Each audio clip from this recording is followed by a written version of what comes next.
Join me in the pledge.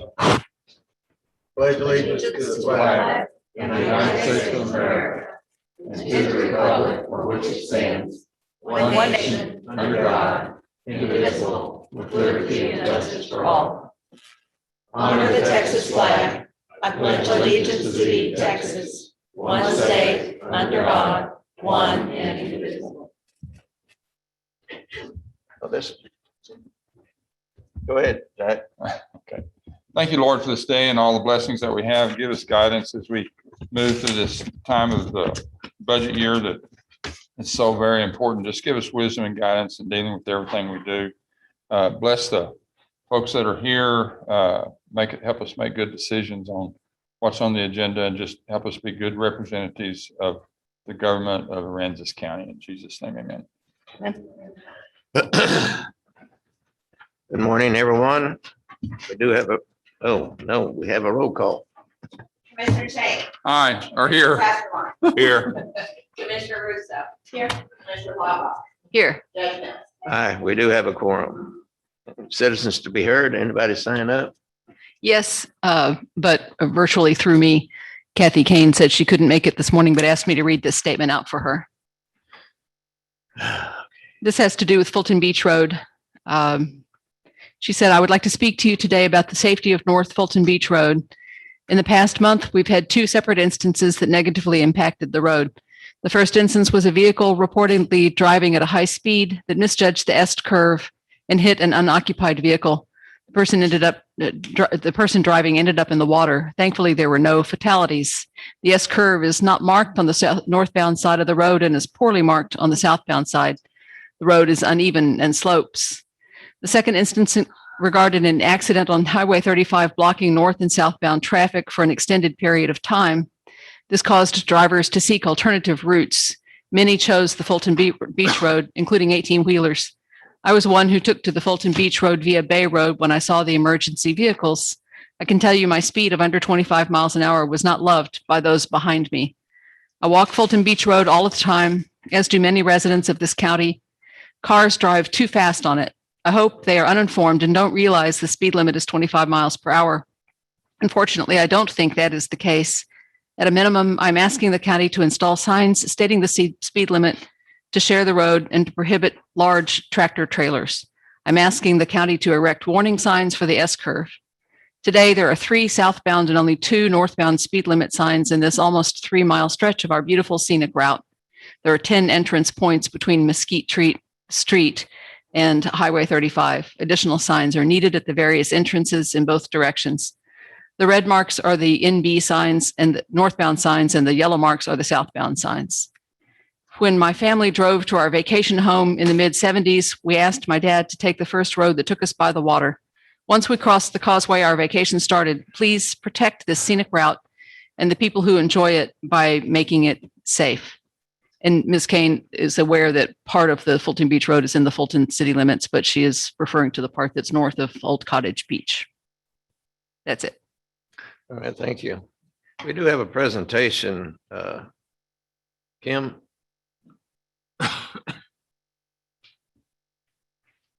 This fiber optic feasibility study has been completed. Good morning, everyone. Morning.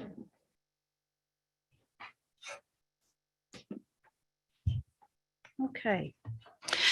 Just a little bit of background on this project, and there'll be some more information as we go along. But this project was sponsored by the General Land Office. It was funded through our Community Development Block Grant, our disaster recovery funds. And what it was is to look at regional fiber optic, and the backbone for it. And one of the main things is just the focus of the study was for emergency management. As you know, we lost all communications. And so we wanted to look at this and find out what it would take for us to be able to get underground fiber optic redundancy and everything that we need for the project.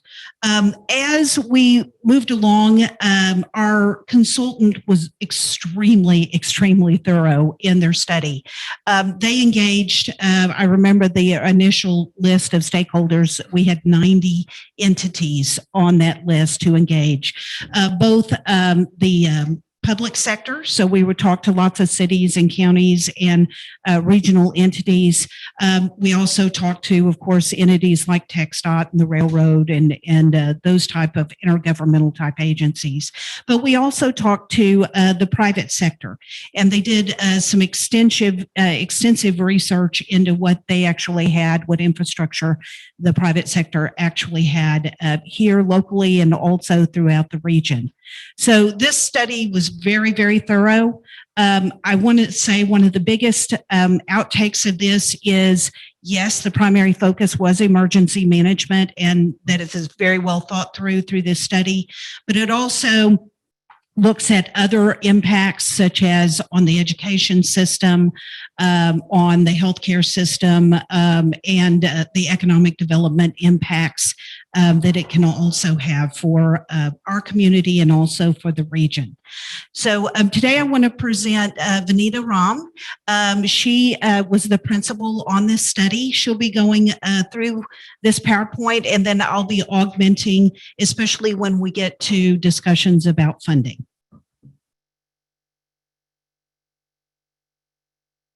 Thank you, Kim. Just a quick introduction. My name is Vinita Ram. I'm with Carp Finley and Associates. We're a general civil engineering firm, but focused more on broadband implementation plan, both for the municipalities and also for the service providers. I want to thank you all for giving us this opportunity on working on this project here and helping you all with the feasibility study. I'm just going to skip through the outline. Kim just went over this slide and mentioned how we started, but how right now with the way it's set up, it has a, we will take care of the challenge with emergency management, especially with, we've looked at the transportation side and how it comes through, and we have different routes it's coming from Houston, Dallas, etc. Therefore, it's a very resilient fiber optic design, but we also had looked into what the bigger impact through all this region is. As part of our scope, we did have extensive public engagement session. We had surveys out there, and the input, we've just summarized the input here a little bit.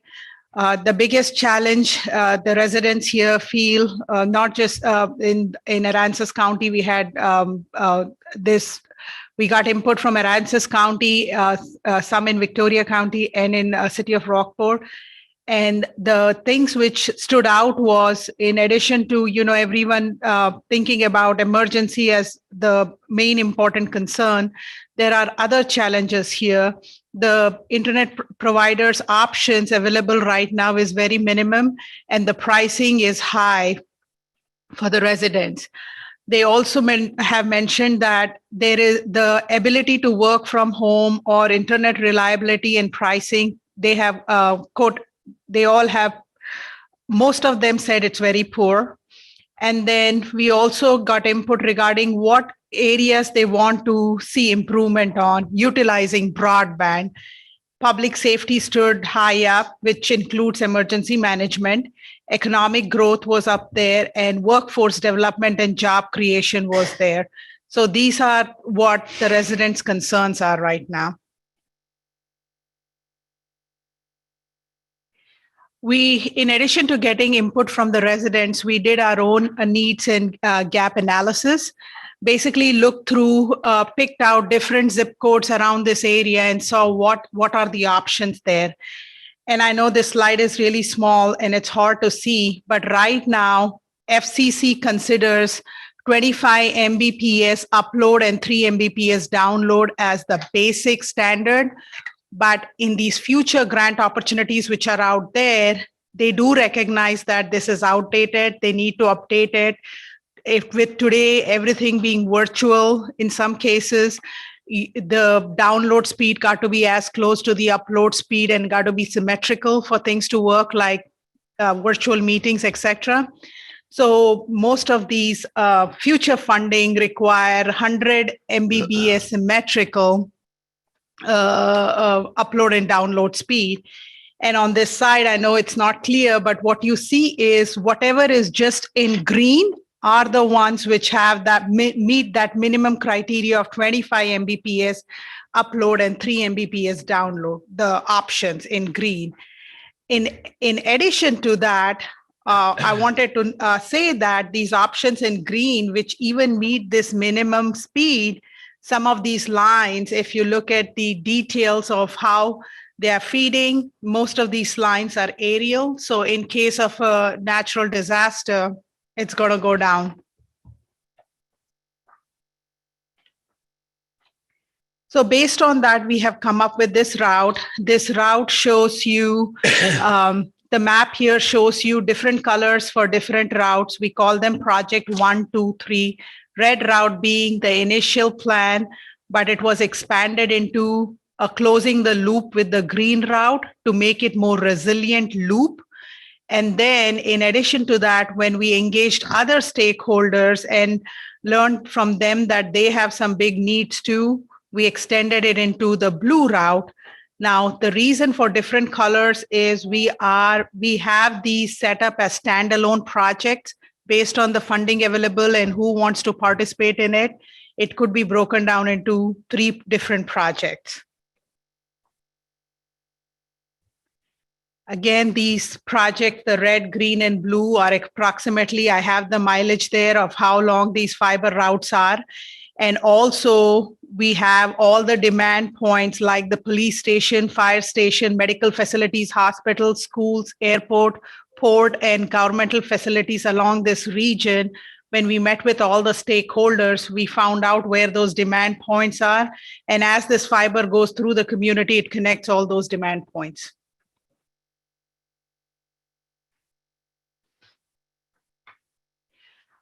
In order to get, with this being a regional project, it is this open access network is what the recommended net option right now is. Basically, right now, why we don't have as much underground fiber through this community is because the initial investment for the private providers is pretty high, and business-wise, it doesn't make sense for them because there is no, that rate of return is what they look for.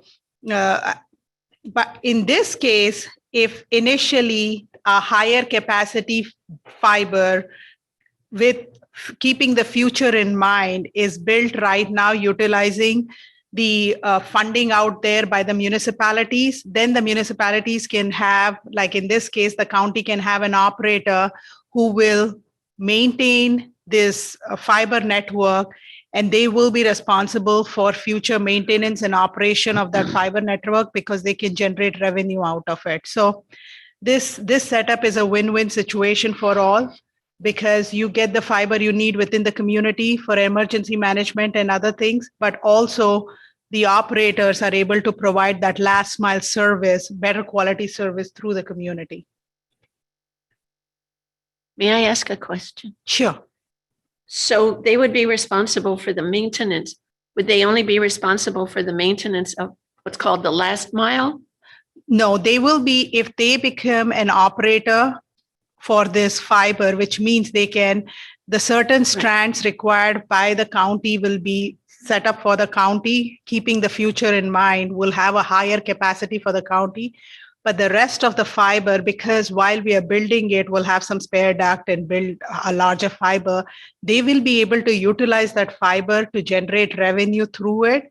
So they will be responsible for maintenance and operation of that fiber for whatever the agreement is set up between you all and the operator for 20, 30 years, whatever that agreement is set up. And keeping in mind that you can always, if for some reason the operator has a challenge, goes bankrupt, whatever, you always have the option to change the operator.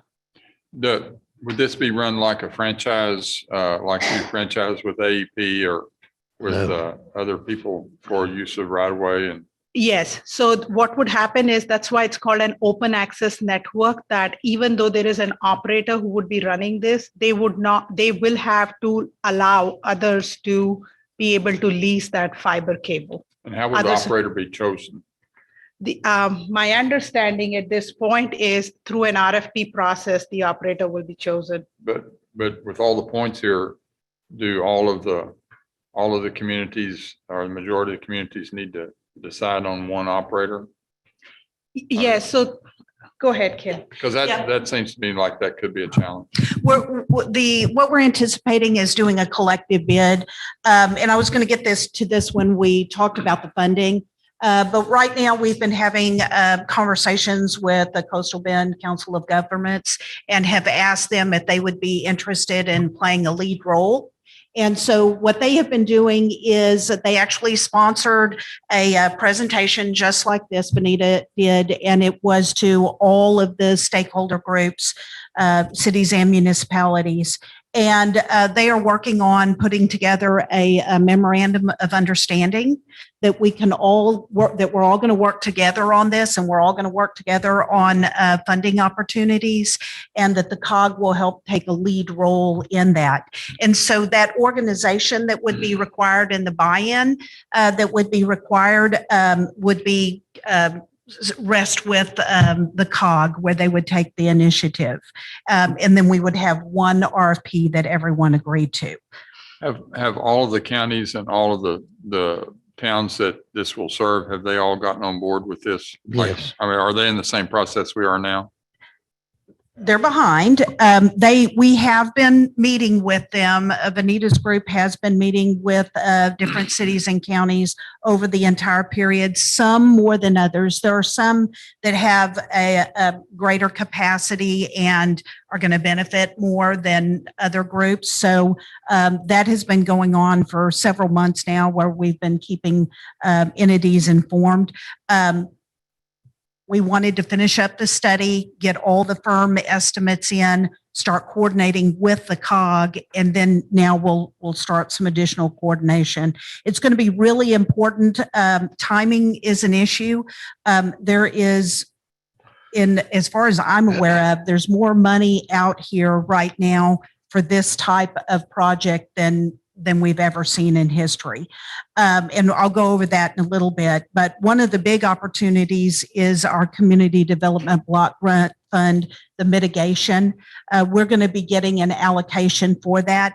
Every entity in the region is also getting a allocation for that. That requires no matching funds.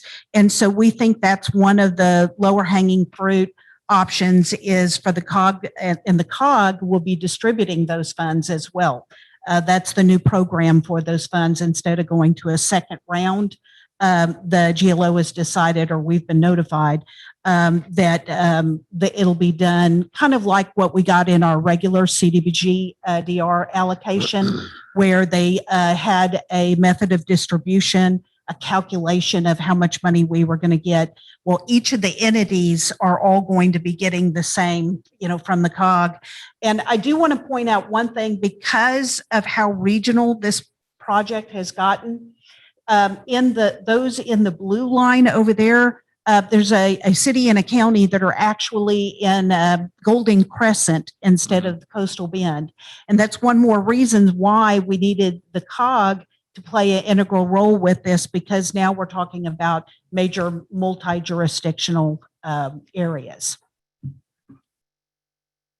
I don't want to interrupt your deal, but somewhere in this plan, hopefully there's something that shows us where are the major sources of internet providers. I'm assuming San Antonio, Austin, Houston. Where do their lines exist now relative to this line that we're talking about putting in? So Kim has left a feasibility detail study report on each one of your desks right now, and it's going to be posted on the web page. It calls out the details of who the major providers are, and how this would be transported back to all the major hubs, which is right now from some of the providers based on the transport providers, the dark fiber providers is what we call it in this area. It seems like there is opportunity to have that go back to different hubs within Texas. Well, I would think the more that you went to, the more dependable it would be. Yes, that's the case. Definitely minimum of 2 so that you have that resilience. But there are some providers here who go to 3 or 4 different major hubs. So going back to the cost estimate, again, we set this up as independent projects. One can be implemented without the other 2. And there is a cost breakdown for each project. We have 2 columns. One includes the public-private partnership. Right now, that number is very conservative. But when this RFP goes out, there will be language within the RFP to encourage some of the service providers. They don't need to be just service providers. There are other providers who are just dark fiber providers within this community who probably have a lot of this underground already, spare ducts, etc. So that would encourage them to give a bigger discount on this project. And therefore, like you see, the public-private partnership has a lesser amount to it compared to just building it on our own here. And this is not just our estimate. We have met with some of these dark fiber providers and got input from them as to what the discount looks like.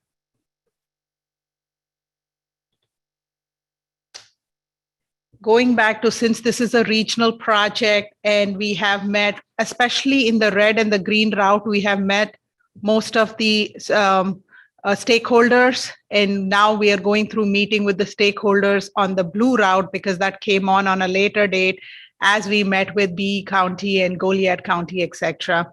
So the percentage break in cost is based on the number of demand points and the amount of fiber going through each community and how the community will benefit from it. This is just very preliminary. As we go through that MOU with everyone, it might be tweaked a little bit, but this is very preliminary right now. So can you go back? According to your estimates there, Aransas County and Rockport and Fulton will be doing about 48% of the total cost. Of just the red route. Well. Because the red route, pretty much most of the demand points are in these areas. So if you look at the overall, if this is overall implemented together, that cost, that's not the percentage of the overall total cost. That's so percentage of contacts or connects or whatever you want to call it. So for example, here in this, you see the cost of the project 1. Say in this case, it's $20 million.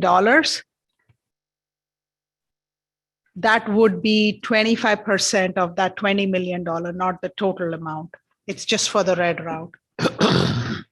We did this because we wanted a fair calculation of, okay, here's what's proposed. Here's what everybody's asking for and what their needs are. And if we just did a straight line estimate, that's how it breaks out. If you'll recall, I mean, in our grant, the county and Rockport were actually originally proposing probably about 95% of the cost. But we wanted to see what this, how the actual breakdown is. And that's when we get into the MOU and also when we start looking at the funding approaches. That's when, we'll have to finally do a negotiation on how that works on the red line, which is the primary line. The other thing that I wanted to note, Vanita, if you'll go back to the cost estimates. When we did propose and we had a project pending with the GLO for the CDBG mitigation funds, the round 1, that application was for $47 million. And if you'll recall, there was a 1% matching amount, and you entered into an MOU with multiple entities to do that project. We didn't get funded, but one of the things that I wanted to note about this, it was probably favorable It was not a bad thing that we didn't get funded because now the new funding is coming in and it's going to be a direct distribution. So it's very helpful to be able to get all our partners on board and helping participate with the cost. But I did want to note right there, you've got 24,800,000 on the left-hand side under Project One. That's without the private sector contribution. Our original grant we had turned in was 47 million. So what Cobb Findlay has been able to do is really have the conversations that needed to happen with all the dark fiber providers to find out, okay, what's really out here on the ground? How much more work needs to be done? They have the most recent estimates on what costs are. They talked to the private sector about the costs as well, which allowed us to reduce the anticipated cost from 47 million down to 24 million. Yes, ma'am. So what are we looking at in terms of matching funds for the new state of the project? So it depends on, and I'll go over this a little bit, but I'll speak to it a little bit right now. There's probably, yeah, that's fine. Let's just go to, I don't know how much further in the. That's next. Oh, okay. You changed the format a little bit. Sorry. Okay. So we had the American Rescue Plan Act. We originally thought that we were going to be putting those funds toward fiber optic. Right now, that's not the direction that the committee's going. So, but that's okay because we've got the CDBG mitigation grant. It's now going to be a direct allocation grant, and that's 100%. So there's no matching requirements for that particular grant. There are other sources out there. We have, I'll let Vanita talk. I'm not real familiar with NTIA, but that's a major source. We have been talking statewide about a pilot program. The governor has a commission that's been set up. There's a formal commission now. They have a fiber optic study. They did find significant unserved areas within our region. And I want to talk about that very briefly. It's really, the regional approach is very, very important for a number of reasons. One of the reasons why is because when you bring other counties into the fold, we meet the low mod income requirements that we need in order to do the project. Aransas County by itself does not meet the low mod income requirements. But for instance, Refugio came up as one of very few counties in the state that was considered unserved on the state plan. And it's very hard to meet an unserved threshold because that means they look at census tracts, and if there is one household that is served in that area with that low level requirement of 25, then it's served. Everybody else in the area cannot have service at all or not meet any kind of minimum requirement for level of service, but it's still considered served. And so what they've done is that by bringing in the region, it qualifies us for more. It shows demand more. And of course, as a region as a whole, we really need to be doing economic development regionally. It's just our region is considered small in the economic development world as far as how many households and workers and that type of thing. And so we need to be able to bring the infrastructure to the entire region in order to support business. But there's some other things that are coming down the pike right now as well. Under the most recent COVID legislation, there are some competitive grants out there. One is through the Economic Development Administration. They have funds, and specifically this type of project, it appears that it would qualify. And that's one of the other reasons why we reached out to the COG. As y'all know, we've already received 2 EDA grants here locally. The chances of us getting a third one, even though it's through a different legislation and source, is very small. But as a region, we have a very strong project, and they're only entertaining joint venture projects in multi-region type. Kim, let me projects. interrupt you just a minute. Commissioner Russo, before the meeting, said, "You think we can do this meeting in 30 minutes?" I didn't know exactly what she was talking about until I looked at my workshop. It's supposed to start right now. So do I recess this one and and start the other one and recess that one and come back to this one? Here for the 9:30. The 9:30 workshop? Yeah, I imagine. Okay. But it be the staff, they can come back. anytime. Well, in order for the public to watch it, if anyone planned to, you might need to recess and move forward on your schedule so that they can publicly watch it if that's what they're here for online. I know. And no Is one's really anyone here. online here for the public workshop?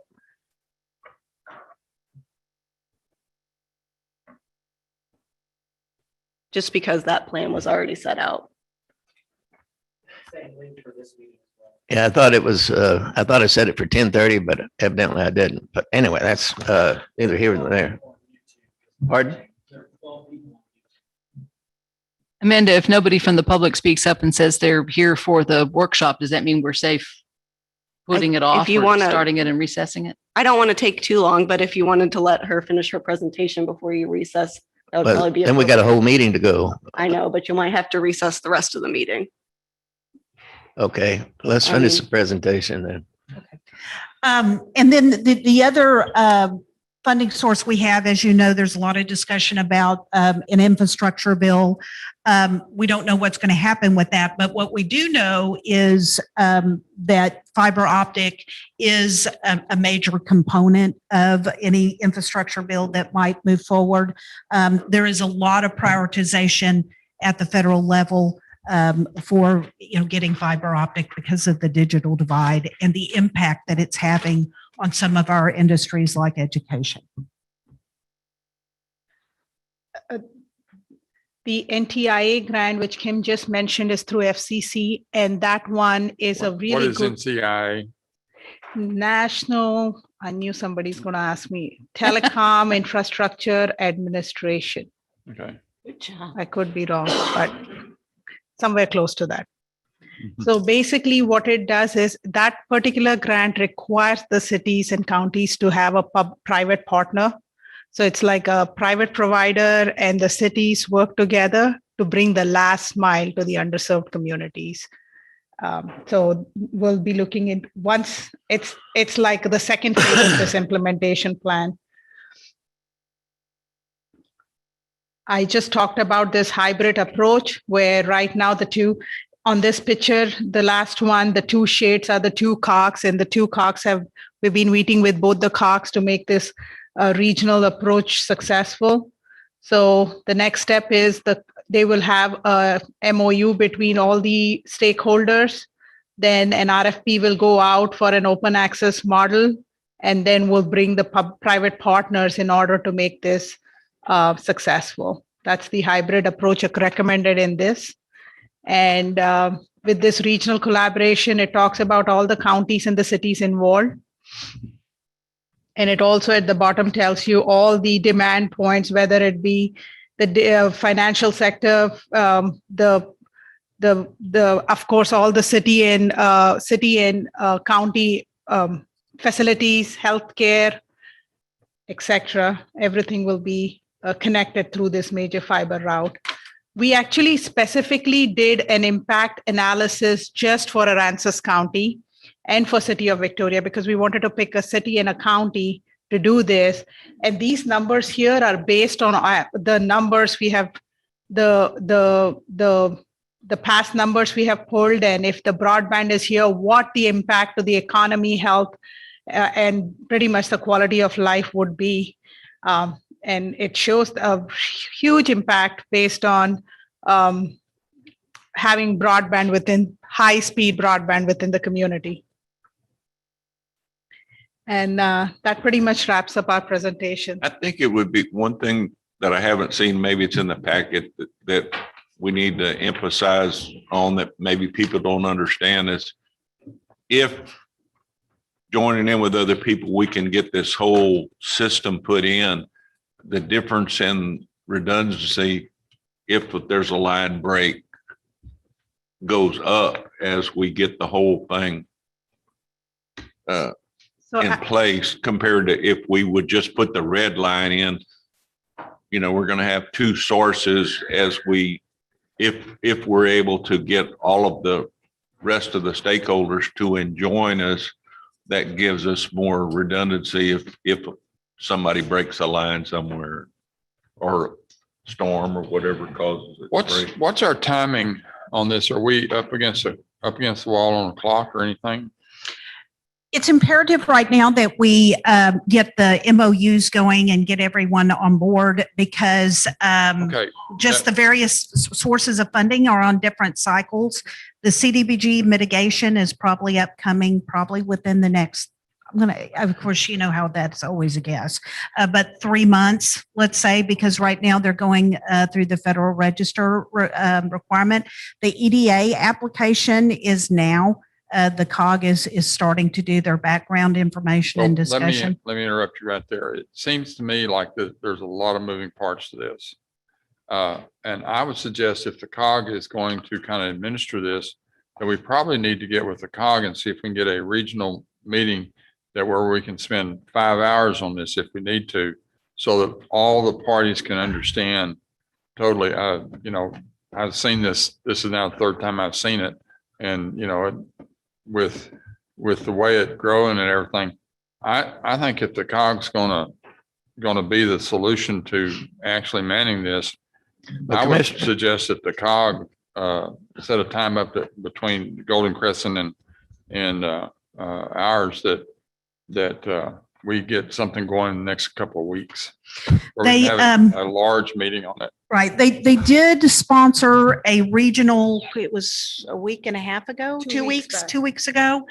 They had a regional dialogue, but I completely agree with you. There needs to be some serious follow-up where you get really into the details for each particular entity. Some of them have all the details. I mean, they've been working with Benita and have all their access points and everything. Some not so much, especially as she said in the blue. So there's a lot of urgent organization like you're talking about. Completely agree with that. And we will pass that along. We've been very active in talking with the COG. This is unusual. The region hasn't acted. We've talked several times, over the last 3.5 years about coming together, but it actually hadn't happened. But this is really low hanging fruit as far as something that we can all truly benefit from and have a major economic and emergency management impact. One thing I do want to say that's very imperative, the Benita's group, Cobb Findlay, their work has been completed. This is the termination of their current contract. We did in our RFP provide for that there could be a second phase of work. And so we're working, we're having discussions with them. They have presented us with a scope of work because we need a leader that understands the entire infrastructure out here, that has met with everyone and knows what the infrastructure is and the parties to help get us to the RFP stage. That's very important. It's very technical. This is what she called a hybrid approach where we're partnering with the public sector. So there was a lot of concern expressed. I heard you about what does this mean? We don't mind using a grant to get the infrastructure in place, but this isn't our line of work. We don't necessarily want to be directly involved with the management of an operation or be responsible for the maintenance of that infrastructure. And so what they've done is thought through the process and to find a way that we can do that and let everybody do what they do best.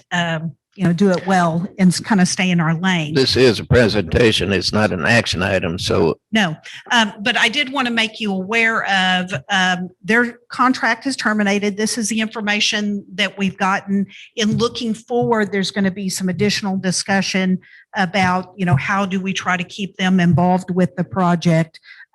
Because I think it's going to be really important in order to actually get implementation completed. Commissioner, on your comment about the regional approach and right the benefit, I took a note of that. We do have here and there, but I'm going to make a section through in that feasibility study to show what is the benefit of this, Yeah. especially with redundancy.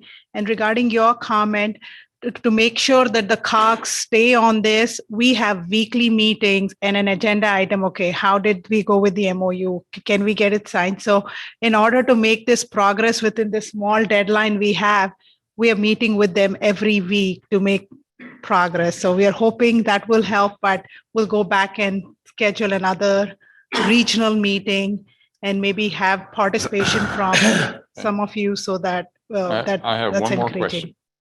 What's TxDOT's idea on this? Because we'll be using their right of way a lot. Yes, so we met with TxDOT. I've actually taken this all the way to the division. The utility right-of-way manager at the division.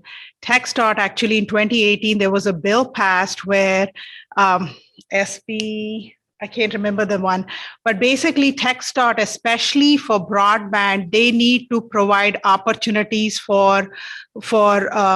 to include broadband within their right-of-way, and especially in places where they have a project planned for, like they have along our routes, they have projects planned for, they actually need to put some money in there to put those ducts for the municipalities. So, Because, they have several river crossings and so the river lots of crossings, obstacles. etc., we have already communicated with them. We have identified, because those will be our delay points. We have identified where the spare ducts are and also requested for bridge attachments. So we're working both with the district area office as well as with the TxDOT division. Thank you. Thank you. Thank you all. Thank you. Thank you. Yes, ma'am. Judge, I just have two suggestions on whichever way you would like to proceed. If you call this meeting and recess it, and then call the budget workshop, and you can either immediately recess that to finish up your meeting and ask them to come back at a certain time, or you could recess this meeting until the budget workshop is over, just so that the people who are watching on YouTube or present in the audience know when they need to be here. Okay, looking at the audience, I think most of the people that are here for the meeting. So I'm gonna recess this meeting and open up the workshop, call the workshop meeting to order, and roll call. Commissioner Cheney, Here, Commissioner Castleton, Here. Commissioner Russo, Here. Commissioner Laubach, Here. Judge Mills. Here, unanimous. Now I'm gonna recess that meeting until, well, Are we finished with the regular meeting? I have to set a time. we'll be done by 11. The only thing that looks like it's At going to 11 take time o'clock. is the medical facility. I'll do 11 o'clock. We'll come back to this workshop. Those. of you 11 here- or Those of you 10? here for the workshop schedule, you can go back to work, come back. We'll contact you as we need you. Okay? Judge Mills, did you mean 11, an hour and 20 minutes or just 20 minutes? An hour and 20 minutes. Okay. I didn't think this last one was going to take an Yeah. hour and a half, but it looks like it's going. It is to. the medical facility. Come back at 11. If we don't call you before, whatever. All right. Under consent items. We have one. I move to approve the consent item, which is just last meeting's minutes. I second that. Motion made and seconded by Commissioner Russo. Roll call. Commissioner Cheney, Aye. Commissioner Castleton, Aye. Commissioner Russo, Aye. Commissioner Laubach, Aye. Judge Mills. Aye. Item number 3. I move to approve authorizing the county judge to sign a contract with Tetra Tech for additional preparation of Phase 2 benefit cost analysis for the Little Bay Restoration Project with a cost not to exceed $13,500. I'll second that. Motion made and seconded Commissioner Casterline. Any discussion? Mr. Strothman, can you confirm that that's all funded by grant and there's no Yes. matching funds? That will come out of the grant funds. And the grant, this is a study to put in to process Right. What? We are, project? this is, we're in final engineering and we've done all the modeling, all the studies. And we've gone through different scenarios with the BCA, benefit cost analysis. And we're at the point now that we have to implement it. So this is to fund additional funds to get it implemented, get the BCA complete and get ready for submission. Are these new funds or? It's same grant. Same grant. Is this the same project that we saw a presentation about several months ago, talking about which parts of Key Allegro we might cut a new channel through to improve circulation? What we've come up to is that the studies don't actually prove out that what we were asking for. So yes, this is basically that. But what we're doing now is after we've gone through and worked it, now we realize we can only do this, and this, mostly scouring protection and things like that. It's going to be a reduced project.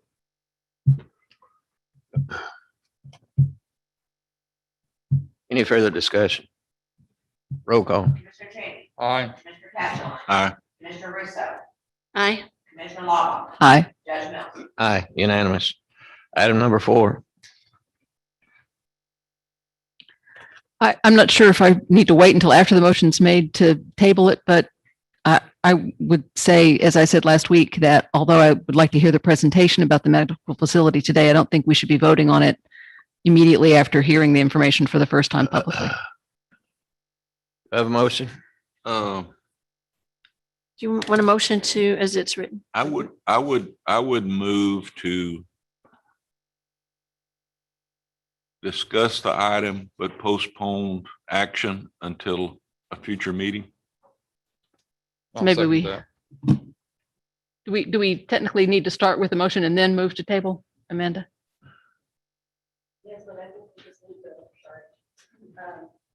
To read the whole line item out. Okay, I move to Just like we approve usually do. Resolution R 12, 2021, a resolution selecting the most qualified proposers for the medical facility operator services and authorizing county staff to begin negotiations for the proposers to operate the facility or facilities which will be built utilizing funds from the Community Development Block Grant Disaster Recovery Project number 20-065-098-C270. motion made. Do I have a second? Second. Second, Commissioner Castleline. Discussion. Now, I think what we want to do is table, but not until we've had a chance to discuss. Well, let's discuss. Thank you. And just so everyone knows, I heard you last meeting, Commissioner. I've already made arrangements for this to be on the next agenda item. I Thank you. did not expect a action Next today. meeting, you mean? Yes, sir. Next Monday. Which is on the 9th, and then we'll go from there. Very good. Okay, so we have gone through the process and we have the committee meeting. I'm going to go very quickly over the background because I know you have a full agenda today. So just a little bit of background. Of course, we lost our facilities in the hospital in Aransas County. Aransas Pass. The ER, we also lost urgent care. We also, as part of the Aransas Pass facility that we lost testing capabilities in the region as well as some specialties. We are classified as an underserved area for medical facilities, and specifically one of the proposers meets some of the other federal criteria for underserved. So we did receive some funds, grant funds through the recovery, CDBG-DR. The approval, we received approval in October 2020 for these funds. We have since that time, originally, as you know, we applied for a micro hospital. We have since that time had multiple meetings with the General Land Office talking about utilization of those funds for other types of medical facilities. The project budget has approximately $8.6 million in construction funds and $1.2 million in architect and engineering. In fall of 2020, we approached Aransas County Medical Services to partner with us on this project. Of course, they're a local nonprofit, and we've negotiated an MOU, and that's in place right now. During this time period that we've been going through an RFP process, we have concurrently issued an RFP for our architectural and engineering, RFQ. We're in that final phase of selection, and the idea was to work those two processes parallel. So immediately when we had a hiring resolution for a medical provider or providers, that we could bring the architect on board and start getting some of the conceptual layouts done, as well as a cost estimate. That's going to be very important. I've got a slide as to why we have to have that in place early on. Our goal is to increase in general and enhance medical services in the community, especially what was lost in the storm.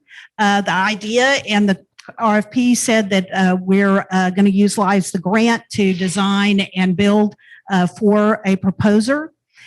We decided at a previous meeting that the RFP was going to let the community, the medical community, answer what the needs were needed. And so as a result, it was a very broad RFP asking for a number of types of uses. They're listed there on the screen. And that was a change, and was from the very beginning of the issuance of the RFP reflected in the RFP. I received one comment. I believe there was some public comments about, my goodness, why were so many invitations sent out? We sent almost, I looked it up this morning, it was between 150 and 160 notices to vendors. They were statewide.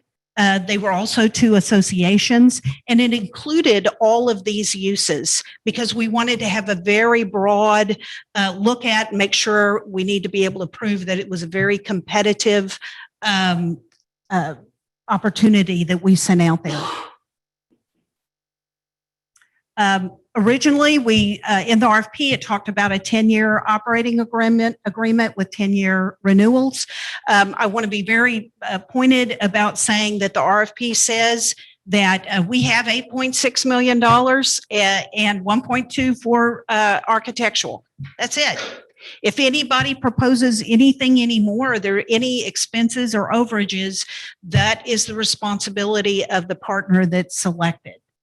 The proposers are already, and it's specified, responsible for their furniture, fixtures, and equipment, medical technology, and any other FF&E. The successful proposer would then be responsible for working with ACMSI and the county on the design and development stage to make sure that the facilities are set out appropriately. And we did include in the RFP that it was possible to provide a subsidy or reimbursement through the healthcare sales tax, but that would be determined at the negotiation stage. We went through the RFP process. We closed on May 27th. We received 2 proposals that were deemed qualified, and we received one that was deemed not qualified. Basically, the third proposal was a consulting firm that was saying they're available to help find a provider. So that one was not responsive to the RFP that we issued. We went through a 2-step process with the committee. They did their initial evaluations based upon the submittals that we received. Then they had interviews, and then they re-ranked those proposals based on the documentation presented, supplemental documentation that we'll go over in a minute. And also, they did the final scoring based on that. Just as a reminder, this was an evaluation criteria that the commission approved several weeks ago. What we received, we received 3 proposals. The first one was by Amistad Community Healthcare Centers. They are a federally qualified healthcare center. It's like a rural clinic with expansive services. We'll go over that a little bit later. We also received a proposal from Bay Area Healthcare Group doing business as Corpus Christi Medical Center. Want to go briefly over the proposal that we received from Amistad. As I mentioned, they're a federally qualified healthcare center. What that means is they have to go through very rigid standards. They have to provide a certain number of services. They have annual reporting. They have to meet certain metrics as far as meeting customer needs. They are an organization that were founded in 2005 and actually opened their first facility in Corpus Christi in 2008. They're a 501c3. They're supported by a variety of grants. The primary one is the Bureau of Primary Health Care. They also, though, have regional and local groups and nonprofits in the area that also contribute to their operations. And on their website, it does indicate that they're a faith-based organization. That's not outlined in the proposal. We just found that on the website. They have 2 locations, one in Corpus Christi, and their most recent one that they opened was in Robstown. They have, like I said, a broad level of services. If you look at all the individual ones broken down, I think there's 23 or 24 different sets of services that they're providing, but they're basically in 5 or 6 groups there: adult care, pediatrics. They have women's health care, dental. They have behavioral health and substance abuse.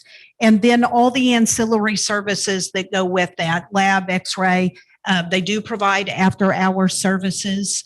And they provide needs for low income. Things are done with insurance and with a sliding scale depending on the income. Anybody can take advantage of their services regardless of income. There's a list there of all the different insurances and types that they allow. Altogether is about 115 sources. But particularly the proposal requested that they specify whether they were Medicare and Medicaid certified. That was very important and a minimum criteria that we were looking for in the RFP. They're proposing 6,768 square feet. That's the outline that they provided us. Of course, that is would be negotiated. They have made a commitment to providing the medical equipment and technology, and they have all the licensing and certifications that they need for operation. The second proposal that we received is from Corpus Christi Medical Center. They have, y'all are probably very familiar with them. They have 8 facilities across the coastal bend, serving approximately 600,000, subsidiary of HCA. And they've most recently in January opened an ER at the Aransas County Medical Center site called 24/7. There's some statistics there on how many beds and everything that they have. They are for profit and will maintain all of the licensing requirements for what they're proposing. They accept all medical insurance, including they take Medicare and Medicaid. What they are proposing is, and I want to explain this. Originally, they proposed in response to the RFP, originally a surgical center and procedure center, as well as some medical offices and ancillary facilities. When the committee got down to the interview stage, they came back and said, we've been continuing to look at this. We don't think that there's enough funding available in order to, and they did propose in their earlier proposal to contribute several $1 million to the project. But even with that, they said based upon the current construction trends and some of the bids that they've received, that there was not enough money to do a surgical and procedure center here in town.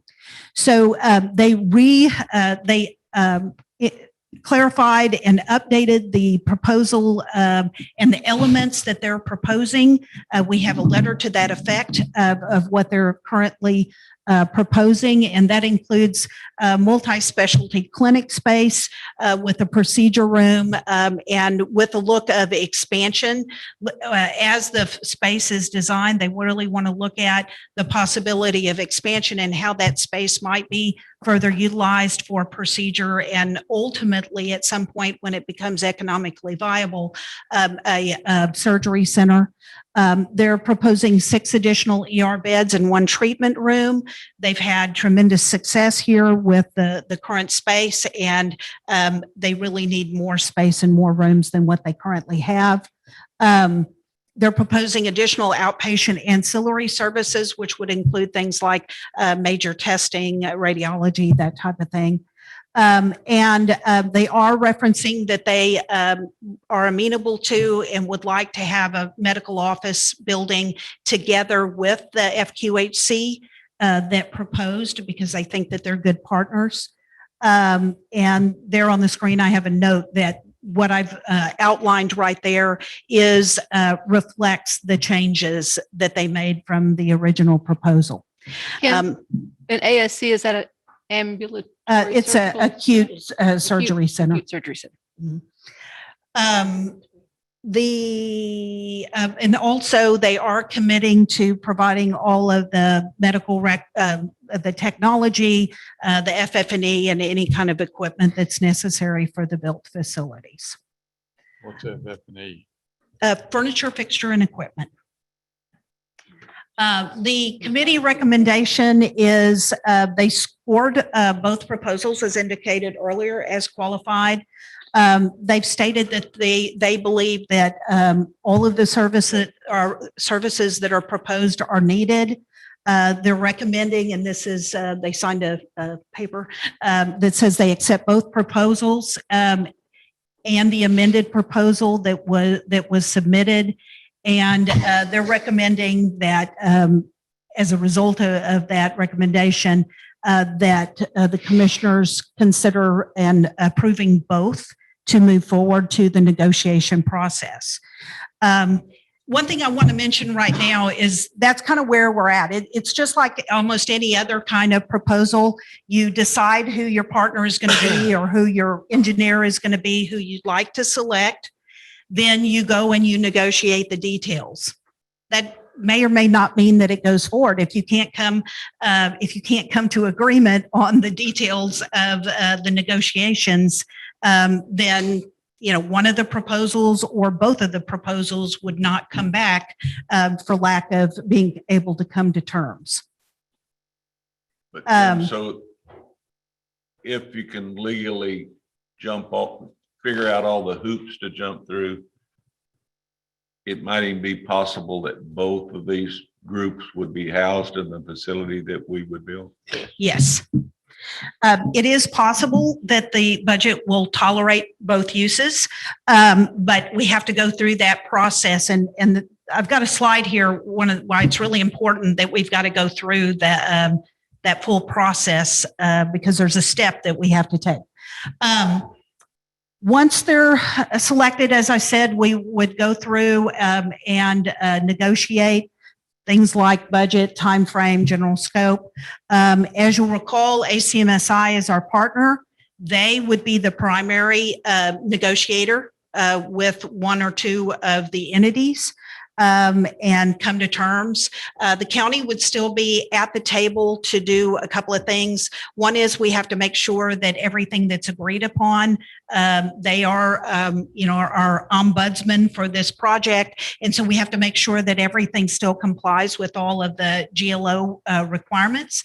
And secondly, if with the FQHC, there may be a request for augmentation or supplement through the sales tax fund.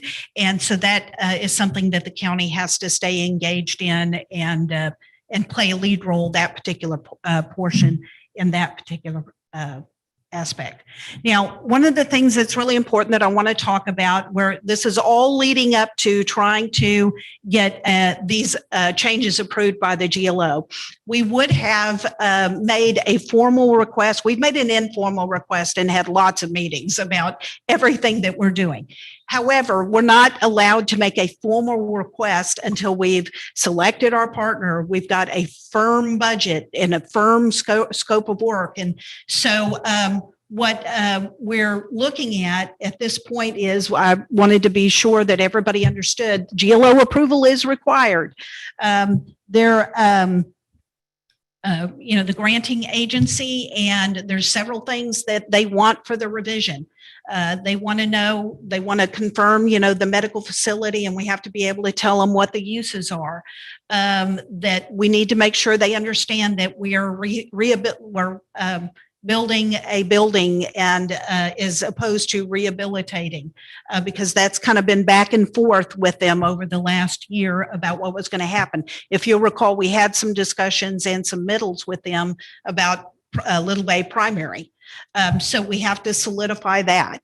We need an extension of time, and we have to be able to tell the story about, where we've been and what we're proposing right now in order to acquire that extension. And we're going to be conservative about the extension that we're requesting. In order to do that, we've got to get to a certain point to have a really good feel for how much longer it's going to take, and also the nature of the improvements. We need to know that in order to know the time frame that's affected, as well as the budget. And once we set that, align that budget, we're not going to get any more. We've already told all the proposers, and it's in the RFP, this is what we have. But we have to make sure that the budget is segregated appropriately. Once we get through this process and whatever occurs, then the next step would be going into the negotiations. I don't want to go into the details of this, but there's a sampling on the screen of just the type of things that we have to work through over the next couple of months with the partners in order to be able to move through the process. I do know that Patricia Arnold is here as well, our major partner for this project. And so she's here available as well if there's any questions. I've tried to keep her involved, as far as where we are in the process, and so that they can be ready and able when the time comes to move forward. Be happy to answer any questions. And we, I don't know if this is for you or for legal, that we can negotiate with both parties. We're not bound. We can say at the end of the negotiation, sorry, we don't do it, we're done and through with it. Or, we're not obligated to enter into a contract. It seems to me like, so, as far as we commissioners, that we really need legal to look into the legal aspect of it. Agree. Advise us on that. Right. And our office has had a lot of discussions about this. Right now, we're not legally bound to anything. So as long as we don't enter any agreements with one party or the other, negotiations can take place. And so as long as we come to a decision before we enter any written agreements with one party or the other, or as Kim's now suggesting, possibly both parties, then we will be okay. And Kim has talked to our office, and we've gone through a lot of paperwork with her, and we are willing definitely to work with all of the parties and make sure that the paperwork and any contracts are done appropriately. The other thing that I should have mentioned that I think is relevant to, part of the answer that she's giving you is that in the RFP, we specifically have in there, and we always have this language, we can award to and end up with a final contract with one, multiple vendors, or none. And that's clearly stated in all our correspondence and in the RFP that we did. So we're clear on that. It was contemplated because And one of the reasons why it was contemplated, if you go back and look at all the different potential uses that could have proposed, some of those are very small uses and have very small square footage requirements that wouldn't have used up the entire grant. So if, for instance, if a major laboratory and testing center had come in, then, that wouldn't have really touched the, our construction budget. So we knew that it was always possible that there could be a combination of services and entities that might deliver those services.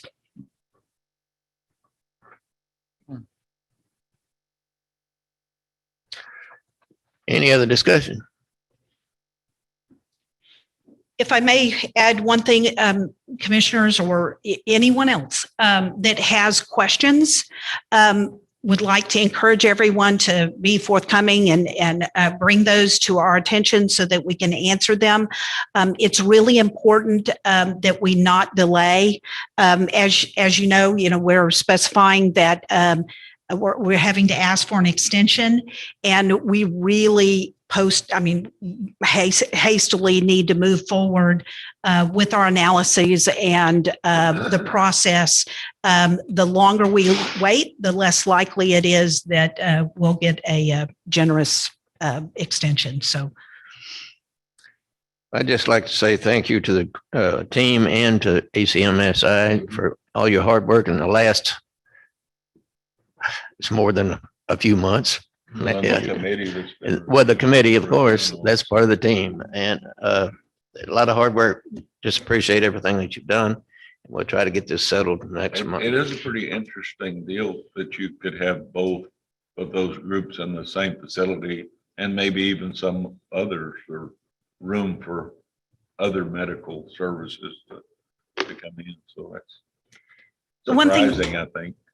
the one thing I do want to note and acknowledge what the judge is saying, y'all had a fantastic selection committee. I could not have asked for a more qualified group to evaluate this. They really are some very high level medical professionals. They really understand the field, and they really did look at it critically from a technical point of view. All right. That So- being said, If we're all done discussing, I guess I move to table. Second. motion made and seconded. Roll call. Mrs. Bond table. Yes. Commissioner Cheney. Aye. Commissioner Castleton. Aye. Commissioner Russo. Aye. Commissioner Lava. Aye. Judge Mills. Aye. Unanimous. I thought that would take longer, so I messed up on the timing here. Okay. Let's do the rest of it. I move to approve the request to renew the contract with Thompson Consulting for disaster debris monitoring for a period of 1 year, beginning September 1st, 2021 through September 1st, 2022. I'll second that motion. Motion made and seconded. Commissioner Cheney. Any discussion? Roll call. Commissioner Cheney. Aye. Commissioner Castleton. Aye. Commissioner Russo. Aye. Commissioner Lava. Aye. Judge Mills. Aye, unanimous. Item number 6. I move to approve the selection of option A, no change on the Texas Department of Motor Vehicle imposition of optional fee form to continue the $1.50 child safety fund on local vehicle registrations as per Transportation Code 502.403 for the calendar year 2022. This fee is used for child safety measures in Aransas County. I'll second that. Motion made and seconded. Commissioner Castleton. Any discussion? I just have one question. Anna, I noticed that it cites the child safety fee of $150, but we also charge a road and bridge fee, correct? That is correct. This is a different. But it's on this same document that's saying we're not This going to is make any changes. No, there's No changes. There's everything that we collect at this time is everything that we can collect. There is nothing new. There's going to be no different.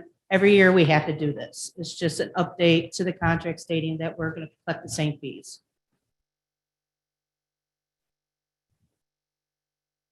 Any other questions? Roll call. Commissioner Cheney. Aye. Commissioner Castleton. Aye. Commissioner Russo. Aye. Commissioner Lava, Aye. Judge Mills. Aye, unanimous. Approved budget line item transfers and amendments. I make the motion. Second.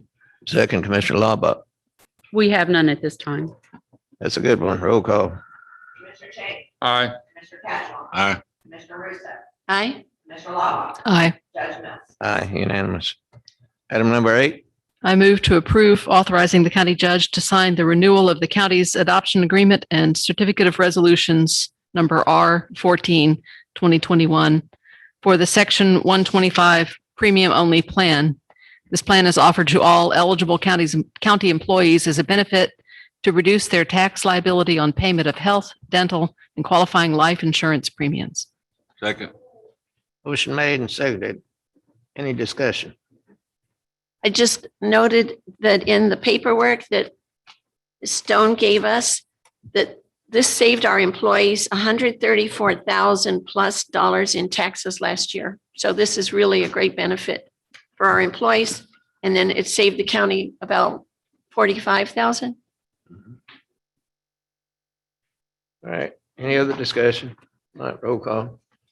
Commissioner Cheney, Aye. Commissioner Cashel, Aye. Commissioner Russo, Aye. Commissioner Lava, Aye. Judge Mills. Aye, unanimous. I move to approve accounts payable and payroll/payroll liabilities. I second that. Motion made and seconded, Commissioner Russo. Any unusual ones this week? We had no accounts payable. There was just one payroll that needs to be approved. Roll call. Commissioner Cheney, Aye. Commissioner Cashel, Aye. Commissioner Russo, Aye. Commissioner Lava, Aye. Judge Mills. Aye, unanimous. All right, this time is time for elected officials or department heads to bring up anything they'd like to bring up to the general public and let us know what's going on. You got 45 minutes, so get it.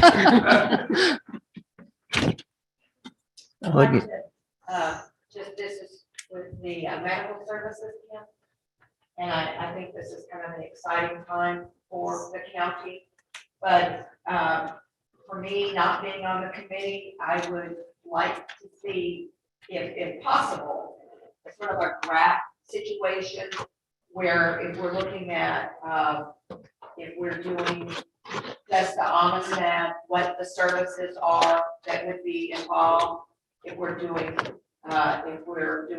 just the HCA, the Corpus Christi Medical Center, what they would be if it was simply them as separate, and then if it was coming together, and then also taking into consideration what we already have with the ER.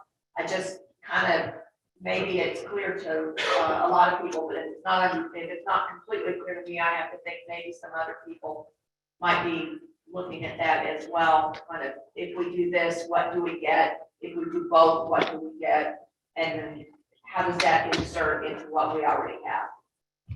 All right, thank you. Thank you. Anyone else? Sheriff, you got anything?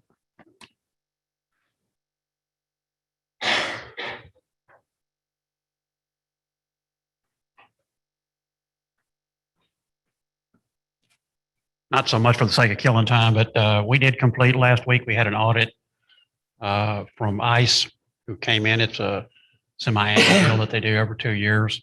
They check for deficiency that we have in the 287G program, which we've been a partner with for quite a few years. And I did suggest that maybe we did another workshop like we did 3 years ago here, because of the change in the composition of the court, to familiarize the two new commissioners as to what it does involve and what how it does work. It comes at no expense to us. All expenses are paid by the federal government, but they are required to do an audit, and we completed that last Thursday. Sheriff, I've got a question, something that I don't know where I saw it recently. When they did the census, did they get numbers from you? Who's in the jail? I was looking at a deal that basically said if they're in our jail, they're considered citizens. They said Judge They're forwarded me. residents, and No, the precinct that they're in would be where they're counted in, and as far as monies that we receive based on LMI and things like that. no, there was, to my knowledge, there was no collection of any data of inmates that we had, either state or federal. in the Like, facility check last in year. that, because the deal I was looking at basically was saying that the people that are in jail, when they do the count, that's considered their resident. That is if they weren't felons, right? I Right. don't remember the whole details, but it Yeah, if they're went not- into, It's Like I not say, yeah, Bert, the judge has forwarded me the copy to put in the file that he had received. And that was the first literature I'd seen on it. yeah. that's There the was first the time I'd restriction, read it. yeah, to anybody that was a convicted felon that was still on paper, whose voting rights would have been suspended. But there was no data collected for everybody else. Yeah. And in reading what I saw of it, it looked like it might impact even your populations by precinct, but there was some discussion about breaking it down even across the county, but I don't know that those numbers were even collected from my detention center. All right, thank you. Pardon? Yes, certainly. I just wanted to give you an update on something that we came to the court about a few months ago, where I requested our office to be able to apply for TCOL licensing, making our investigator basically his own agency so that he could independently investigate. We were able to get the $1,000 fee waived, and in July we were approved our application. So now our investigator, Andrew Duncan, has his own TCOL licensing and is technically his own agency, so that we are able to assist in investigating some of our local agencies and within the jail and the sheriff at their request, so that he has some independent abilities that he was not able to do while being licensed under the sheriff. And we thank the sheriff very much for allowing our investigator the use of one of his vehicles until we're able to purchase one of our own. Good Thank you. job. Yeah, great.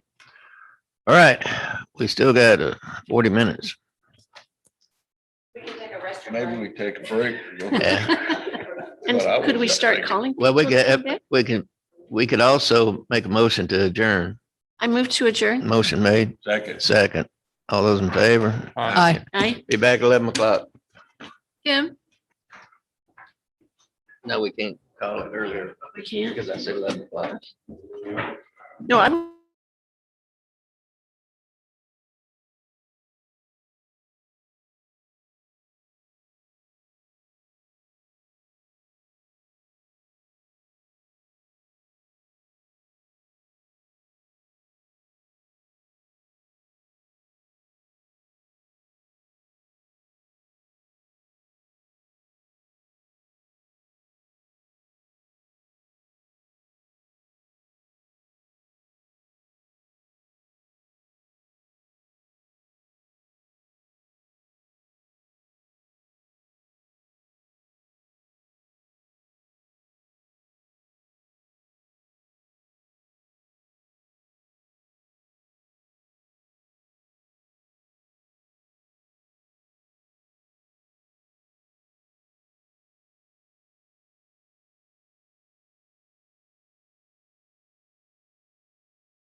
11 o'clock.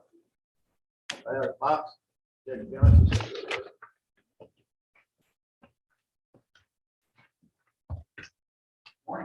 Morning. Morning. If you need the money, ask for it, right? Maybe more. There's nothing exciting, change in my budget above the line, I think is all we're talking about. I do have step increases for my employees, but nothing out of the program. And other than that, there's some changes in the way the bailiffs are handled, but that's kind of out of my control. So I don't really have anything to say about that. It's not new money. It's just changed as to who's paying it. It's coming out of the sheriff's budget now instead of mine, I think. Is that right? Majority. Okay. We're actually charging the sheriff unless you use them, and then it goes into your budget if you actually use them. All right. Shop's running pretty good, actually. If you want to just give more money to help my department, give it to the jail or county attorney's office. They're the feeder system for the court. So All right, well, Questions? any questions for the judge? None? all right. Thank you Thank very you. much. Short. But are we doing, Anna first, the report on calculation, or we do the budget? first? We're doing the budget first. So obviously, we're getting- The agenda shows that Anna's going to just go over the calculations for the, Oh, well, what the hell? I didn't look at the agenda, did I? All right. Where's the agenda so I don't mess up again? there's only 2 items on it, and that's All right. Anna and then the budget. Anna, come on up and let's talk.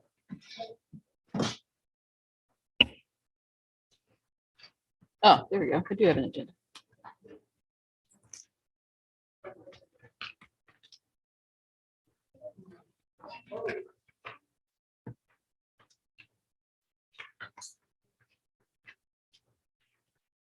Hello and good morning. I'm just here to present to you the worksheets attached, and you all have a copy of them, the calculation of the county's 2021 property tax rates using the 2021 values received from the appraisal district on July 21st of 2021.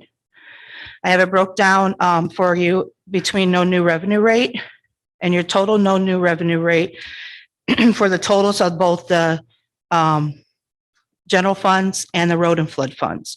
And I have it broken out between M&O and your debt INS rates also. And then your total no new revenue rate. And then also this year will be the de minimis rate at the bottom.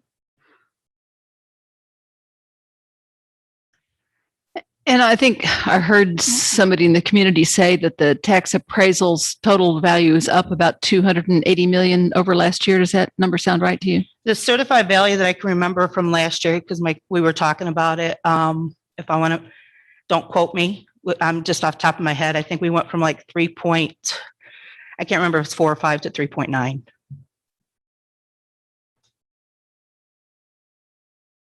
So more like 400 million up. Yeah, I'm not good with math without a calculator in front of me, to be honest with you. Well, if we looked at the bottom of that top sheet, Mhm. Anna, Yes. can we Yeah. calculate it ourselves? And well, the difference in those is as of the different times of the year. So you've got supplements in and out of there. It's just a comparison to how like the 19 value at July 2020 was. And yes, you can see that the 2020 values was at last year or last year. That's just those 2 years. I don't have the 2021 on there, but it will be included in your worksheet, which I believe was 3.9, and the exact number I could get you real quick, maybe. Sounds like we may be having trouble with getting apples to oranges, though, if their numbers taken at different times of the year. Well, that's So- just a comparison. Like I said, when the numbers when they're certified, and then next year when we have to use it for the no new revenue rate is going to be different because you're going to have supplements in there, homestead changes, all different kinds of things. It's different. The number will be different.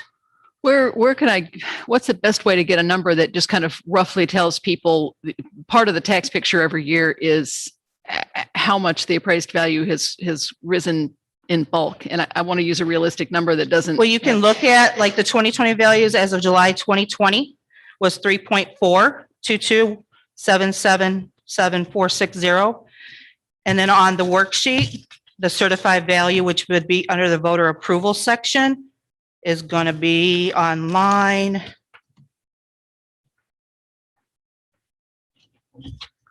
So I'd be comparing three. That was 3.9 and some, oh, I'm sorry, it's on the no new revenue side.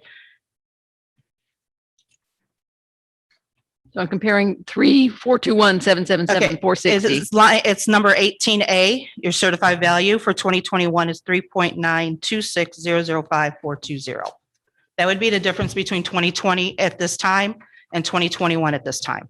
So that's about half a billion plus a bit. Mhm. Okay.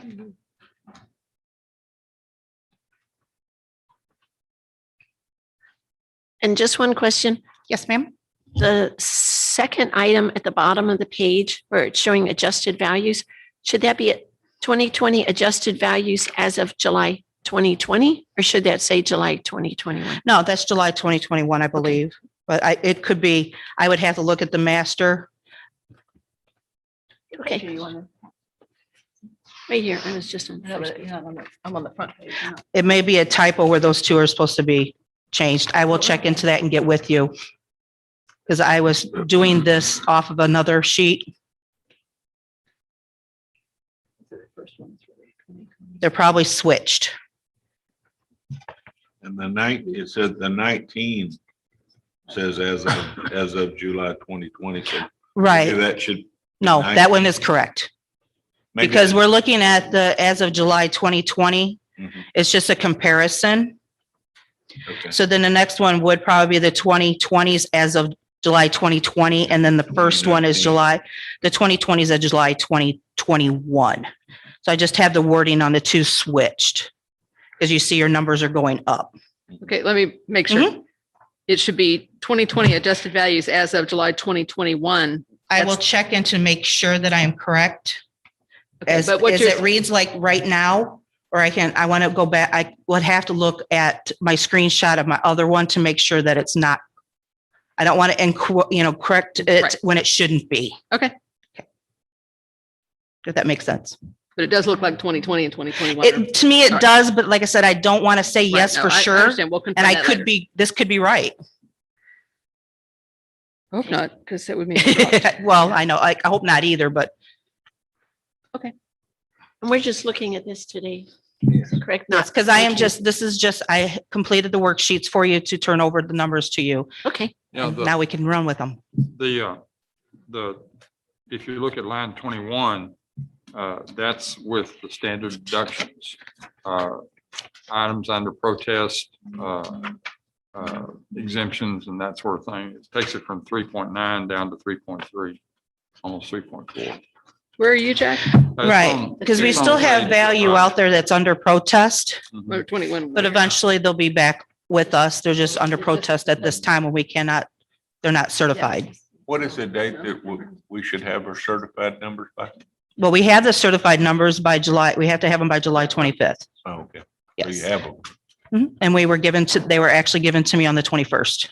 So that 3.9 is the certified. Yes. Okay. So that's what we got to work with. Good. Well, And that's the line E on that same page, 18E, 3. No, that's 948. Sorry. Where are you getting? Line 18A is your certified value for 2021.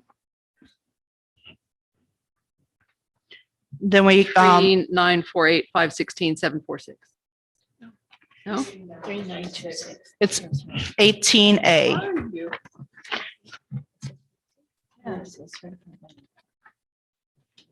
Three nine.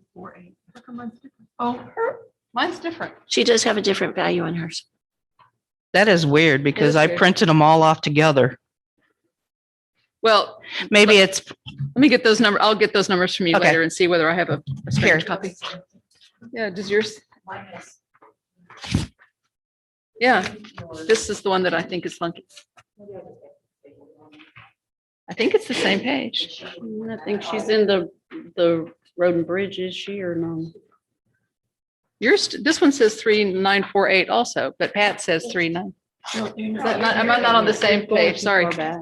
That's, You're going back way too far. okay. Go to about page. She calculates, Commissioner Laubach, she calculates a general fund one and then she calculates the road and bridge and they actually do have a little bit different value. Yes. Maybe paginate these things and then we'll know, because it's hard If you- to say which page we're. If the very beginning, when you start looking at them, it does state what it is, and then you just have to I go know, to the but when we're- page. When we're talking quickly and saying. Yes, I which page- know. If you say 18A and I find an 18A, I don't know which one. Bingo. Yeah, you're probably looking at the 18A for road and bridge. Got it, 3926. Okay. Perfect. You had me like worried there. I'm like, wait a minute, I printed these all at the same time. Yeah, How'd that happen? all right, I got you. Thank you. I swear I will get better as the years go by. It's just my first year and I'm learning the worksheets right along with y'all. Okay, And thank you. You're doing a fine job. Any other perfect, thank you. questions? If not, thank you, Anna. All right, I'm just looking around the room and, would you like to go back to work, Pam, or you want to sit here and wait your turn? All right, come on up.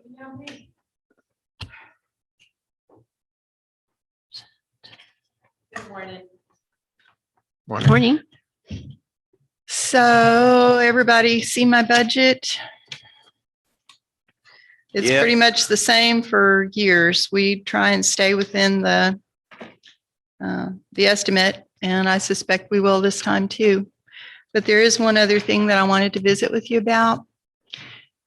And I'm hoping you'll see it from the way that I do. The full-time elected officials in our county, meaning the sheriff, county clerk, district clerk, treasurer, and tax assessor collector, have sort of been at a disadvantage over some years. And I've been here 20 years. And there's been several times that we weren't, and no elected officials in those years were afforded the cost of living increases. And it sort of put us behind. In my opinion, a cost of living increase should be something across the board. It costs the full-time elected officials the same amount to live in the county as it would anybody else. And it's been different for department heads who are county employees. But I would just like you to think of us, those of us that are full-time, we work our 40 hours or more. Everything is specialized also, same way as any department head would be. And I just think that now might be the time. We've, understanding after Harvey, nobody knew what was going to happen. Nobody knew what was going to happen with property values or anything else. But I think now is the time. And I will also mention, this is not a collected effort between the other people. This is me giving you my opinion of saying, I think that it's time to equalize it. And the only thing that we have is cost of living. And like I said, for me, in 20 years, it's been denied several times. And I'm hoping this year you will consider raising us up. And my proposal would be about 10%. Again, everybody else has the opportunity to say, oh, nope, I think she's crazy. I don't want it.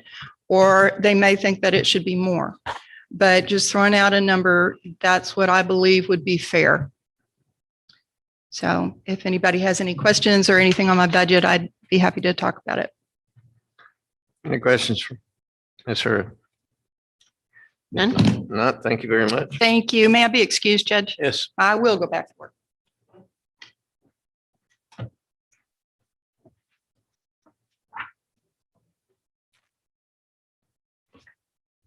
Well, let's see. I don't see anybody else. All right. Let's go back up the top. I guess that's my department. Any questions for Jamie?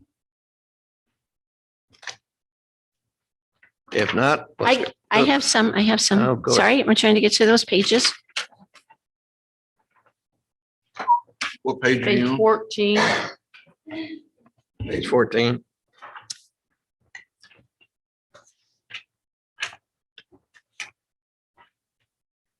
Just an overall question. Did you have Jackie calculate this with a COLA for employees or no COLA? No. No COLA? No COLA. And then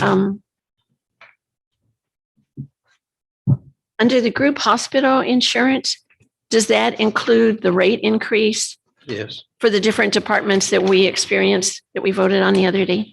Okay, and then let me go.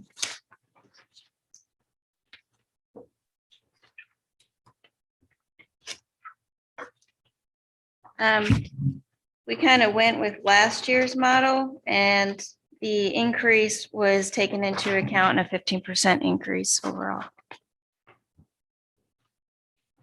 If I'm looking at the right one. I'm trying to get to another. Well, do you do the motel tax? No, that's treasury. Okay, then I'll hold off on that. And I think that's it. All right. Thank you, Jamie. You You're can go welcome. back to Thank work. That was easier than you thought, But it was easier than you thought. huh?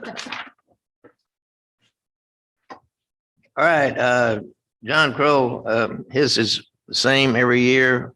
Although I think we talked about this year because of his physical condition. Are we going to consider getting him some part-time help? If so, I think it might be a good idea, but that's just my Did thoughts. they talk to some? Did Alma say something about possibly somebody in the treasury department helping, or you're talking about? That's already happening, but Well, it's budgeted as part-time now, correct? he is part-time, but I'm saying he needs part-time help. Does he need part-time help in addition to when he's here, or he needs part-time help for when he is not here? Yeah, And I'm only asking because if he needs it for when he's not here, then wouldn't it already be covered in the part-time help allocation? no, he probably needs some help. Some days he needs some help when he's here. Because But the part-time that's in the budget, that's his salary. It's his salary. that's his salary. He is considered part-time. Right, but is it based on hours that he puts in? Yes. Yeah. Or is it a set amount? 20 hours a week, is 20 hours a week. 24 hours a week. And that's what this salary is based on, is his. time. Okay, And the kind of help he needs that he's currently getting from Treasury is what, paperwork compliance sort of things? She's not here. What they've done is they've proposed, because he actually helps people, like if they need fuel and stuff like that. What we've proposed is the treasurer's office will go with the people and put it on their P card for fuel if they need it, rather than giving cash to someone, Right. or take them to the store if they need groceries. So the And it- treasurer's office is helping with that, because he does help some of the veterans with those type And of that comes items. out of indigent care or? where's that? No, sir, we actually put $300 in his budget I don't to think that's take enough. care of that. Right now, that's not enough. Because am I right that he's been given? He's been doing it out of his People own pocket. He's been giving Yes, money out sir. of his pocket to some people and he can't afford But that. he needs more cash to help people out with purchases, but he also sounds like he needs physical help, somebody to run errands for him. Physically, I Somebody think needs to go with he's, them to the gas station, and he's not really, that's not good for him physically.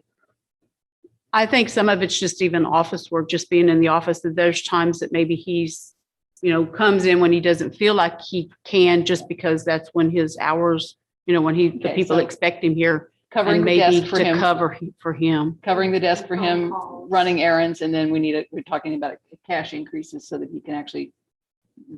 Yeah, and we do currently have $300 in there. Is that, what is that? a is that month? the No, miscellaneous? that was for an annual, for the miscellaneous, yes. ma'am. $300 a year? Yes. It's not all the time that he does it, but there's Right. occasionally somebody that needs something. But he clearly And runs felt out of like it. if he's that writing would- checks on his own account. But instead of giving them cash, Yeah. suggesting we use the P card and someone, you know, if it's for Yes. gas, but what if it's for something else that you can't put on a P card? Then what do you do? You can still use cash. It's just you're trying to use. Well, non-cash when you can.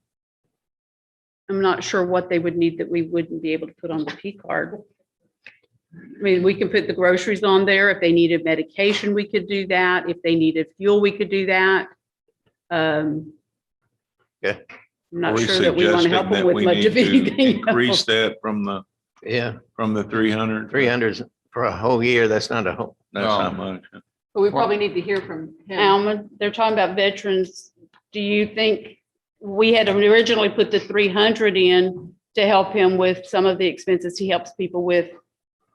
What Is do you that think? enough? What do you think that should be? He gets about 200 from the VFW when he gets it.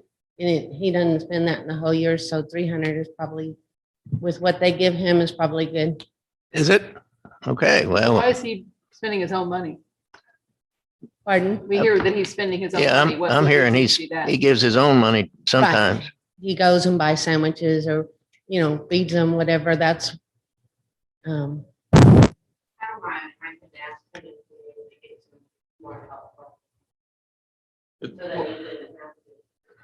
Well, we were just discussing if we needed to put a little more in the budget to fund something like that, if he was giving assistance to veterans that came in.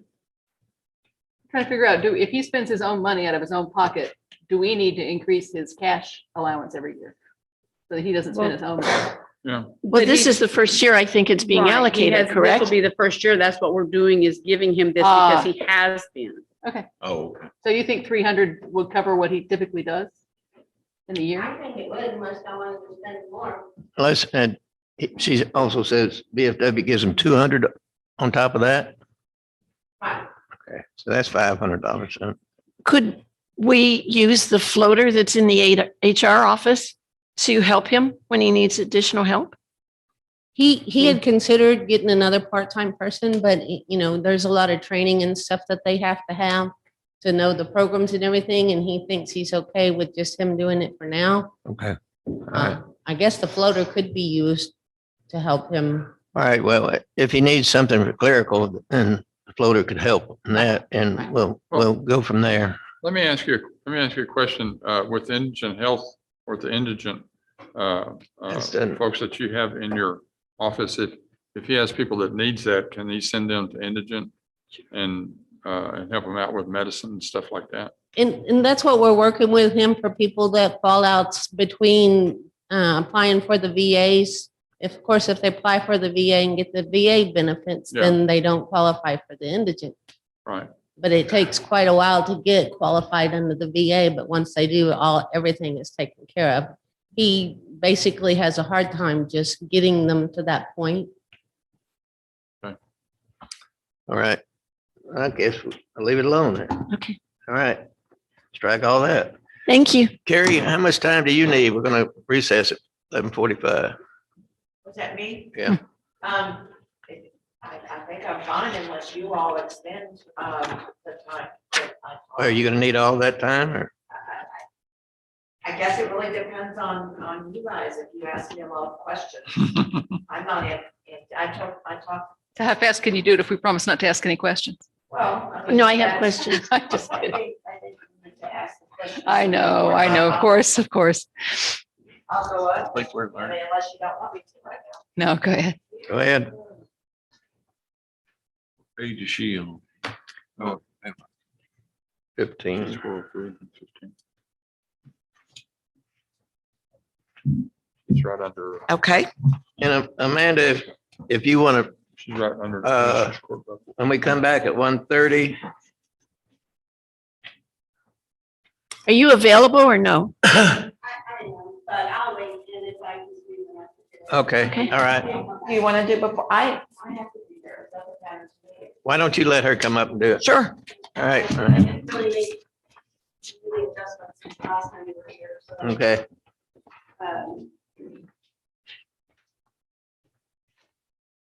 So the only adjustment that was made was based on the change that we saw in the employee, It's on your book. 26. 26. um, from our last commissioner court meeting. So all those numbers have been updated, and I guess the changes to the insurance based on just what the insurance did on their own. So if you have any other questions about any of the county attorney fund, and then we can look at the other two real quick, which didn't have any changes. Well, I know I have been the one who's talked about the increases in the salaries paid, Mhm. but in a 2-year period, the increase in that line item is almost $110,000, which I Yes. think is significant. But you have to understand the 2020 actual budget that was spent, they did not have a full employee, all the employees in the office. So for half the year, they were low, certain number of employees. And as it got closer to the end of the year, they had fewer and fewer employees. Like, It was a skeleton crew. right, like Carrie got appointed as the county clerk, so she was no longer being paid out of that budget. So that's not what they were budgeted that year. That is what they actually spent that year because they were understaffed. Fine, but if I look at 2019, the actual, then hopefully they were I don't mostly think they fully were staffed fully in. staffed most of those years is the issue. And so we're looking based on what was budgeted for this year, not including the extra pay period. But aside from that, we should have the same number of employees. Right now, we are low one, but that job has been posted and hopefully will be filled within the next few. But we do anticipate having all 12 employees included.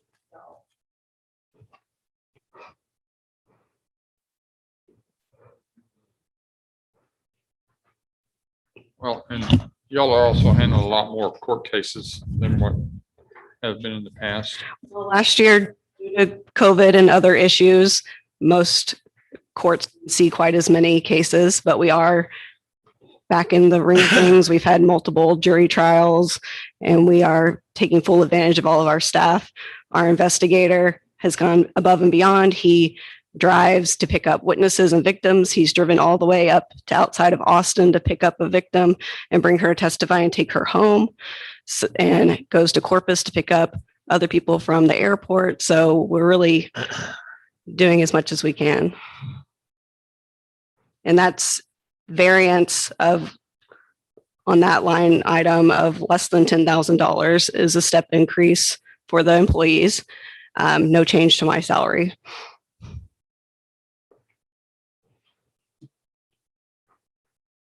How are you doing on disposing of the backlog? We're doing quite well, in my opinion. We are indicting when we're talking about felonies. We're trying to clear up the unindicted cases before the statute of limitation lapse.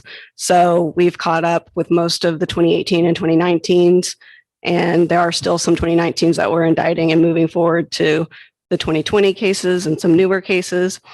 I think we've indicted between 25 and 30 cases every month this year. And now that we're back in person court, more people are pleading out. So the in-person court changed in June. So more people are coming, and that gives them the incentive to close their case so they don't have to keep coming back. So whenever we have a trial setting, we're usually pleading out 20 or so cases. So we're kind of moving them along. As far as the cases that we might call backlog ones, do you have a number on what percentage of those that you disposed of without having to go to indictment? Or a percentage of them? No. I mean, some of them, the ones that passed the statute of limitations, we had to close without indictment because legally we couldn't move forward on them. How many were those? Number wise, I wouldn't be able to tell you off the top of my head. A few dozen or? I would say more than a few dozen, but that includes misdemeanors and felonies. The statute of limitation is shorter on misdemeanors. But we have been able to kind of move forward, and we're getting things chugged along. We're trying to close more cases so that our caseload isn't just ever growing. But I think that we're doing a fairly good job. If you've been to our office at the beginning of the year versus now, it's easier to walk through. Things are better organized. Yes.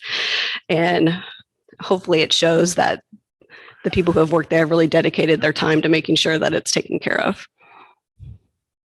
All right, any other questions for Ms. Oster? I'm glad you're there. Thank you, ma'am. Okay, just real briefly, if you have any questions on the PTD budget or the asset forfeiture budget, no changes have been made to those since we were here for the initial meetings. And the law library budget. We were able to save quite a bit of money on the law library budget moving forward because we have changed to using a computer and the digital availabilities of looking at all of your law books and codes so that you don't have to try to figure out which book you're supposed to be looking into, which is a daunting task for anyone who hasn't been taught how to do that. And it did save us quite a bit of money moving forward. Does that meet the requirements? I know at one time, one of the purposes of the law books was that you have inmates that want to. That's a different situation. And that's one that you'll have to talk to the sheriff about that they do through the jail because the inmates obviously don't come to our office to look at the books and we don't send them. The public law library is for individuals in the public, whether it be attorneys, judges, or lay people, they can come in and we still have the books and they're still current. So we will keep those as long as they're current so that you have the option of either looking in the book or looking in the computer. So Sheriff, can inmates do their stuff online versus getting a book and looking at it?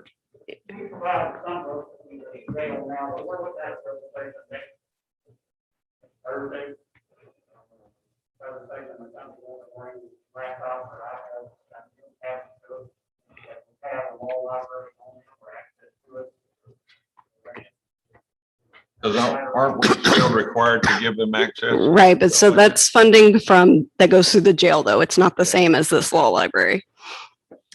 All right, any other questions for Ms. Oster? Thank you, Amanda. Okay, thank you. All right, I was gonna go to animal control, but I see Judge McGinnis is here and she's on the schedule. Come on up.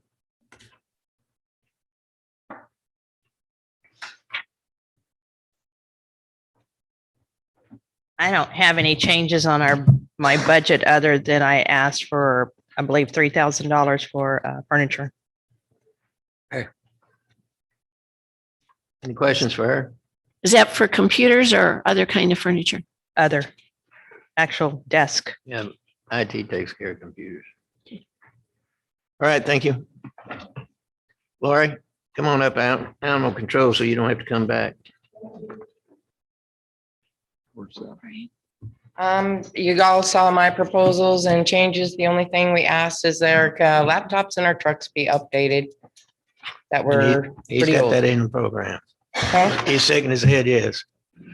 So they would be updated. That's about all we need. We just move money around to try to make it work out there. That's still a work in progress. Other than that, I don't have anything else. Y'all have anything? Well, wait a minute. So where are the new vehicles?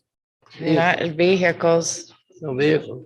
Okay. The laptops are used ones that are about 10 years old is. No, I according to remember, Colin. I remember you spoke Yes, about ma'am. it. Okay. So that's the 7,100.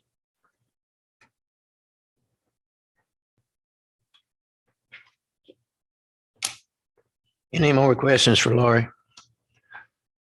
Okay, you can go to work, Lori. Thanks, sir.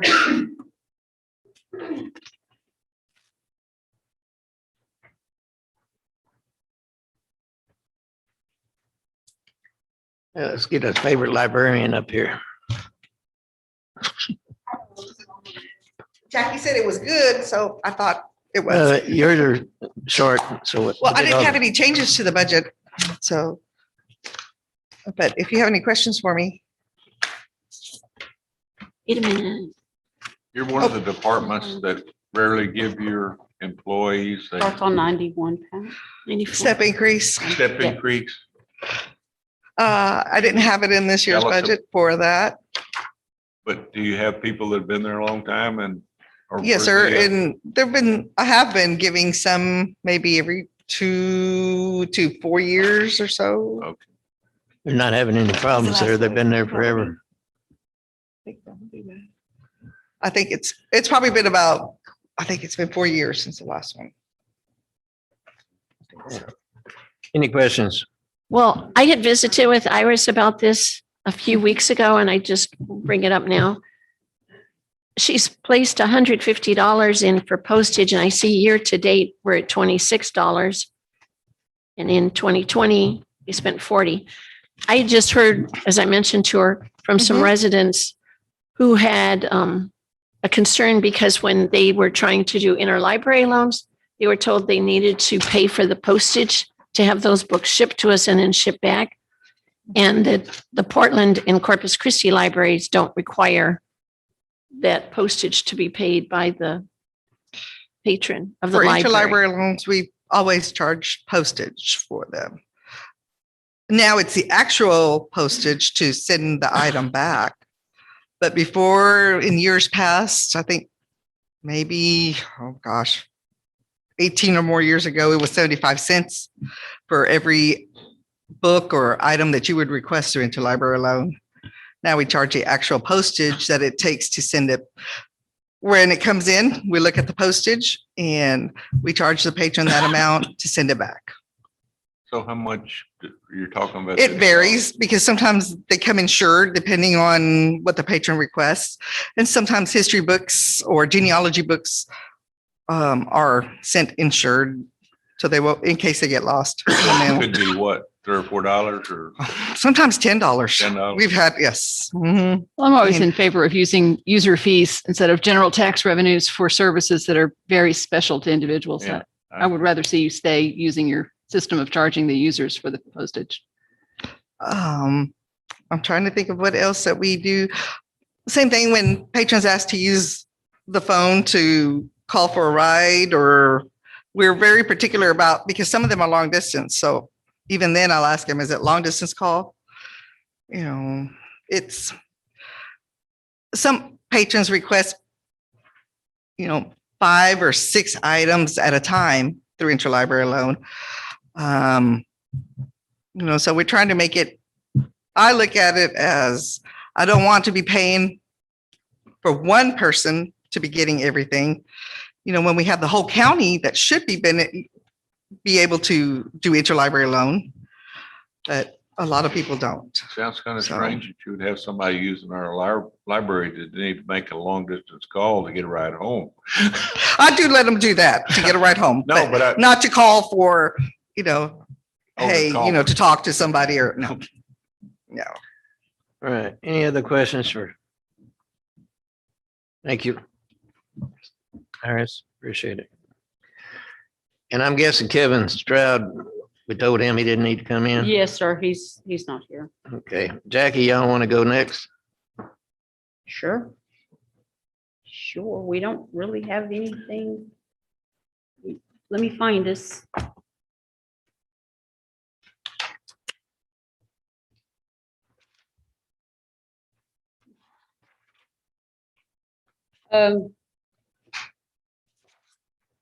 This does include the new employee that we requested and was approved by court. Other than that, there's really not any changes at all. And that was for the grant administration, correct? Yes, ma'am. And Jackie, if we ever do get through with all these grants, will that position go away? We have, we have things that we kind of have boilerplate that we would like to get done that we haven't had time. I would look at it at that point and see if maybe with attrition, we can do away with the position. It's just kind of be a call of then, if we do or not. But it will be several years. But I will tell you that the revenue, the admin fees that we propose to use are in the revenue part of this, as well as the new revenue fees for Nueces County contract that we have for inmates was an additional $400,000 that was put in the revenue side of the budget also. Any What do other, you think our percentage is on the money that we're figuring we're gonna get for admin on the grants? Got any idea of probability of? of what we're gonna get it from them. Of if we'll get what we think we're going to, or We're gonna get, insurance is gonna pay a large amount because they're going to pay for anybody that, all the insurance projects. PAPDAC, we'll probably get, I would say maybe 25% of it, only because they're so specialized now and the insurance is coming in and picking up a lot of it. The other grants, we get up to, I think, 1 to 2% on those grants is what our admin fees are. Some of those we're probably going to get maybe 50 to 75% of what we originally thought. Some of them we're moving now over to other admin things rather than the force account labor, because we have had some reductions in that. So we have been able to move some of that to cover some other costs. Okay, any other questions for Jackie? Don't go anywhere, Jackie. Stay right there. Okay. Linda Doan. HR.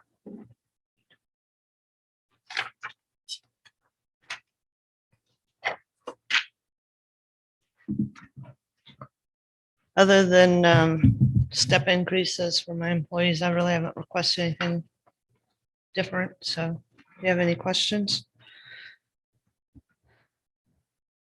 Any questions? No. If not, thank you, Linda. Thank you.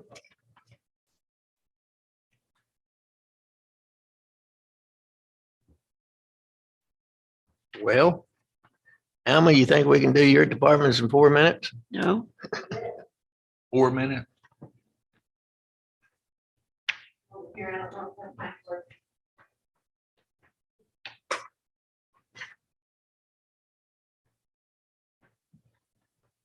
I don't think we can do it in 4 minutes. I have questions. You have quite a few, yes. But I do have a change on the treasurer's department. Anytime that I need like an extra monitor or anything equipment wise, then IT tells me I need to pay for it out of my office supplies. And so like right now, one of my people wanted a split monitor, so I'd have to come up with the $200. So I would like to put money in my capital asset line, which I usually don't never have. Like $1,000 just to cover anything. Is that office furniture and equipment that you're Right. talking about on? Right. So you're proposing 1,000 Right. for next year?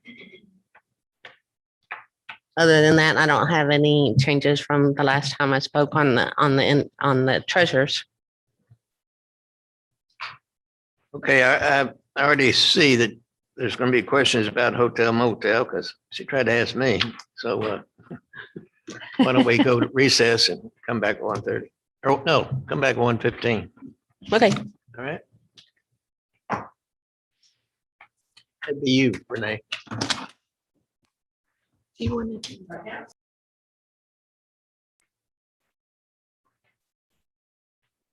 Doc, you want to, wait a minute. We're going to go ahead and do Doc and let him get out of here. Thank you. See him back there. Believe it or not, I didn't see you sitting back there. It's hard for me to think about that. They're hiding. Other than a new car, you don't have any changes, huh? That's it, you know. Did you look into a pickup truck versus a Durango? Or is that my job? I was talking with the sheriff, he said something about maybe Tahoes. Yeah, He Tahoe. was gonna go after some Tahoes or something cheaper than the Durango. Do what? Yeah. Thought Tahoes were $70,000. Well, there was a deal, wasn't there, or? Sheriff's Association has a contract, statewide deal where last year they were out there and we can get them a Tahoe for about 38,000 possibly. We're gonna look at that program. Wow. That's cheaper than a Durango. It's in the same ballpark. Yeah. I'd like to go with either that route or Durango, whichever, would work out. An SUV fits my purpose better than just a pickup because of the stuff I carry. Carry Yeah. air compressor, Yeah. battery box, a lot of papers. Yeah. And I gotta have a place to put all that stuff, plus, an AR-15, shotgun on it. Yeah. The pickup, I'd have to probably put something on the back side to carry. Okay. All right. So we'll look at either or, and your car is not going to last another. It's in the shop right now. I have a question though. It got towed in Saturday. On your motor vehicle repair and maintenance, since you will be getting a new vehicle, that line item went up. So I'm thinking that it could go down if you're getting a new vehicle. Well, only if we got the new vehicle January 1st. This year already, just in the first few months of this year. No, I remember you told us You can everything that still you spent. stand on that car of mine. That could happen next year. Right now, it's at the shop, County Barn, That could be something that is not used. not used yet, but it. Okay. And then oil changes and stuff like that. Okay, Or we go tire or something. all right. Sheriff, the cars that you're talking about getting through the sheriff's, so when will you know if they're available and do? When can that be ordered? Or- Okay. Okay. Thank you, We Sheriff. might be able to use that other, sounds like the. All right. No, you don't get a new Tahoe. All right, let's come back at 1:15. Well, don't worry about it. When you get here.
And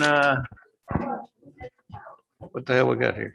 Are you gonna start with them to finish? Or? Yeah, Emma's up. Emma, you want to finish up? Alma's got a lot of pages. What page are we on now, Alma? We did 30. We did 30. We're gonna go to, what do you want to go to next? Well, let's go ahead and get. What Hotel. page is that? What did she say? Hotel motel. I'll tell you what, 66? page- 66? It is page, well, actually, the revenue expenses on 68. Let's see.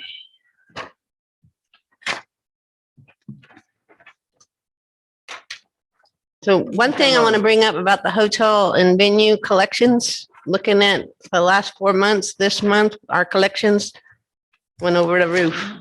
I think I put it all in all your boxes. So if you look at what we budgeted already and what the potential of us bringing in this year is 100 to 150,000 more than what we budgeted, but I discussed it with Jackie and I think we'll just leave it where it's at and not over budget because we don't know what next year's going to bring. So in other words, we're budgeting conservatively.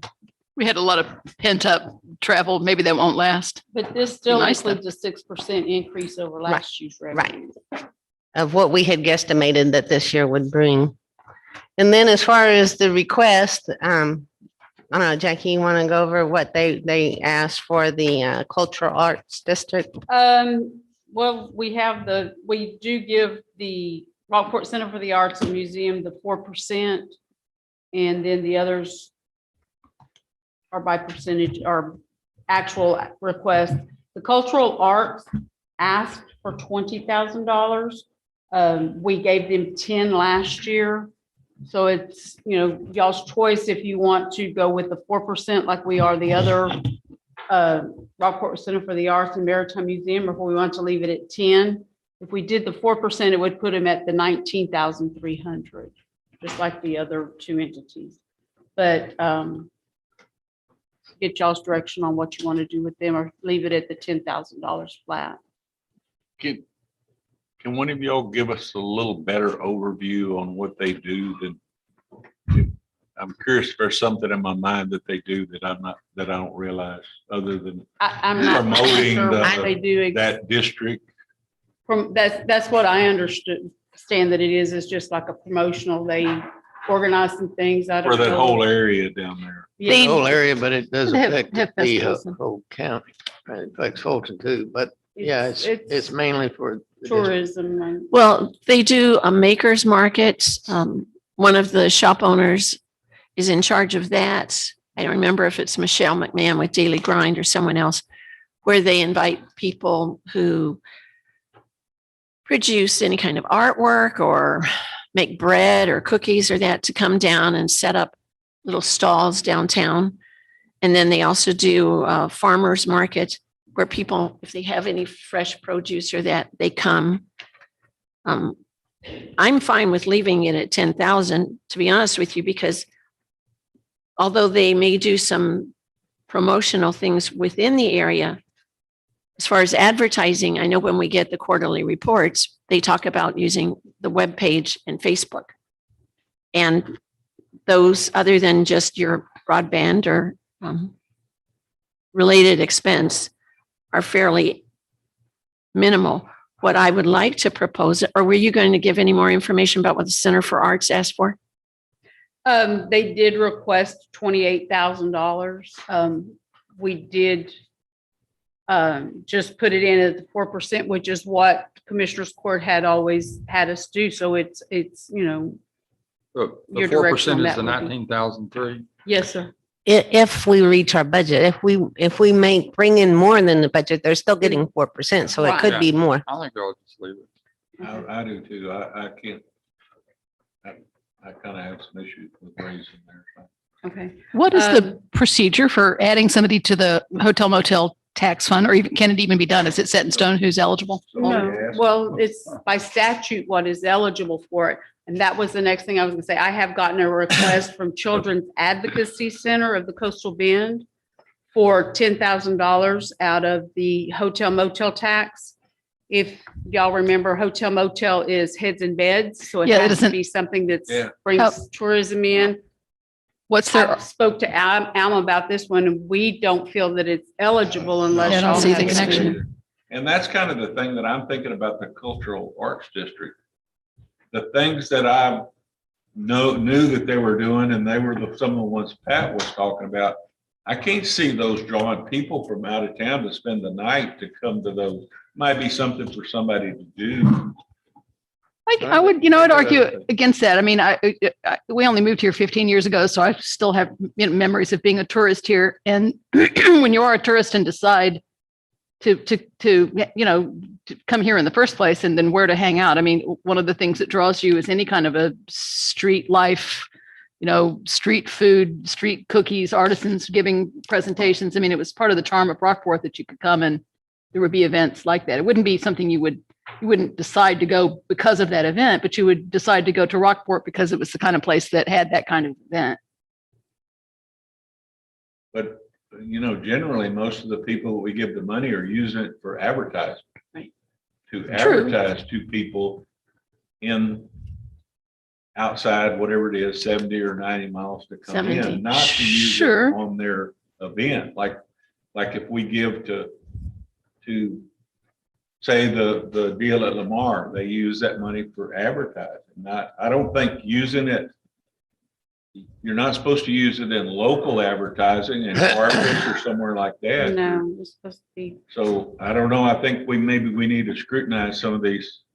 If the statute doesn't require us to tell people they have to spend it on advertising, I would argue, I'd really rather they spent it on events than advertising. I'm not totally convinced anybody benefits a lot I from would the say- advertising except I the would say then advertisers. we need to review the deal, because my understanding is that you can't use the money to put on an event. Is that in the statute or just our? The statute isn't real clear. You can make of it what you want, as long as you bring in people into town. So I don't know how many people actually come to town for the Mardi Gras. I've always wondered. I don't know if the cultural arts actually brings people in town. You're saying it probably does some.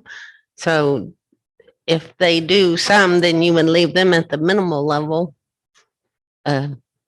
Well, my thought was to increase from the 4% for the Center for the Arts and the Maritime Museum to a 5%. Because both of those entities, even during COVID, have found creative ways to produce events and bring people into town. I mean, Luis was here, I don't know, a week or two But if ago we- talking about if it. We based it, what they did on the percentage, we would probably be giving the aquarium when it gets going 20%. Because their Perhaps. numbers of people. might not that be a bad come idea. Far exceeds any of the rest of the entities. Correct. And I was a member of the board of the aquarium for a few years, and I'd be happy to up the aquarium compared to. I'd be happy to update that too. The aquarium Right now, they're actually not is exactly budgeted at 10%. Yeah.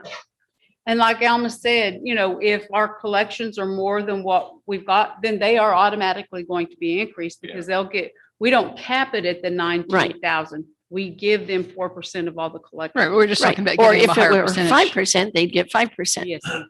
But I would see, I mean, I certainly support the idea of giving the Center for the Arts and the Maritime Museum 5%, giving the aquarium 20%, because you are right.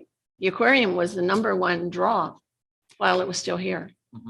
I have been asked on a couple of occasions whether the pool would be eligible for hot funds.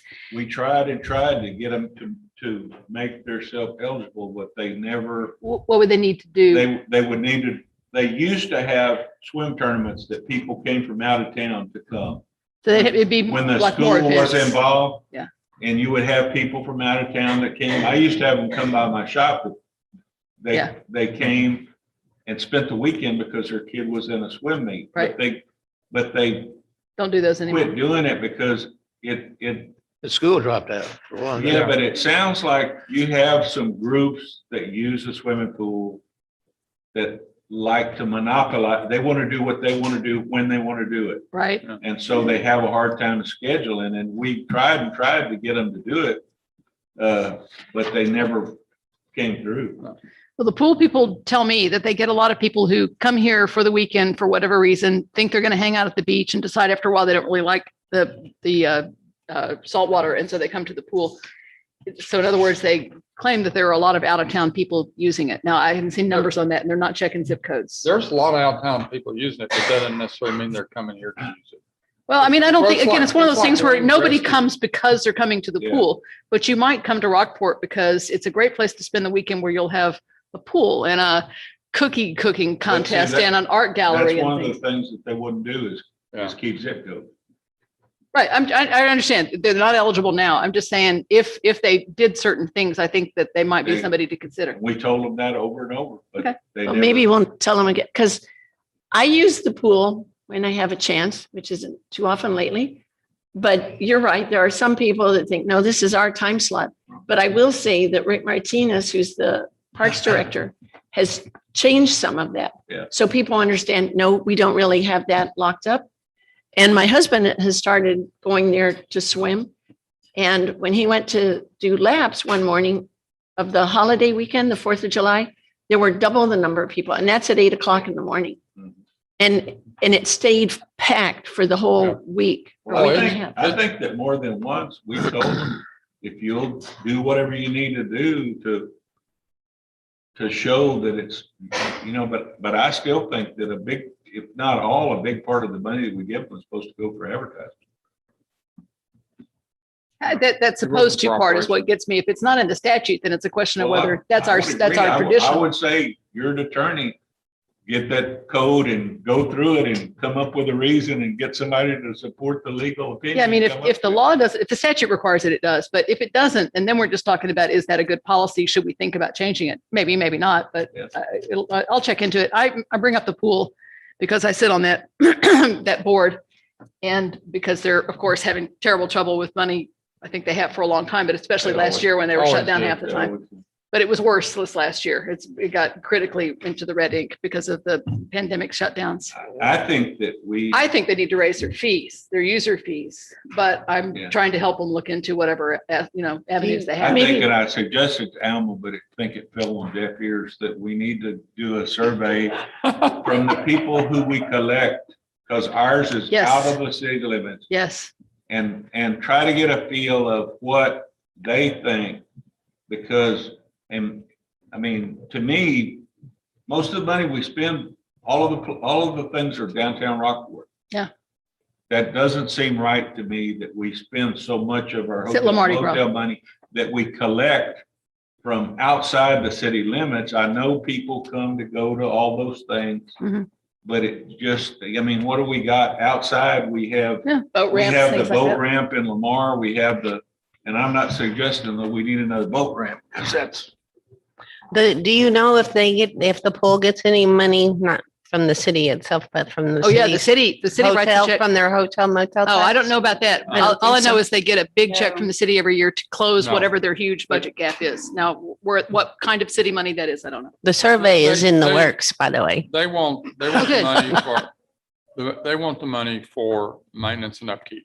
Well, And they that's just, not what it's for. it's not just for me. I agree. The fact is I think they're going to run a $50,000-$60,000 deficit this year. oh. They're just in a come to hole. us and told us how much we should pay them. Oh, I know. I don't have any, I'm not interested in that No. argument, but I also have a question about Wings Rescue. I love that. I love that organization, but why are they eligible for hotel motel tax? Why? Birding. I agree with your question. What we've always, that is what Looked brings at was birders birding. to a Birders. birding community, is exactly that kind of public, Yeah, but available. They don't, do they do any advertising? I mean, I don't know. See, I don't care about the I love advertising. that I don't care organization. about the advertising. They do a good- People who care about birds know whether a community has that kind of ambiance or not. It really shouldn't just be about the advertising. Well, I would say we need to, sounds like for sure we need to review the statute and I've got a note to tune review us it. in more on. Well, the original hotel occupancy tax had to do with cleaning the beaches, correct me if I'm wrong. Well, And then it got expanded to the no. the advertising. That's one of the qualified things you can use it for. And that's, so to me, if a they're great taking use dead of birds hot off the funds. beach, I guess that kind of fits Any in kind of that trash pickup category. any kind of trash pickup is, I think, a great use of hot funds. It's exactly the kind of thing that 'Cause brings I think people. we could to your fund community. like Valerie and them cleaning up. Personally, I think when the legislation was written, beach was synonymous with shoreline. Yeah. Because there's a lot of places There's a- around in Texas that has the name beach behind it, and there's no beach Yeah, the way we think of it there. yeah. So I think when the laws were written way back, I mean, going down Fulton Beach Road or wherever there's trash, that if we wanted to hire people to go pick up trash, I think we could spend that money for that, and that deal, that would take care of it.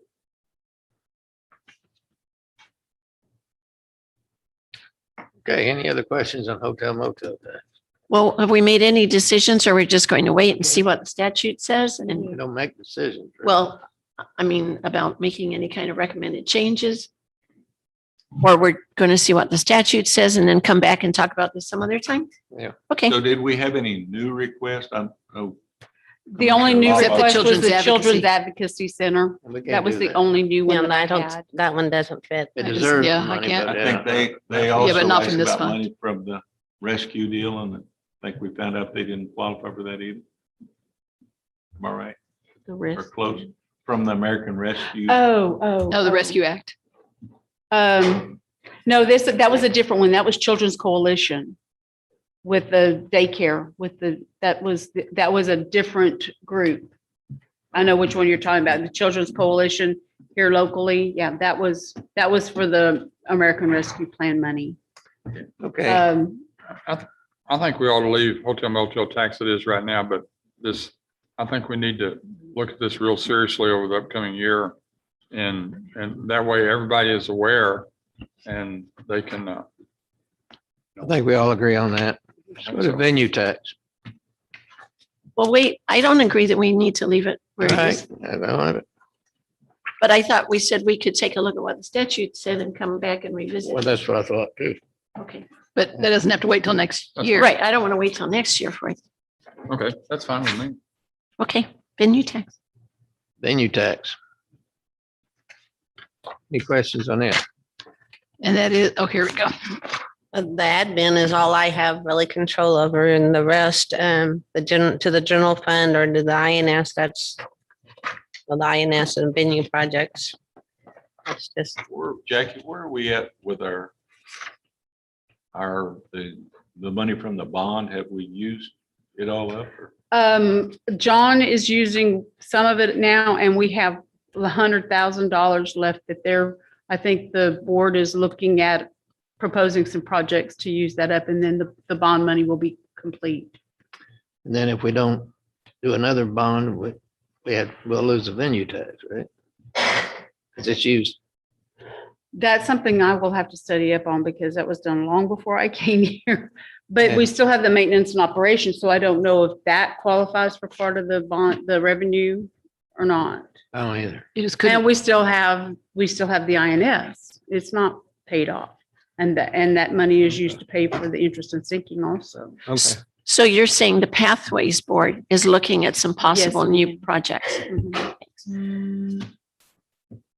I just have a question about the transfer out to venue projects, the 281,870 that's projected That's, is significantly higher. yes, it is. They've got some, I'm on the wrong one. well, they were pretty high until 2018 and then they kind of dropped off. They've got some projects, and John's supposed to be here later. I'm supposed to call him whenever it's time for him to come. Okay, I'll just But, save those until They then. did have some extra work that they were gonna do on some of their projects. Okay, I'll just wait and I'll ask him when he gets Okay. here. So Alma, can you, and maybe this isn't in budget, but tell us a little bit about the city has a group that's collecting the funds and that they've been trying to get you to go in with them. right, they contracted with a person that will go out and find people and make them pay through their portal. I had looked into it really, really, really hard. I think it was going to be 8 cents or $8 for every person that they collected.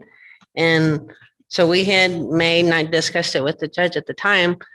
We were at Oh. step 10 and That's not the 10. one I'm talking about. I'm talking about the one. The that has collection the agency. computer. Is that the same as where Right. people that pay can pay it all online? Right, through this agency, which is charging that $8 every time somebody pays, but we were so far beyond them that we had already found all of the people, so we didn't feel, the only advantage that they have is being able to pay. And so the city, of course, and the chamber rather, they really, really want an online payment, one-stop shop. This entity would make that happen, but you would be giving up $8 for every time somebody paid. If you've got So how many people is? if you've got 700 people paying, that's quite a bit of money. And We you- have about 700 and you're- houses. You're doing a fairly good job yourself, so why do Right, that? and so the Commissioners Court has given me opportunity to spend some of my deputies' time on doing that, and so, I don't see where Well, we're what they told slacking. me at the meeting I was at, they don't mind us that coming out of there, particularly the hotel people and people who do a large number of rentals. They're looking to be able to go online and do it all at one time, where they don't have hotel, because I think some of it's monthly, some of it's quarterly, Right. and It's more convenient for them, but it sounds like it's really expensive for us. Well, I mean, I haven't given up on the idea of doing that, but I cannot see that they are personally vested like my office is. I mean, I don't either. as I far don't as that know if goes, they're but gonna I can collect see from the everybody. people's Paying deal that they want to make it simpler to pay their stuff all at one time. If it's just a question of simplicity, I'm trying to get it where they can pay us online, but getting that set up. Yeah. I've been trying to do that for 5 years. But long story short, if that's the only reason, I don't see that as a reason. They're required to pay and they've got to pay the state separately and then the city and then us. So I don't have a lot of complaints from, I had a few complaints from my actual taxpayers about not be able to pay online, but the rest of them don't. They just go on down the road. Just like we always have, so. But I haven't given up on the idea of using them. I just don't feel like they would give the personal touch. Well, yeah, I can see on the collection side of it, it's just like I said, the people that had said something to me about it, they're payees that want it simplified to Right. pay. But that's coming from the few people in the chamber. Like I said, the rest of my constituents, when we get our survey back from them, I'll find out if they're interested in that at all. All right, indigent fund. The indigent healthcare numbers are actually that you're looking at there are the same from last year, but until I know what the tax levy is, which isn't till into August or so, will I know what our 8% mandated is? But we've never been close to the 8%, right? So it's probably No, not but gonna that's what matter. we put in the budget. We put No, I the whole, understand. the mandated 8%. And so until I get a number on the tax levy, will those numbers change? And Jackie knows that. And Alma, I think we've talked about this. I just wanted to confirm my understanding.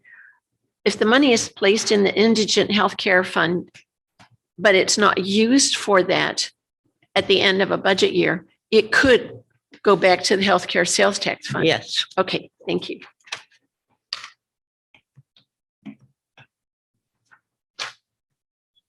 Any other questions? Assistance fund. Assistance Department, I have no changes on that. I would like to say that when we were talking about the VAs a while ago, I wasn't here, but my chief deputy said something about using a temporary or part-time person in the treasurers.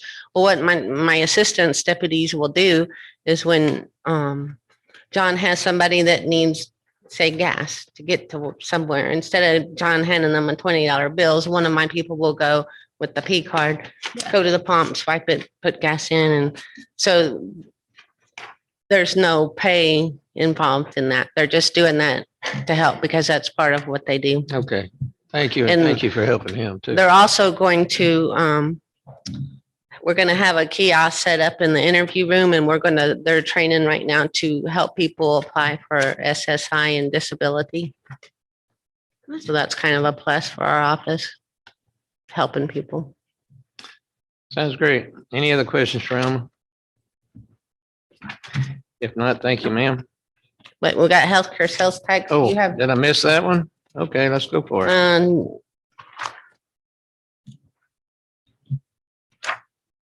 Jackie would have the request for money on that one. The only new request that we have is from ACMSI for $30,000. Yeah. Yeah, Patricia Arnold and her group have done, I know you know this, have done a phenomenal job in the last year and continue. In fact, she's called a meeting tomorrow with our newest problem and working very hard with us. And last year, we had to do a MOU on everything that they did for us, which means their lawyer got involved, our lawyer got involved, and the can got kicked down the road. And finally, we got something done and it cost them money. So they're going to say, no, for $30,000 a year, we'll work for you as much as we can all year long. And no, if no MOUs involved. I think it's a good cause. Personally, I was a little shocked at the 30,000, but it's still a good thing.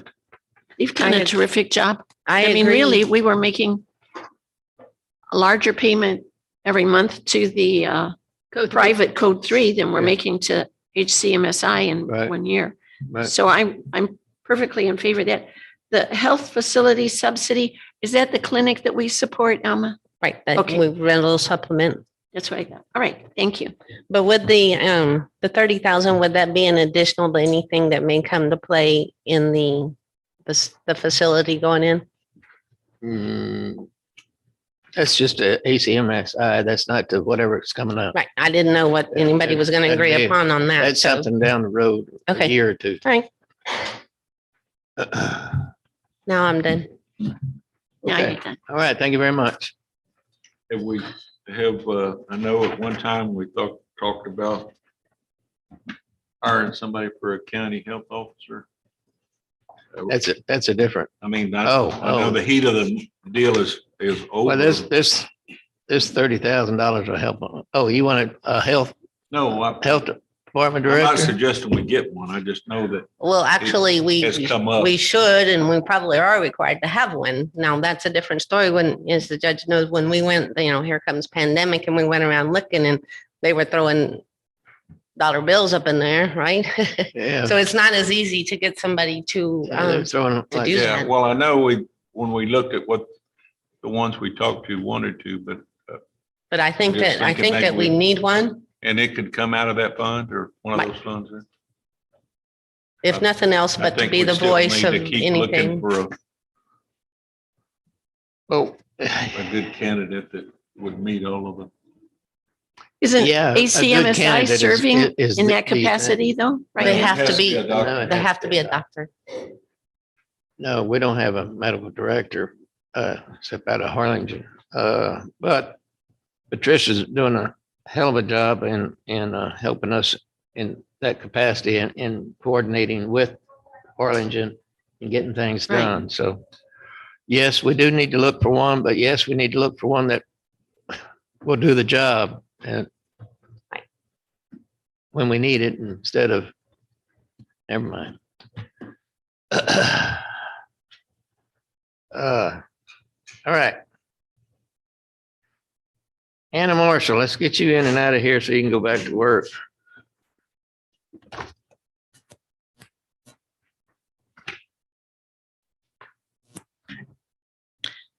I don't have many changes, and actually I'm a decrease from this year's budget. Just the money's moved around. I did increase my office supplies for $1,000 because now I have a second account that I have to buy checks for. We are now cutting checks out of our DMV account instead of transferring back and forth between multiple accounts and possible making mistakes. So it's a lot easier just to pay DMV and their refunds out of their own account. And to purchase those checks are close to $1,000 for the year. And like I said, the rest is, I have a lot of decreases because I have newer employees. And only other increases professional services, and it has to do with our tax software, just a little increase that we pay. Okay. Pretty Looks good to me. cut and dried. Any questions for Anna? If not, see you later. All right, facilities. Come on up, Renee.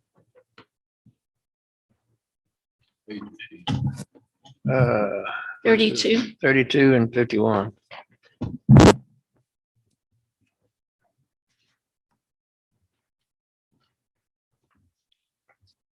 So we are not asking for anything above and beyond what we had last year, other than I did give my employees a raise this year, and I am requesting a step increase for next year.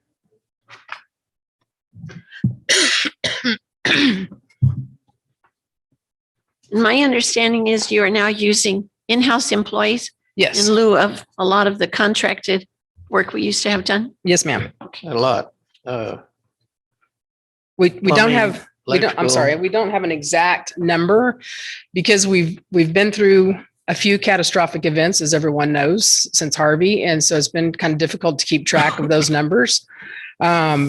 We do have a lot of monies that we utilized during CARES Act funding for safety supplies and medical supplies, as well as equipment for the detention center. That's not all reflected in this budget, so we didn't have to spend any outside monies for that. So is your outside money would normally be in the professional services line? If you look at the old budget numbers, they're quite a bit less now. The 17.5, Yeah. and then what would Just year to looking date? Back at 17, 18, 19. I'm Right. assuming that's attributed to having in-house employees capable of. Yes, partly that, and also during this whole process, we've had some Hurricane Harvey equipment replaced, and so we didn't have to use funding for that. I do have plans for that budget. We do have equipment that needs to be changed out. It's at end of life. That it also includes the metal pricing increases for ANC Fire's plans to repipe and rewire inside the detention center, which we did not get to do last year. So. And that's calculated in your capital outlay, you're saying? Yes. Okay.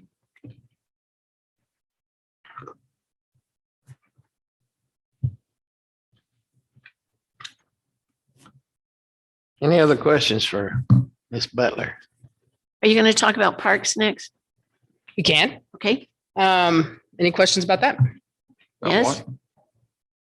What'd you say, Pat? Parks, Oh, it's under page 51. That's Tiger Field. Yeah, no. Mostly. Okay. I was just curious about the large variances in the professional services and the utilities.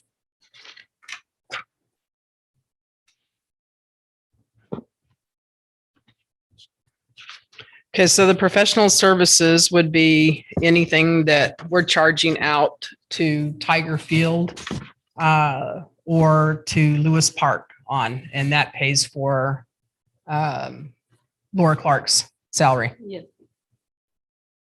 And Lewis Park is the one in Peninsula Oaks. Mhm. So why does professional services vary so much from year to year? It looks like it's sort of 4,000, 4,000, 8,000, 8,000. Well, 4,000, 4,000, 8,000. Right, we use an hourly basis, an equipment hourly basis on that, and it just depends on the weather and how much we mow and how much maintenance. What else, what do we do? What's the extent of what we're doing at Tiger Field now? I think this year somebody broke into Tiger Field. We had to change out some locks. I think just recently that happened as Yeah. well, but that we didn't fund that. Just my man hours and guys going over there to fix that. Sometimes a toilet paper dispenser, Yeah, the paper people towel that dispenser. are utilizing Tiger Field are doing a terrific job Yeah. of taking care of it and adding to it. To be commended. The We less do pay the headaches I utilities. have, the better I like them, and they don't cause any troubles. We also pay all the utilities on Tiger Utilities on Field. The swimming pool, I say we have 30,000 in there for the swimming pool. To take it out? Well, Well, that's the 30,000 that we have always put in there. Yeah. I mean, that's, if you've got commissioners have a different That's right. amount, that Yeah. would be fine. Well, I'd like to see us increase it, but I think what Commissioner Casterline said about letting them, because you have to sign in when you go. So sign in and put down your zip code, and then they can start to track where people have come from. Well, they've also, the last meeting that they had was only, I guess, last week. They have quarterly meetings. We talked about the possibility of increasing user fees. They thought that they could generate another 30,000 a year or so just by increasing the fee for adults from $5 to $8. Leave kids alone. That's good. It seems to me, like I said before, with the library, that kind of thing ought to be based more on user fees and less on general taxpayer benefit burden. They weren't happy when I told them that at their meeting, but that's still the way I always approach these things. I bet they weren't. Do they have like annual, do they have a choice, people that use it from daily versus some? They- type of you- annual yeah, you can buy- you can do an fee or- annual fee. I have. Yeah, our you kids- can buy our- 6 month, I How think, much or is 12 the month. Annual fee is What, $125? Something like that. I forget exactly, but it's, in- Per ticket. and for some reason, maybe there aren't enough people who have annual contracts. They didn't think that altering that number was likely to yield a lot of revenue, but they readily admitted that they could probably get another 30,000 easy if they raised the $500. individual user rate. Well, they might promote the fact they have those, because they used to have the cards where you could get 5 times, and they don't offer those cards anymore. They probably should do a better job of promoting. Okay. Promoting and generally looking into prices. It's just not something they seem comfortable with. Well, I'll talk to the pool manager, but thanks, Renee. Thanks. They're also Anything looking else? into, they're trying to see if they can get money from the school board. It is possible that the school board's got grants available they can share with them. There's not anything else, Renee. Thank you. Thanks.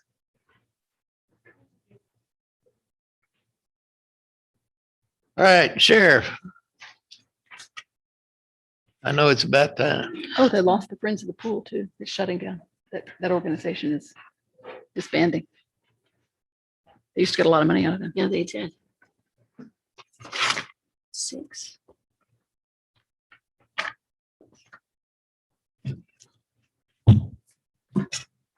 Which one you want to do first, Sheriff?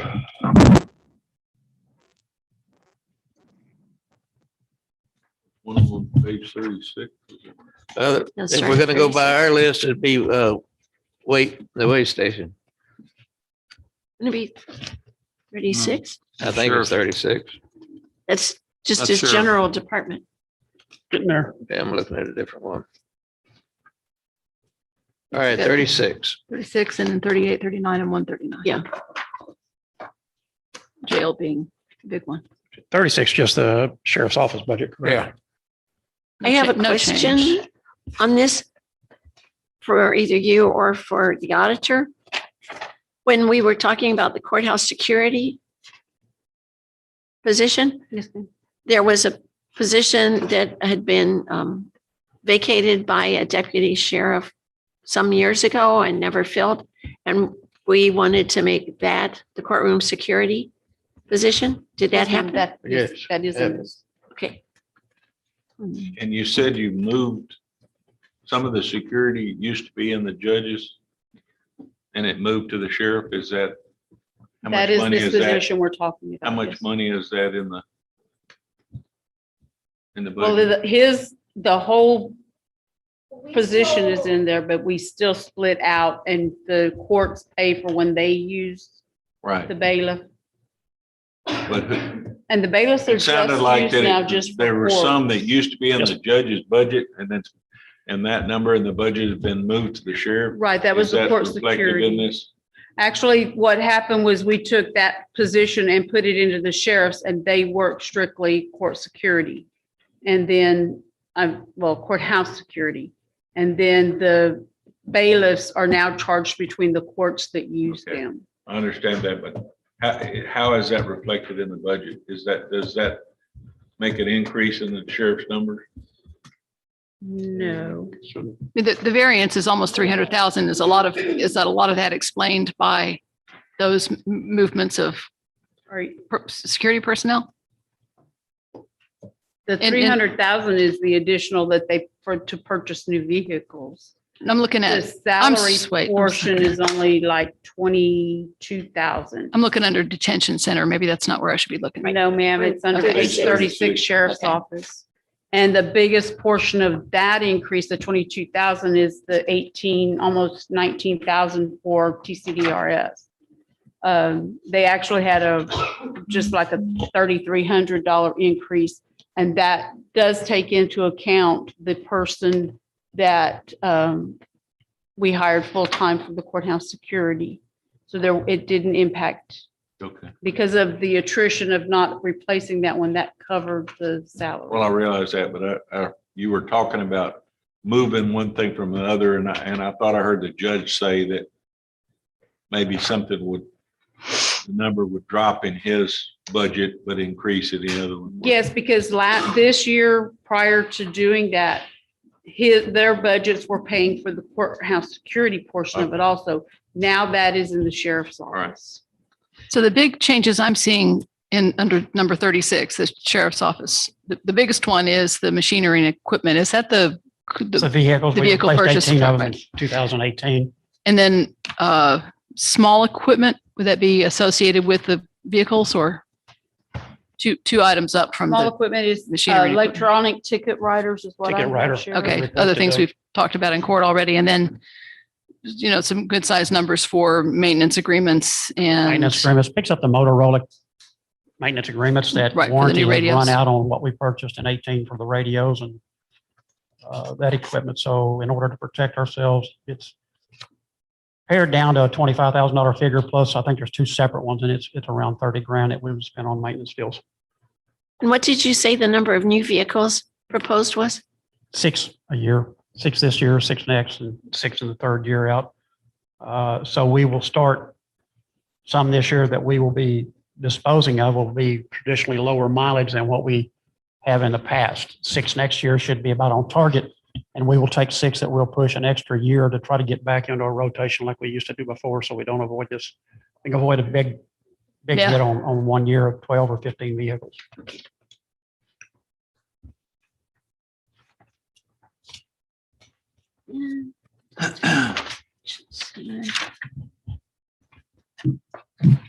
Any other questions on the sheriff's department?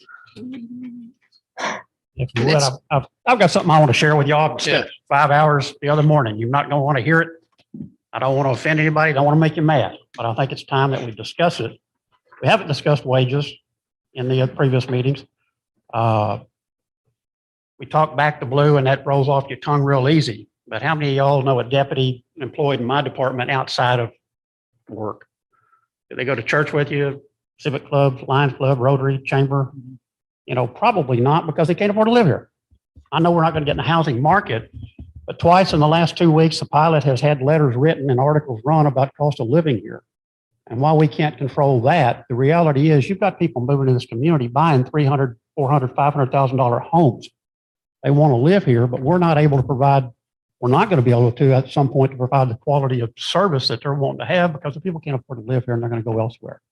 My deputies today on the last 8 years work $200,000 to $240,000 worth of overtime on a Stone Garden grant to make ends meet. The shameful part of that is that giving up a day and a half or 2 days of their time off, they should be with their family, they should be in the community, they should be resting, but they're working to get by. This isn't a typical county. It's not as small as we would like to believe it is. 254 counties in the state of Texas, 245 counties have jails, 9 do not. But out of that 245 jails, there's only 54 jails in the state of Texas. I'm sorry, 71 jails in the state of Texas that are larger than we are. We're in the top 33% of the jails in the state of Texas size-wise. And of that number, only 52 of them house federal prisoners. And some of them have as low as 3 and 4 prisoners. We signed an MOU agreement with Nueces County to take on some of theirs, give me an opportunity to balance and keep it a more stable number to where if the feds drop, then we can call Nueces County and pick up some more and work that thing. We signed an agreement, and I don't know if it was in your revenue line yet, but the MHMR deal. We are now receiving a check monthly from MHMR for $4,000 a month for reimbursement for costs that we incur for mental health crisis that we handle in the county. We were already handling them, but in an effort to track it and try to be proactive and get into a response with an MHMR worker and a deputy, they're refunding a couple of counties, and we were on that list. And so we've gotten, I guess, 4 checks, something like that, for $4,000 a month. That's $48,000 a month. And the community, people are moving here. They're paying prices to live here. And we talk about supporting the employees. Pam Heard this morning spoke employees and elected officials. And I'll agree with Pam that I don't see a distinction between elected and department heads. We're all employees of the county. Now, whether we're full or part-time would be the distinction mark that we make. And nobody here is surprised, and I'm not surprised to find out the chief of police makes more money than I do. He makes considerably more than I do. But would you be surprised to find out that we have to go down 3 layers in the PD? Their commanders make more money than I do, considerably. I have to get to the lieutenants, which are our comparable patrol sergeants, to get to, they're making what I make. And so for below me, that gives you an indication of what we're paying patrol deputies. you can hire on with the city at $4,000 to $5,000 more a year at base salary. And because of their tenure, now I've got deputies been here a long time. We've got to find a way to support the people that work for us. And I think we do better than getting by and just being mediocre. The sheriff's department as a whole, we have not failed a state or federal inspection in 13 years. I have not missed budget as a result of their activities and their efforts for 13 years. We have stepped out and found other forms of revenue and streams, and we work what we can where we can on Stone Garden and Grant. We purchase what we can through grants. When I took office, there was $600,000 in the reserves in Aransas County because we had been in a budget habit of just low budget and then take it out of the general fund at the end of the year, and you didn't have your reserves. The gentleman that came here in March, April, whenever it was, out of Senton, I think the auditor, he reported that you had now $6.4 million in reserve.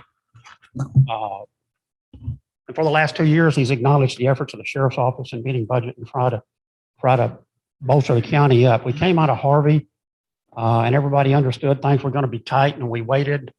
We put things off, but I think it's time that we give some serious consideration. If you've got an opportunity this year in this additional tax value because of the growth that's taken place, you can't go any place in this county and not find something major going on, not just in the city, but in the county.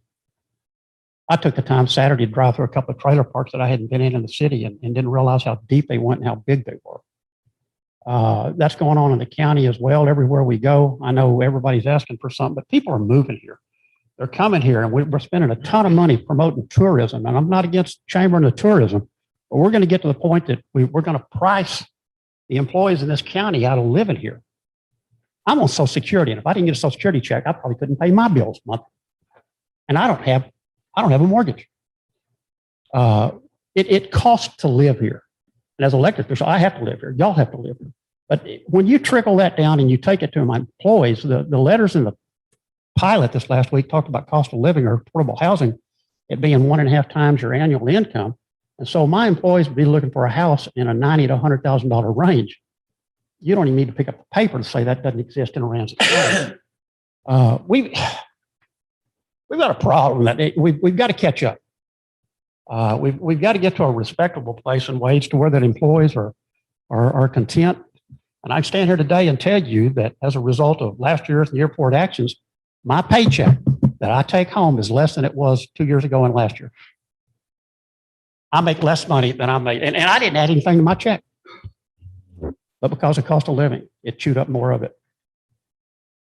Sheriff Mills, there's two numbers I need from you. One is a comparison between what you pay for your deputies and what neighboring counties do. The other is, what would you need to spend to get salaries where you think they need to be competitive? And I mean, how much do you want to add to your budget in my dollars? Additional request, I'd ask for a 12% raise for my deputies. And how much is that in dollars? Dollar wise, we've made so many adjustments by moving the bailiffs. Yeah, we need to get a really rough idea of what giving everybody a 12% raise would cost in dollars per year to the county. 12% in the sheriff's office? Yeah. And patrol, you've already taken care of the jailers. Whoever you think needs to get a raise, I just want to know in dollars per year, what are you talking about? There's no bigger advocate than me for law enforcement, but what if you're going to do that, and I agree it needs to be done, what are you going to do about the rest of the people in the county that work here and live here that can't afford to live here or work here and live in some other county or city? Well, I mean, the other departments aren't always coming to us saying they can't afford to fill their open slots, whereas we've been hearing that problem from the sheriff's office for quite a while.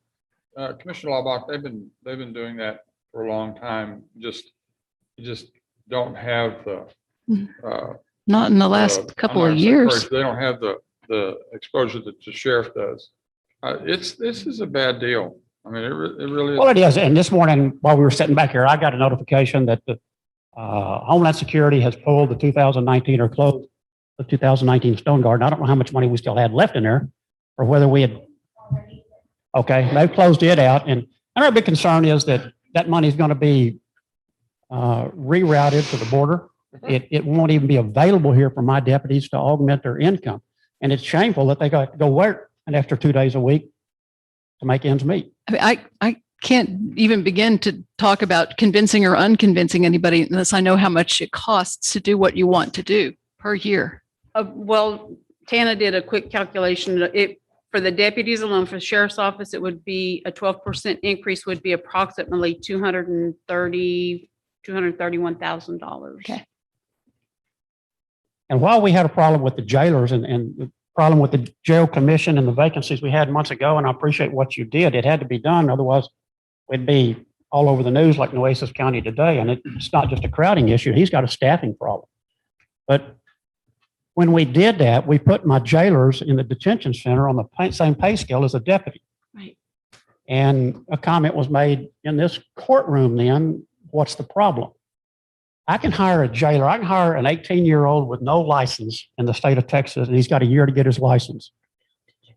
And he's taking custodial care of somebody that was brought in by that deputy who has to be 21, who put in 1,400 hours of training, and he might have had to fight that individual in the backyard on the side of the road or in somebody's house to get him there. It's an insult to tell the deputies, you know, you ought to be on the same pay scale. There needs to be a distinction between the two, between their licensing, their requirements, and what they do. And are you talking about 12% on top of a COLA, or would a COLA be part of getting to your 12%? 12. COLA's a nothing. COLA's a How cost much- of living increase. I understand that. What is Tries to it? keep us up, and I don't know, y'all haven't had any discussion about that. We haven't talked about it. And last year, I went right through it and missed it. And while I'm thinking about that, real quickly, you have a TAC calendar. Everybody gets one every year. I'm going to ask you to look at that calendar and see when conferences are. I mean, for 6 years, it was in July. Sheriff's Conference was the last week of July, and y'all had workshop. This year, we moved it first week of August, and I thought, okay, workshop. I thought, y'all don't want to hear from me. And it's not that hard to look and find an open week where somebody, the clerks and the commissioners, you're not at conference. You asked me this morning about the Tahoes. I don't have a price point. Caprock Chevrolet, who does that, is there. And that was going to be one of the questions that I'm going to go back and I'm going to try to find out what they anticipate next year's pricing is going to be after the pandemic and the shortage and everything else. And but they had gotten them back down last year where they were an affordable vehicle. We had less maintenance problems with them. I talked to Chris and with Mike, the former maintenance person, and they both agreed that the Tahoes, we didn't have maintenance problems with them. They held up well, they ran well, they were fuel efficient, they traded in better all around, but they just, when I backed away from them, when they priced out and we were looking at $55,000 and $60,000 a unit a few years ago, and I couldn't do that. But then when the state Sheriff's Association reached a contract agreement and allows us to buy these affordably, it's something that I want to look at and put some of them back in the fleet for that reason, because they held up better. But when we're scheduling workshops, if we could just look and find a week that somebody, department head, elected official, wasn't at a conference and trying to pick and choose between what was going on. I went, attended some of it, came back for this morning. To go back tonight, and then I'll come back tomorrow for the 3 o'clock meeting, because I think that's important as well. But how much extra do you think you're likely to net out of the new MOU with Nueces County? right now, we don't have, I think 11 or 14. We started out with 14. I think we're at 11 or 12 right now, but the intent is. I'm just saying dollars per year. What'd you say? 400? 400 is what we've anticipated. We kind of averaged out $400,000. So just with the new arrangement you've made with Nueces County to bring in more inmates to kind of use up some of the extra space when federal prisoners aren't there, you've actually increased your revenues by 400,000 for the next year. Plus the 48,000 from MH and more. Right. Will that go away if Corpus Springs there? You think That's going to be a long-term they plan. build something new? They're over there doing construction now, but they've got two issues. They're trying to address it in two different ways. The courts, they're looking at contract employees or contract judges, bringing in retired district judges to set more court dates and have more court appearances. But they were so far over their capacity limit. It's going to be a long-term deal. It'll be a year and a half before they get all that done and worked out. Going forward, they have always had over the 13 years, there have been 2 or 3 times that they've had issues with capacity in the jail commission as a result Even with McKenzie Annex, when they reopened it, they closed it for a few years. They went back out and opened it up, but that didn't provide the bed space for what they're dealing with today. Because then you get into staffing, and he's having the same difficulty we had in trying to get staff just to man his 1,100 prison facility. And now to open the annex with 500 more, he doesn't have the numbers. So it's not going to happen. They're not going to solve that very quick. No, I don't believe, Commissioner.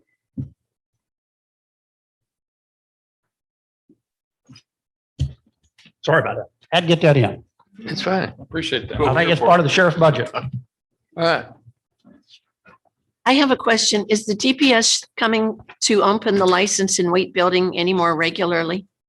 Not on a routine deal, but Okay. sporadic, they're hit and miss, but that's because they're in the valley.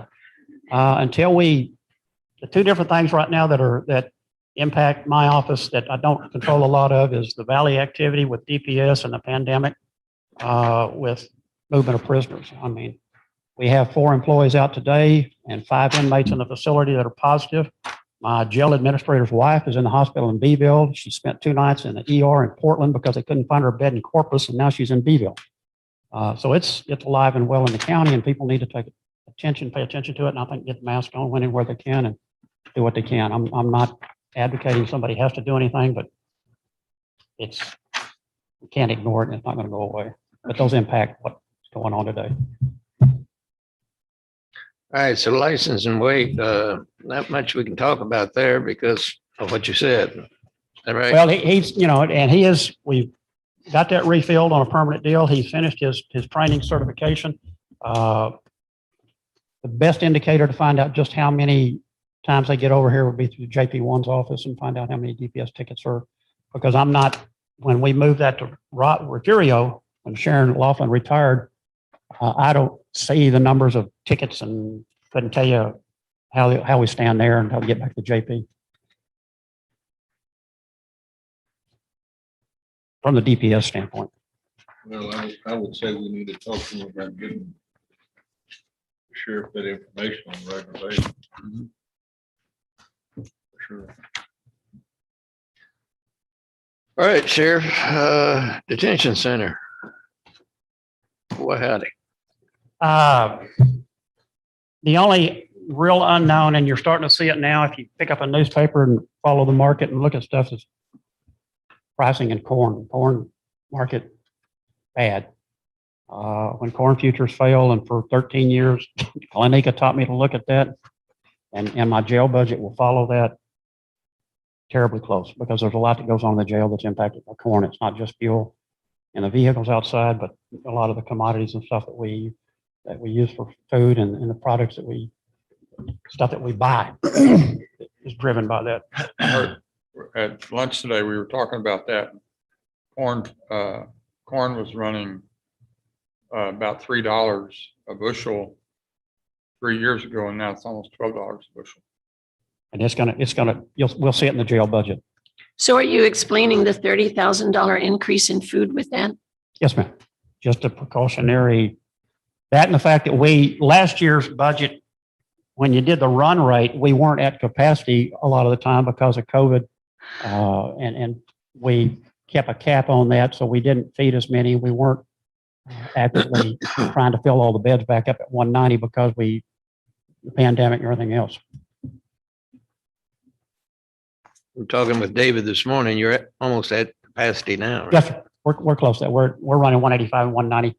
Last week in a 36-hour span, we took in 3 people though that were positive, 2 from Ramses Pass and 1 on a DPS traffic stop. So we had to go back and kind of tighten that up, and it's a restrictive intake deal where we can control the movement within the facility and utilize the cells that we have devised of negative pressure. Let's see, insurance premiums are projected to go up. Does that have to do with the vehicle fleet or something? I think it was just across the board increase after Harvey. It's just increases in premiums because we did get a 12% this year. So anticipating another.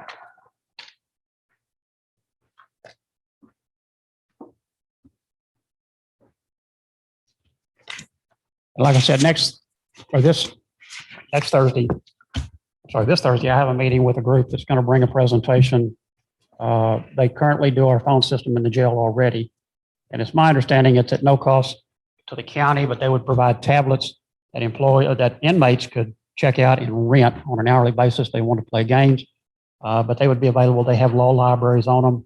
They would even be able to do video conferencing with families through a monitor that we would be able to watch what's going on, and if anything inappropriate starts, then we can cut it off and take it away. And it will be a little bit of a revenue stream through our commissary account, but I don't anticipate a lot of money there, but it's at no cost. But it cuts off some of the things the concerns we have about law libraries for inmates, and the video conferencing would be an alternative to, we'd open the visitation back up, but I don't know how long we'll do that if the COVID continues. I may have to back off of that, what we were doing. We'd gone to a restricted visitation, not as much of it, and didn't allow movement within the visitation room. You sit down and stay put. If you're going to move around, you're leaving.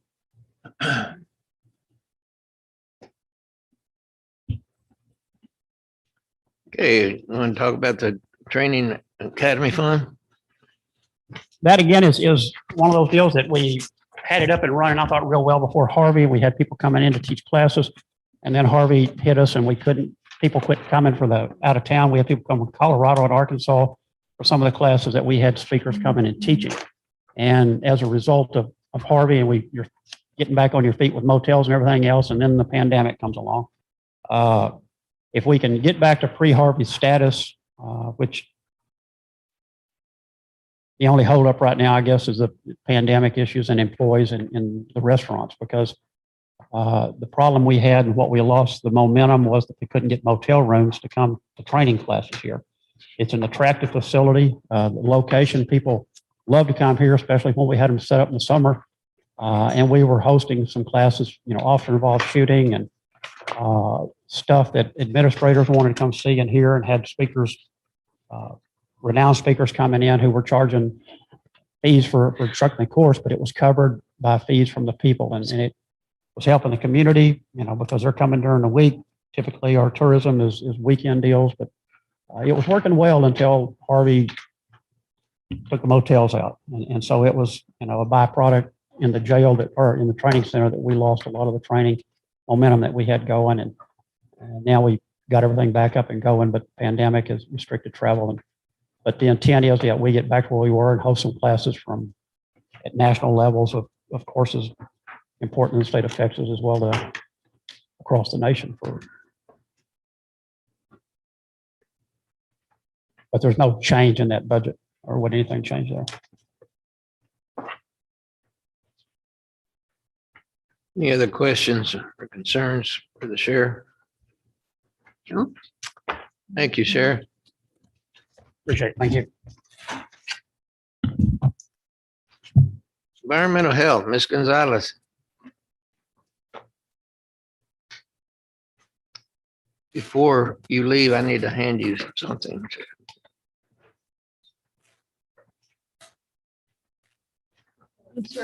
Oh, you can do it now. You have to get served. This guy.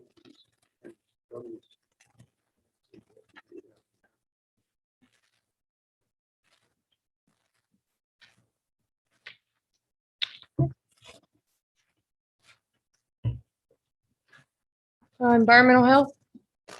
I don't Yep. think any changes from the last time.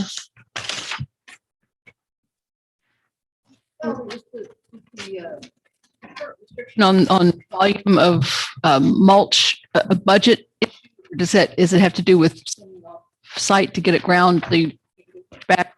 It's What is we that had- about? So before we were double grinding, we had an issue of having too much on the ground, which is then a fire hazard. Yeah. So that's why we limit it, so we don't have to have too much. So you grind less? Is that? No, Now you grind the it same amount. twice. So people want it, right? Let me, if it's not really a budget issue, I just need to call you about it later. Okay, let's go. Environmental health. Any questions? Any questions? Why aren't we using our speaker? It's not on? Hello? Mhm. Is it this one? Oh, it's this one. mosquito. Is it all? Not any question on that. How about the transfer station? What do you want to do? Let's transfer. Yes, I think we should.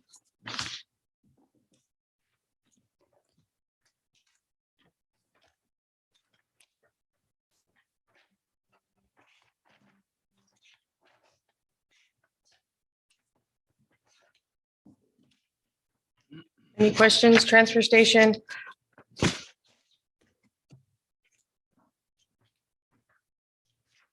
How are you doing on the rates that you're charging there? The rates are fine. Oh, there it is. The rates are fine. I do want to consider a tarping fee for those loads that are not secured that are coming in. I know we're getting a lot of complaints that things are flying off the vehicles. So that's something we should consider as a tarp fee.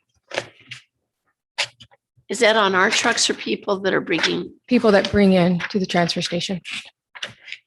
They are required to have tarps per Right. TCEQ. But you're right. I see a lot that don't have them. And maybe a fee that then includes the tarp, so they won't have to have that fee the next time they come. But I'd have to look at surrounding areas, what they charge. How are we handling the cards? We have brush cards available only. How many do we have? How, where, when, where? They're offered at Environmental Health on Wednesdays, 8 to 12 and 1 to 4. We probably give out maybe, We print 80. I'm not. yeah, no, we don't. We maybe do 10 to 12 during the week, like the second, third, fourth week of the month. The first week, we usually go through most of them. Do you have people show up that qualify for them that you don't have them for? Or Brush cards? No. You don't have to qualify.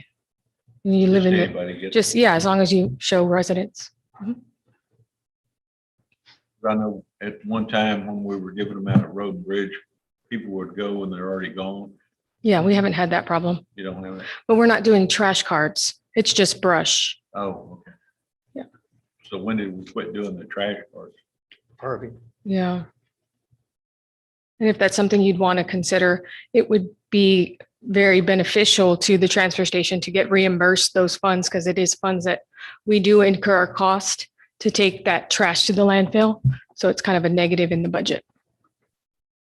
So how much are we, what kind of quantities are we looking at that you have people pick up off the side of the road? Or I'd have to come back with that, but I know that Bob Doan does pick up quite a bit.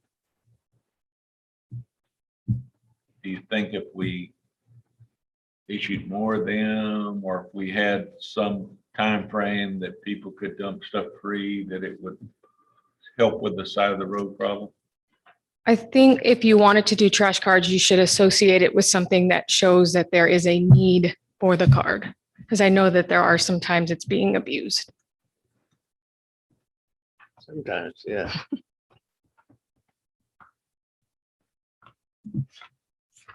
Any other questions? Mosquito control, or mosquito farm, et cetera, et cetera.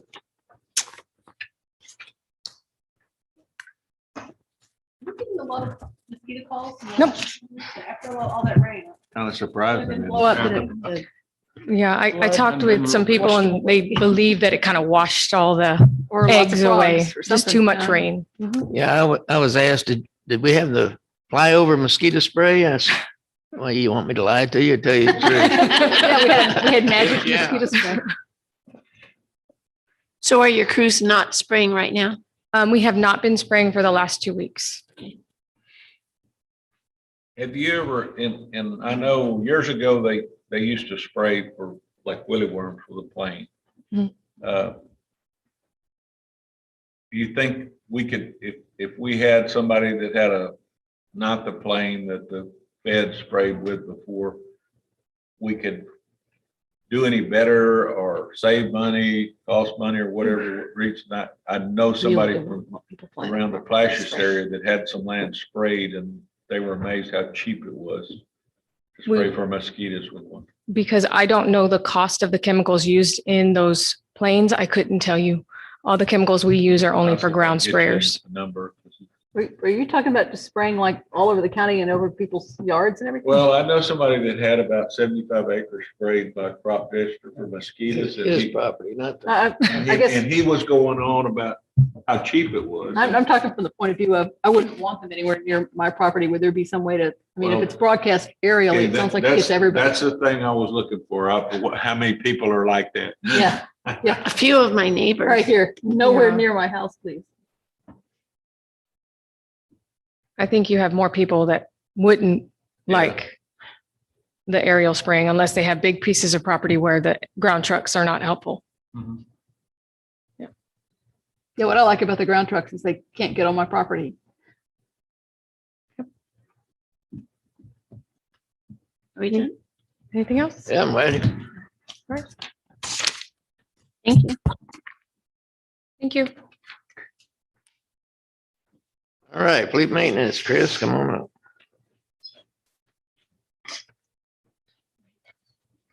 How much longer have you got to be on that thing? Don't know. not sure. Oh, Having trouble with it? Have you had additional trouble with your legs? No. No, just the I don't same. hear you screaming behind me anymore. so No, not much of that. I figure either you're getting better or your wife stopped beating you. Yes. So I don't really have any changes from the last time that I was here.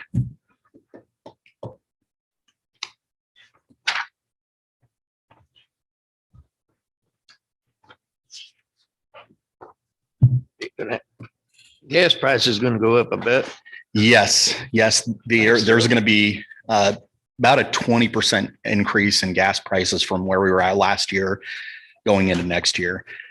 It's going to continue to go up. You know who we can thank for that? Somebody else. How did our new gas dispensing equipment, how's that working? It's actually working out really well. It's doing exactly what we need it to. We're able to keep track of where our fuel is going, and it's doing a good job.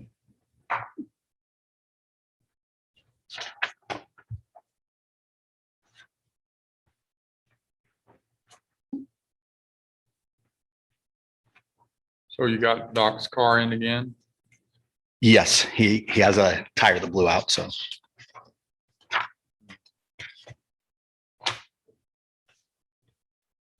Any questions for Mike?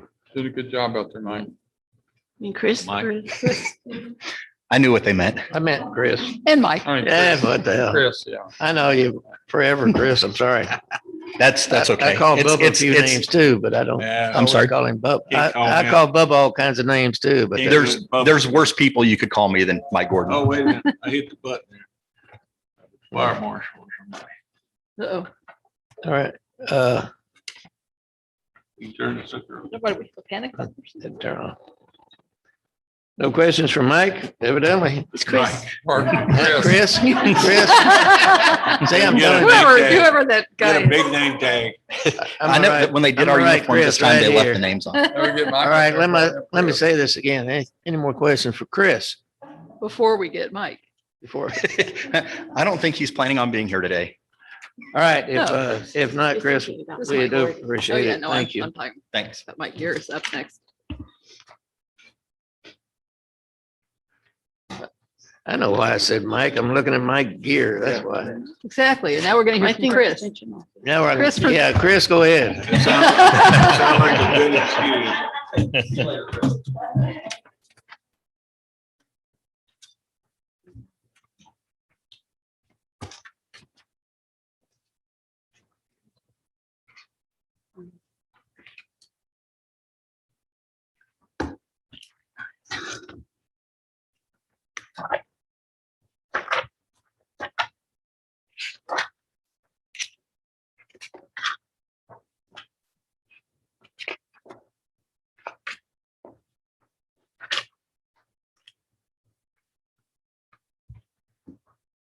So I'm looking at airport fund summary, but 151.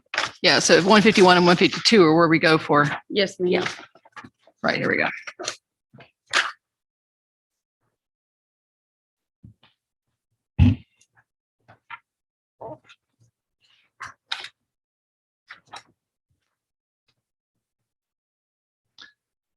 And and good afternoon, by the way, same as the last couple. I haven't made any changes since the last time we talked. I'm watching fuel, like Road and Bridges, I'm sure, and Fleet Shop, but the aviation fuel is trending a little differently. It's been really slow to climb, and we've actually kind of hit a plateau right now. I think the number that I've put down for fuel is still going to be a good number to go by. We're selling a lot more jet fuel than we've sold in previous years, but we're selling less of the You're selling Get that less of phone what? out of your way. More jet fuel and less of what? more jet fuel and a lot more jet fuel at that, but selling less of the general aviation fuel, which is low lead gasoline. So low lead is the one that's climbing the most. And you can expect that I'll be selling less the more and more it goes up in price, because folks that own those planes will fly less and less. Their budgets are a little bit tighter than the folks that own jet aircraft. So jets are going to fly no matter what. We'll eventually be in electric planes, and when we are, jets will still fly. So, but that I still feel comfortable with the number that I've set aside for fuel.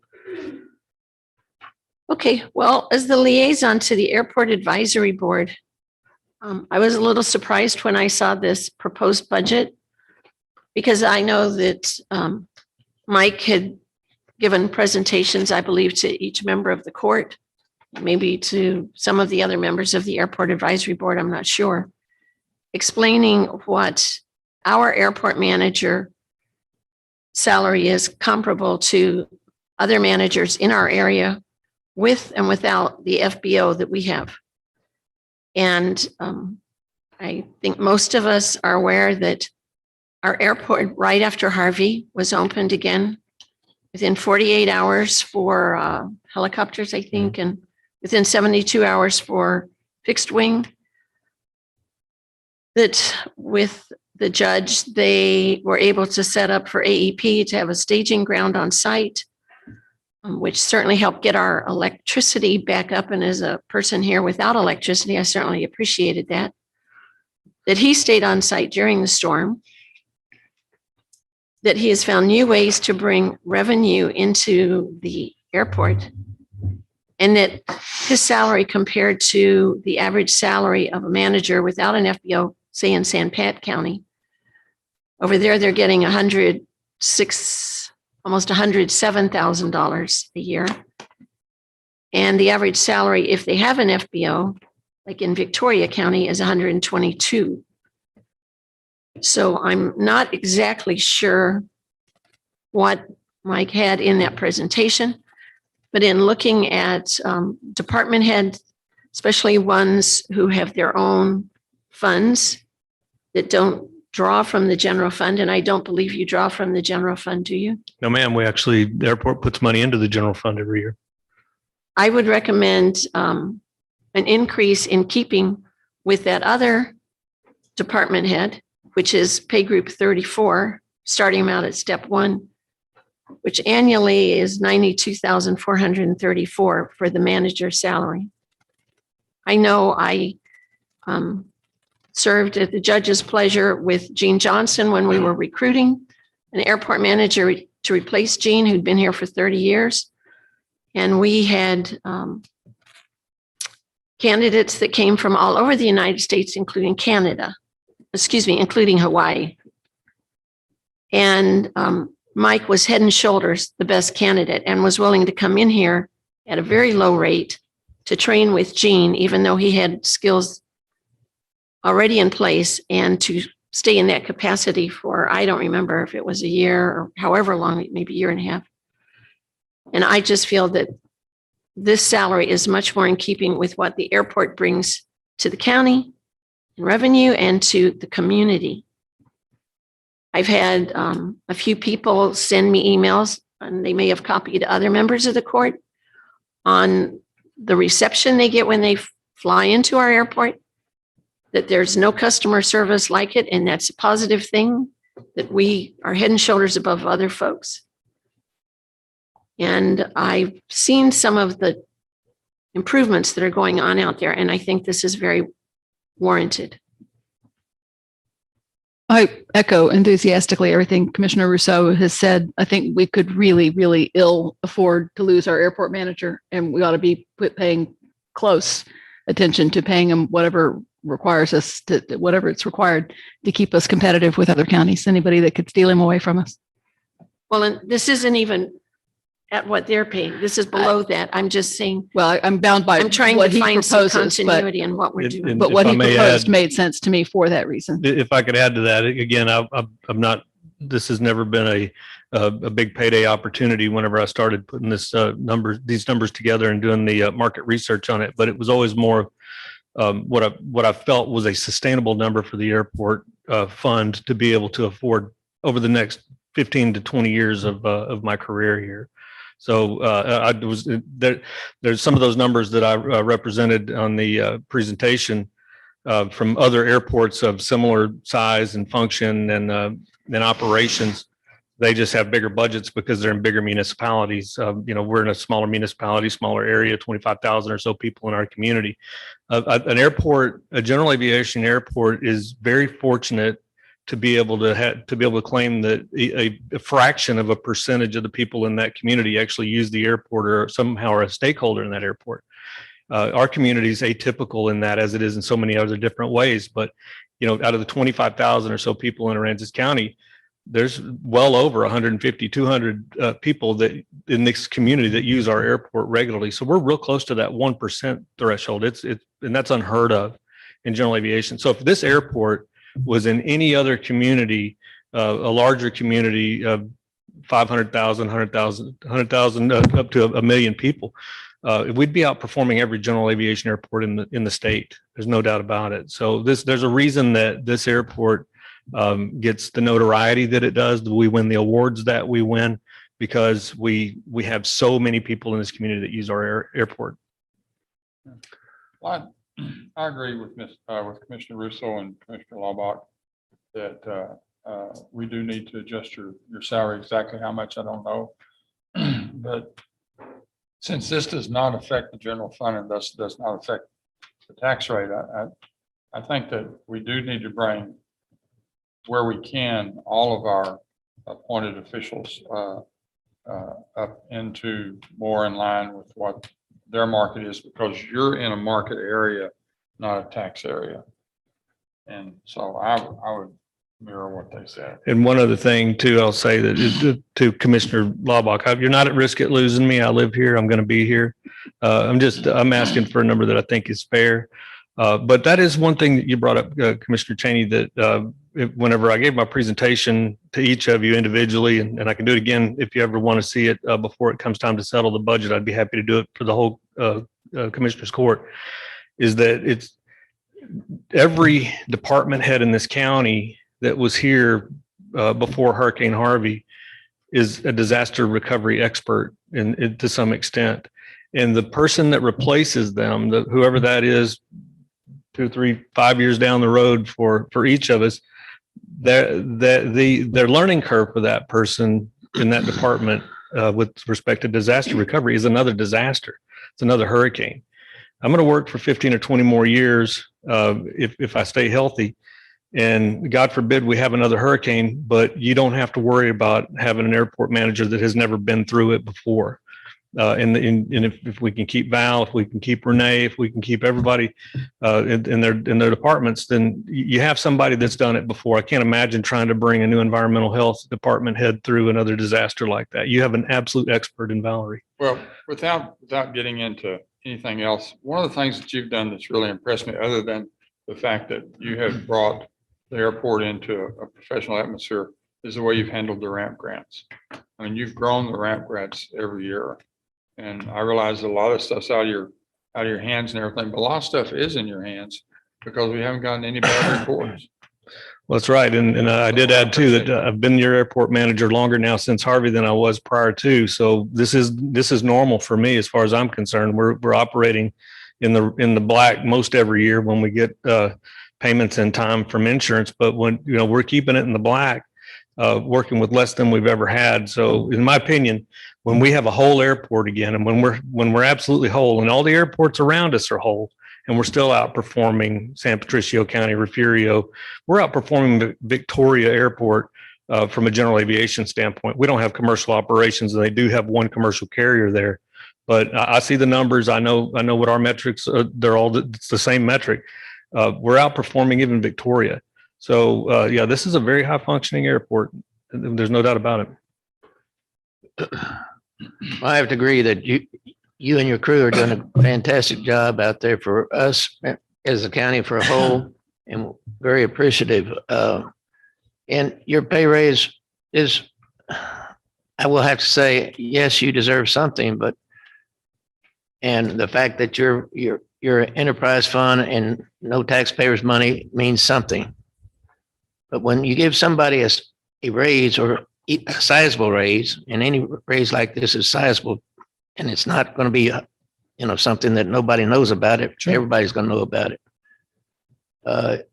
The other people in the county, sheriff's department, they deserve it. And I just found out that the lowest pay grade or hourly wage for maintenance facility people in Ingleside or Portland is $15 an hour. What is it here? 12. So yeah, we have a problem, and we're going to work on your problem, but now just to let you know, that's the problem we have to work on. And one of the ways to do that is, we've talked about bringing in a consultant. That's costly, could take a lot of time. I just did some market research, for myself.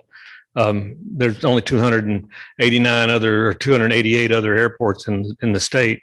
Out of that, there's probably only about 25 that we really compare with. We're that high functioning, and all those folks were involved in the market research that you got. And so, that may be one way to do it, is just some, just ground pounding with market research to find out, what's a fair rate to pay anybody. I can tell you, as a taxpayer of this county, I don't put any money into the airport fund. I don't fly enough to put money into the tax base that ultimately results in grants back to this airport.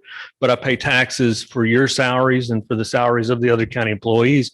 And if I knew that raising my taxes a little bit to pay for some salaries of folks that I know we need to keep here, you've got my vote on that. And you may not have everybody's vote on it, but you've got mine. Bet on that. But I think that the case needs to be made of what it means to keep these people that I referred to earlier, myself notwithstanding, but the folks that really are an asset to us, that there's a very small a group of people to choose from whenever those positions come open. When you consider the fact that we need folks that are savvy in disaster recovery when the time comes that we have another hurricane or some other disaster. So. Well, the two general approaches you can take to salary levels are, sort of equity-based and merit-based. I mean, sometimes there's an argument for keeping everybody in lockstep, but I think the kind of positions you cannot ever really get away with keeping in lockstep are unusual, very high-level positions where you have an extraordinary performance that's having an enormous effect on the county. And as he says, puts money back into the general coffers every year, and they're not easy to replace. And even if Mike isn't planning to leave, you never know when somebody's going under a bus. He's got to bring people up under him, training to take over his position later on when he does inevitably leave it. And you've got to keep the salary structure in place that's competitive in a statewide competition. This isn't just a question of competing against hourly rates in Portland. This is a question of keeping a highly professional and quite scarce level of expertise, in play in our county. And I believe we ought to go along with his recommendation for what's a competitive salary for him. All right. Any other questions or discussions?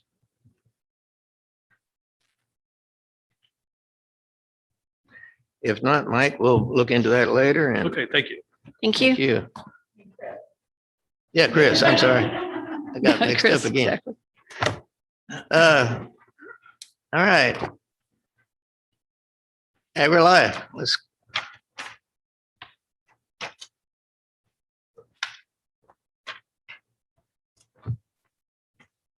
Good afternoon. Good afternoon. How are you ladies? Good. Since so many of the people before us are keeping their budget the same, we decided that we wanted to ask for a slight increase in ours. Under salary temporary help, we had asked for 927, but we'd like to raise that to 2,800.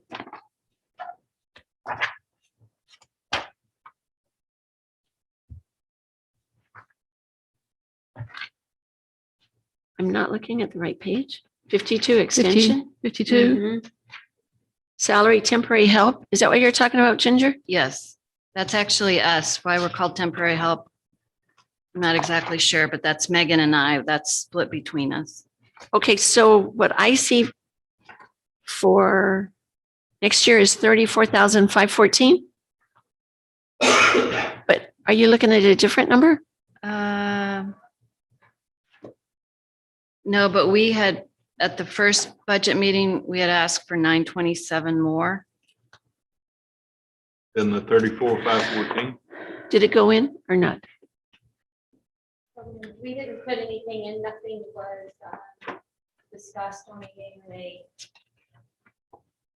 Do they qualify for getting a step increase? Do they get it? So why wouldn't they get a step increase? They have to, do they have to formally ask for that, or it doesn't happen automatically? It does not happen automatically. So you're already talking about increasing your budget by $7,800 next year. And so how much on top of that are you suggesting now? 1,873. Yeah, a lot of that increase is in the Insurance, group isn't it? insurance. Insurance, yeah.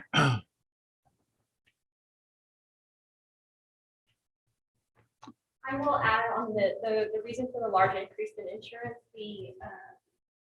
when 2021 budget was approved and passed, they did not have the full-time position budgeted at that time. It wasn't created until January of 2021. So it was not in the budget for the insurance and when she qualified for it. So that's Okay. why it is now going in.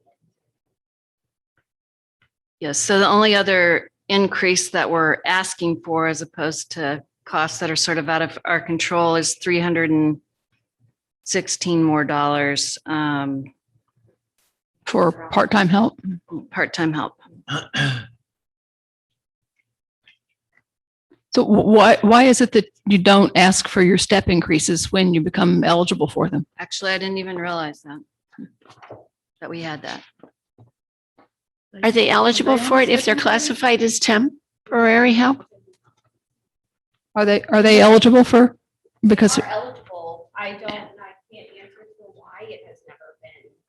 Would it be the gentleman who's over your area outside of the county? Who, I mean, I don't know who would do your evaluation. Oh, I see. Because you have to get an evaluation, I think. Yes, he does an evaluation of us every year, but because we have a percentage of our pay paid for by the county and a larger percentage by AgriLife, I don't know exactly how that would work. We can always give you a copy of our evaluation as well. Mhm. Well, that might be the option. I mean, he's your supervisor, and if he's recommending you for a step increase with your other portion of your salary, it seems reasonable to get a step increase with this portion too. In our world, in our step increases, we have to apply for them. And we're only eligible certain years and things like that. That's not the world Probably here. what we should do here. He's evaluating us, whether we're doing poorly, acceptable, forget what all the categories are, above, Exemplary. Yeah.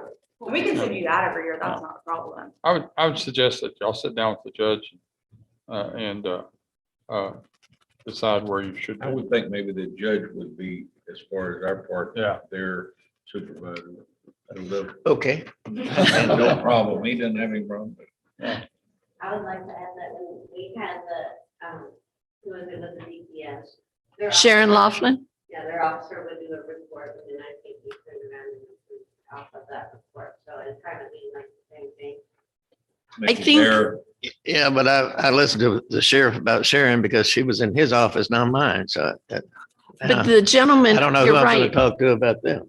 The gentleman with DPS would do the performance review and then he would send it to the county and we would process a step increase based on that performance review. And we have copies of ours from, since I've been employed, I can go back and get copies. I don't think we do them retroactive. Oh, I'm not expecting that at all. But if you'd like to see growth, like from year to Yeah, I would year, like to see that. I can give you growth. Okay. All right. Okay. So we'll send those to you, Judge Mills. Pardon? We'll send those to you. Yes. Okay. Anything else for the ladies? If not, thank you, ma'am. Thank you. Oh, the strawberry jam was very good. Oh, yeah. Oh, I'm glad you enjoyed it. Excellent. Our 4-Hers, they worked hard that day. Just started using it yesterday morning. I'm almost out, so you. Oh, we gotta get another program going. I have one maybe slated for October or November. Okay. To me, that's another reason that we need to really look into this step deal. I just. Okay, Yeah. David. Well, I can make you as much strawberry jam.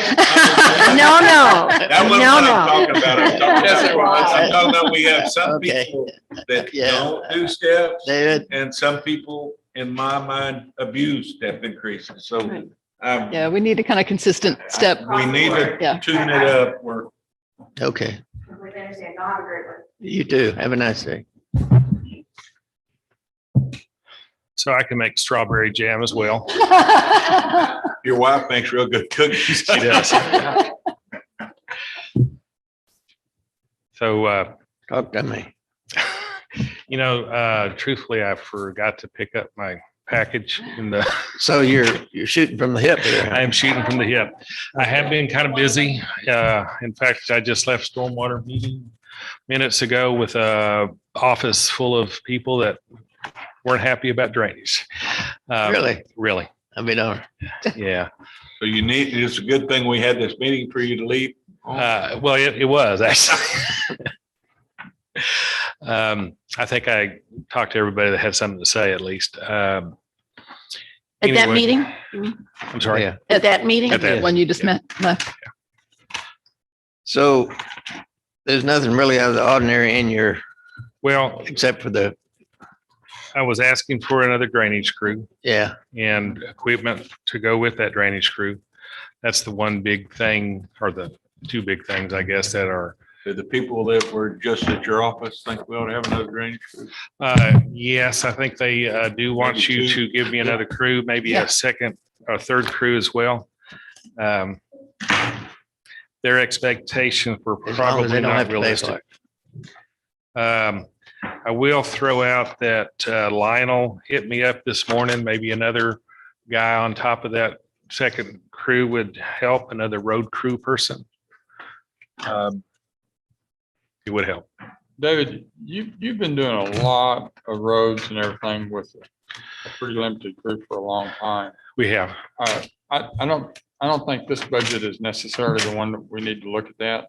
But I would suggest to you highly that y'all do a really good survey of your men and what you anticipate for the next 3 or 4 years and start looking at that, because we're not getting less population. We're getting a lot more, and we're getting a lot more impervious cover.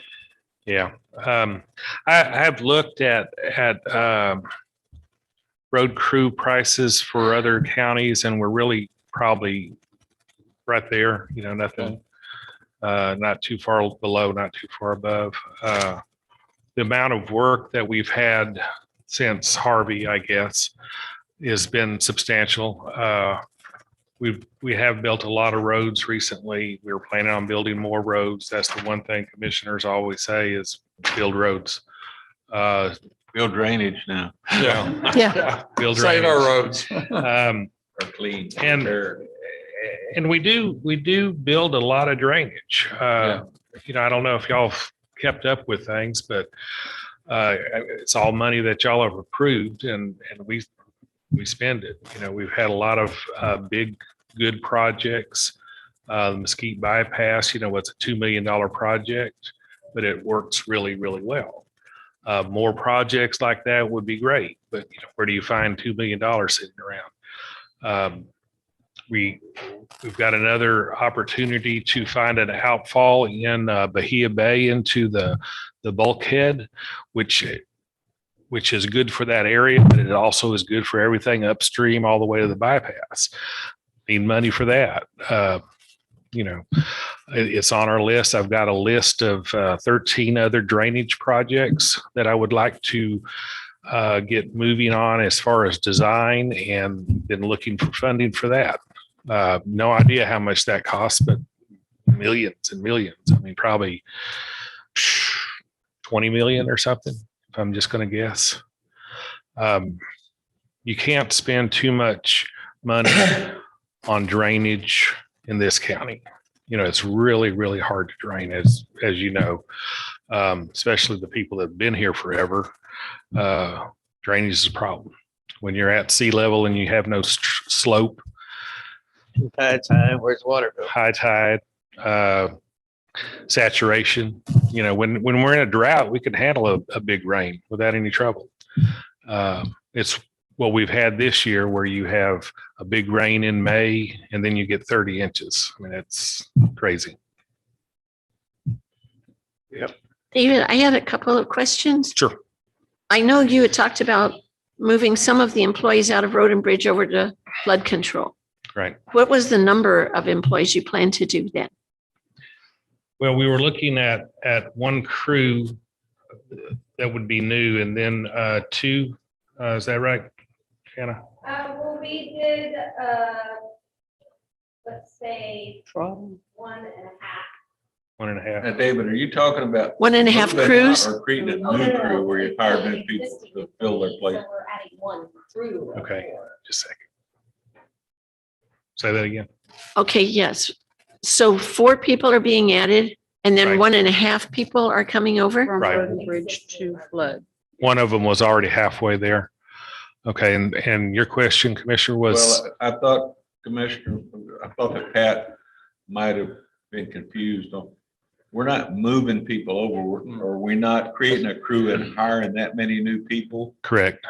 Okay, Correct. So the ones Yeah. that you're talking about moving over were probably being paid by flood already, or partially Partially. their property. Yeah. So, We did move One trotter. but how many new people are we? It will consist Whichever side they're in. 4 new Okay. in flood. And then one person that was 100% on Road and Bridge have now moved in. Yeah, okay. Right. Not adding county payroll, I guess. Departments. No, if you're adding between 4 No. employees. Okay, you're that's adding More 4 new people, We and are- then some movement between. Right. We are absolutely adding payroll. We can't do more work for the same number of people. Right, I just wanted the number.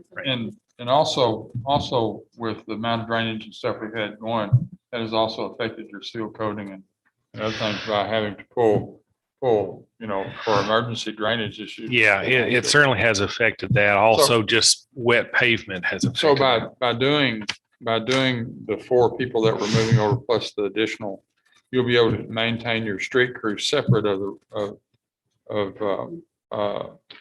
drainage, except when there's an emergency or something. Correct. Normal operations, you will have street crew. Right. And you'll have 2 Right. drainage crews. Right. And who's going to supervise the drainage crew? Yet to be determined. It is very likely that we transfer somebody from Road and Bridge over to that and then replace them in Road and Bridge. Or maybe we find somebody that's qualified new coming in. I mean, I just don't know yet. David, would you mind explaining both in Road and Bridge and in flood control what the amounts allocated for machinery and equipment entail? Because I'll tell you, machinery and equipment in Road and Bridge was 570,000. It doesn't have to be everything, but just like. Okay. I don't have that list with me. I know we were looking at a new BOMAG that grinds up the pavement and puts cement on it. That was a big number. We needed a couple of new pickup trucks, replacing old ones. In the drainage part, we were looking at a new grade all. You just came to us recently, I think, want to put out a proposal for a backhoe. Yeah. That was like 120. That was a big number. Yeah. Well, no, that's a small number. No, but I mean, out of a $500,000, Yeah. that's the big piece of the explanation. The equipment that we use is expensive. A backhoe at 120 or whatever it was, or whatever it will be, is not one of the largest purchases that we might have. Usually we're talking to $200,000, $300,000, $400,000. I'm just saying, if there's a $500,000 item that we need flavor of a $100,000, $120,000 piece of equipment. If help I us see what's in it. ever have to, or when I have to replace that recycler, that probably goes for 500,000. What I have now is 30 years old, and we weld new teeth on it every year. It's still hanging in there, but good. Yeah. Each drainage crew is going to have a grade all operator and a dump truck operator, right? Yes. So you'll have to have at least a new dump truck and a right. and a grade all. New dump truck, new grade all, new crew cab. Right. As far as equipment. Yeah, because you can't drive that grade all back and forth to lunch. No,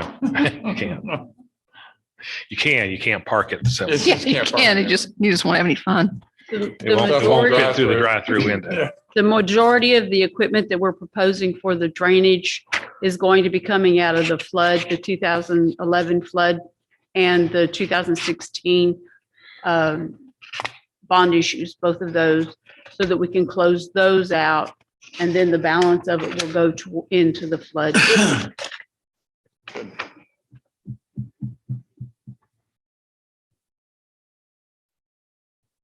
Well, since the rain, you've been very popular. I'm not sure popular is the right. Sought You've after. been getting a lot of calls and visits. What's this line item, hazardous duty? Yeah, I never should have put my cell phone number on my business card. Oh, did you? I never give people your cell number. Is it public? Yeah. Okay, from now on, I'll give them all. Yeah, your cell Elle number. highlights it on the cards that she hands out. When did he put that on her blog? Please. I never have. I've never put it on Facebook. If they'll call during working hours, that's fine. Yeah, exactly. Any other questions for David? I think you and your guys are doing a good job, David, and I'm glad you came to that Hydra demonstration the other day. Yeah, that was a good demonstration. Yeah. Thank you. All right, John. And Jennifer. We are going to keep the budget as it was in June.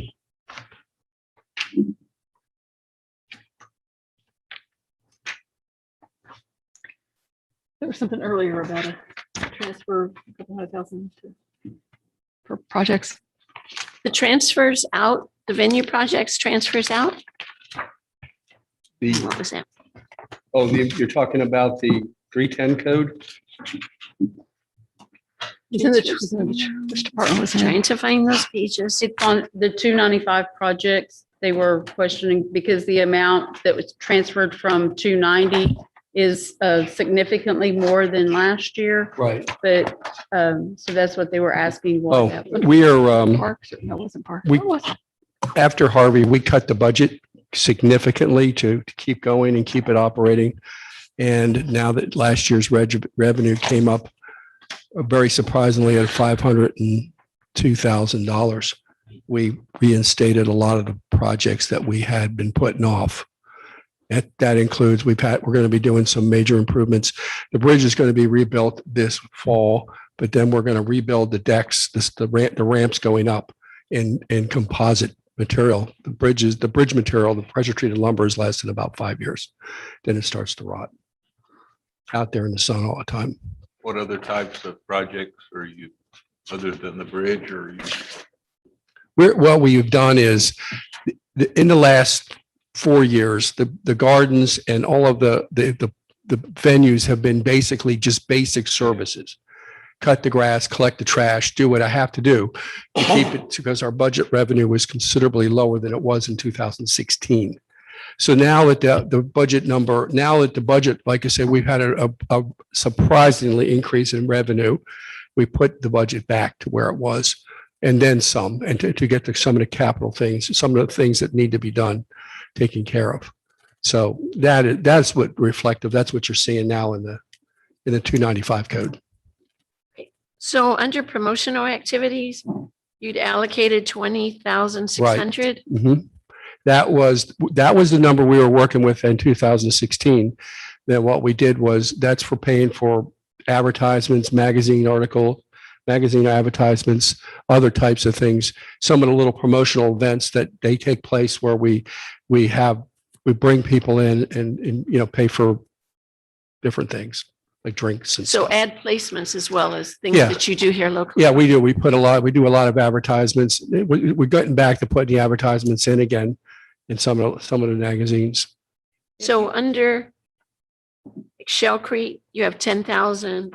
Under the demo gardens, 98.50. Mm-hmm. 10,000 is on Shell Creek. Professional services. Yeah, it's under, these Oh, are, sorry, oh, these are all professional under professional services? services. Good question. That's where you expense out for Mr. Balcom to do his mowing and stuff, isn't it? He's on the 404, he's in the 455. That's not professional services. This is professional services. Shell Creek, 14. I see where it says 10,000 there, but good question what that is. In Shell Creek, we pay for invasive sprays and stuff like that. Oh, that's right. That company that comes down. Yes. From Houston or someplace. Gulliver. And so the Rockport Demo Garden, the 98.50, do you think that's the Same spray? thing, yes. Okay.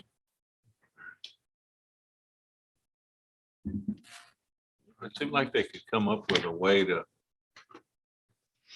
do away with those types of bushes some other way than just spraying them. Or the Cattails is the one you can't get rid of for whatever reason. Yeah. Just the worst. I've never seen anybody get rid of a cattail. And the kiosk in Bridge West, you said those were the ramps leading up to that bridge? Bridge, The yes. It's- 43.5? Yep. Mhm. We're going to replace all the decking in the rail cap with composite material, Trex type material.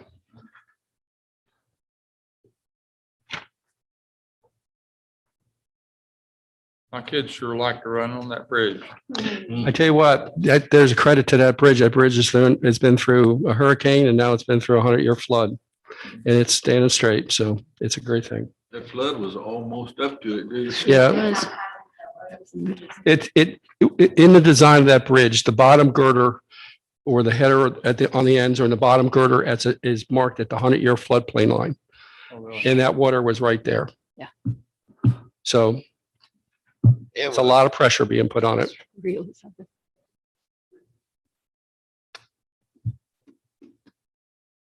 Don't have anything else. Anybody got any questions? Are you, well, I have a question on a different page. It's page 121. I don't have any more questions on this. Page 75. The question is that.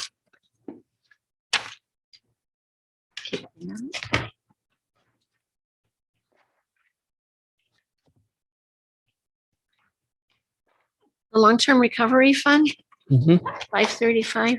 I don't know if this is your question. I don't think that number's at your page, but I just was curious. The grant administration fees budgeted in 2021 were 400,000, but year-to-date we've received 19,000. And then we're anticipating that we're going to get 100,000, which is a pretty big drop. More realistic.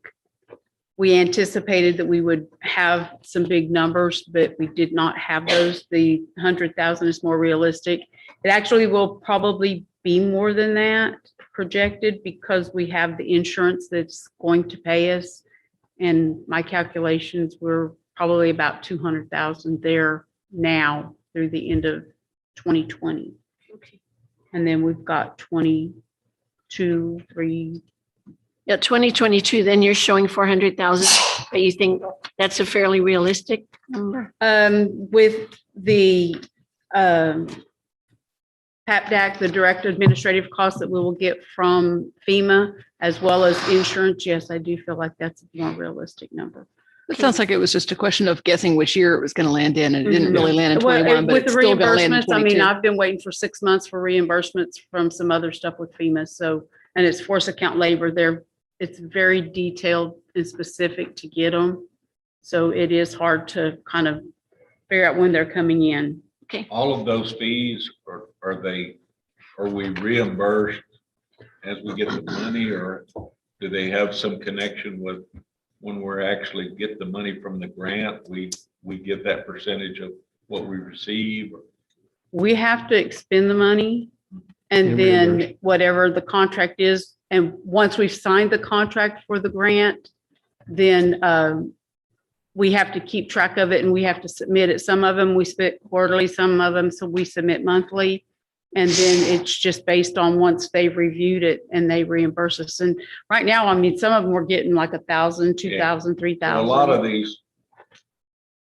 these grants that it just seems like every time they get the paperwork ready, whoever we're getting it from wants something else to be done. We're going to get it when we get it, basically. Exactly. Might be this year, might be next year. Exactly. That is the way it is. I was gonna show you with the long-term recovery, we're in a deficit. And even with what I anticipate coming in this year, we'll still be in a deficit, but eventually it will all be collected. I mean, that's not an issue there. It's just gonna take The amount's time pretty because firm. until It's just hard to guess the timing. Yes, ma'am. I mean, we'll still be getting stuff from the insurance until the courthouse is finished. So we've got that and FEMA also, because until all the projects are done, we'll still have FEMA reimbursements. Thank you. So I have one more question, but it might not be a John or Jennifer question. It's about the downtown anchor project, Go ahead. but I don't see where I would ask that. If it's for revenues, it's probably a Jackie. It's just- Well, okay, it's a on guess. page 97. Go to It page is just 97. and I But can't thank even you, say folks. educated guess because I do not know what's going to happen there yet. On what page, 98? 97. 97? Okay.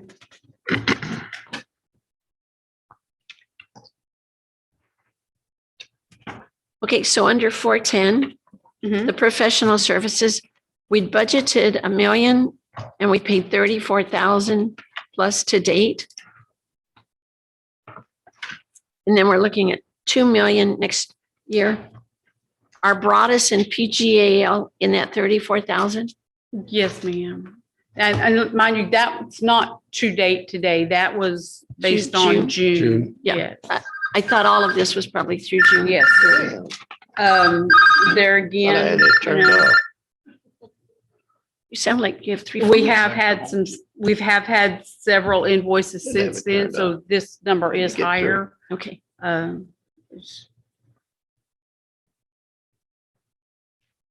But I'm not sure, do we have a budgeted amount? We think eventually we're going to get to that budgeted amount and then we're not going to pay anymore? Unless it comes to the court? I mean, we have contracts with them. Yeah. Yes. Okay. And so once it goes to the contract, I mean, unless there's a change order or an amendment or something, then yes, it will max out. But those are gonna, until the project's complete, you're still gonna see invoices on those. Okay. Thank you. So John, can you refresh our memory about what the total cost to those couple of people? PGAL and Brodus. Broadus is like 600 and you're asking me off the cuff here. I think it's like 699 and PGAL is 1.3 million. So there's your $2 million. What's our timeline so far? Our timeline is we are at 100% design development. We are in final drawings, final preparation of specifications with the project. The plans being ready to go we're going to have a 75% review, but that's like in the next 30 days. And then by just short of the end of October, the plans will be finished, the specs will be finished, and we'll be ready to do an RFP for general contractor, Now, which will be advertised in November. are y'all going to bring the final proposal or the final Plans? schematic or Yeah, layout? there's no more schematics. We're in the real deal now. Yes, we'll actually come back and do a presentation, but what you saw in the layouts and stuff has been finalized and now we're moving forward. Plan is to be advertise for bid in November, bid the project out and be ready to start first of the year. How long do you think it'll take? 18 months. I mean? 18 months. 18 months. So the plans will be finished, you said in October? End of October, yes. And then the Plans and ad specifications. for the RFP will be In November. in November, and then it will be awarded at the end of December? Yeah, in December and with a start in January, 1st of January. And then when do you think you might come back to us with plans to look at? October, November? Or? I guess we bring in the 75%. That'll be most of the plan detail. I'll be right. It's just getting the specifications, which will be a book about that thick. And it would be like what, August or September? Yeah, that'll be September probably. Yeah. Yep, it's coming along really well. Both buildings. So we should be moving into the courthouse in the summer of 23. Yeah. Yep. Or spring of Probably 23. not, 'cause we'll be working on budget. We'll have to work after that. Any other questions? You've done a good job for us, John. Thank you. Thank you. I know it's mainly Jennifer's work, but. Yes. Thank you very much. Okay, thank you. Carrie, we didn't forget about you. Or Colin? Yeah, Oh, Colin. hell. Which one wants to go first? Yeah, Carrie's stuck until we're finished, right? You can't leave until we finish everybody, right? Oh, that's right. Both of you can't leave. He wants to make And sure I it's had on them the on the time list she in needs. order. I can't find, you said the pages are right too. That's not so. They are.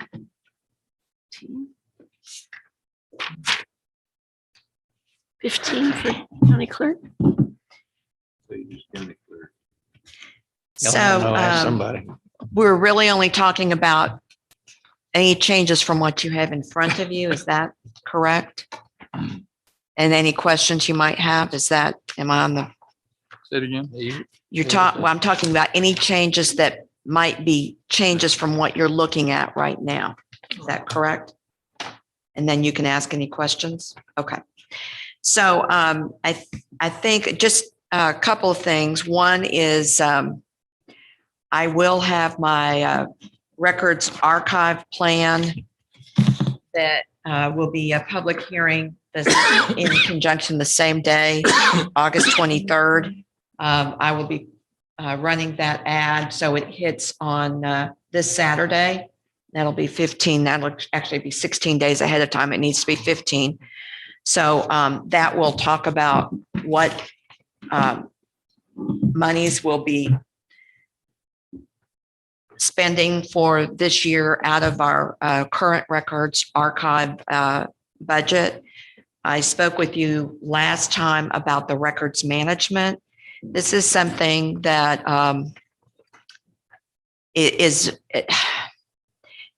number one, it's a mandate to take care of all the records from 1950 going back to the sovereignty. And that's what a lot of these fees, the archive fees, are. But in addition to that, it's to make records accessible to the public and of course to the offices to be able to get to them. I am thankful for the images that Peggy had some images done a few years ago.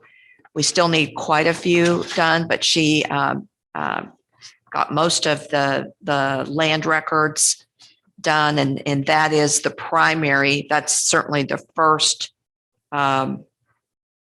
place that we need to have imaging finished. And all along, since we've had Odyssey, and actually, I take that back. Since we've had EDOC, we have had indexing done by our staff. As we are filing things, we index. And just so you all know, but maybe somebody doesn't, indexing, we index by grantee, grantor, and property description.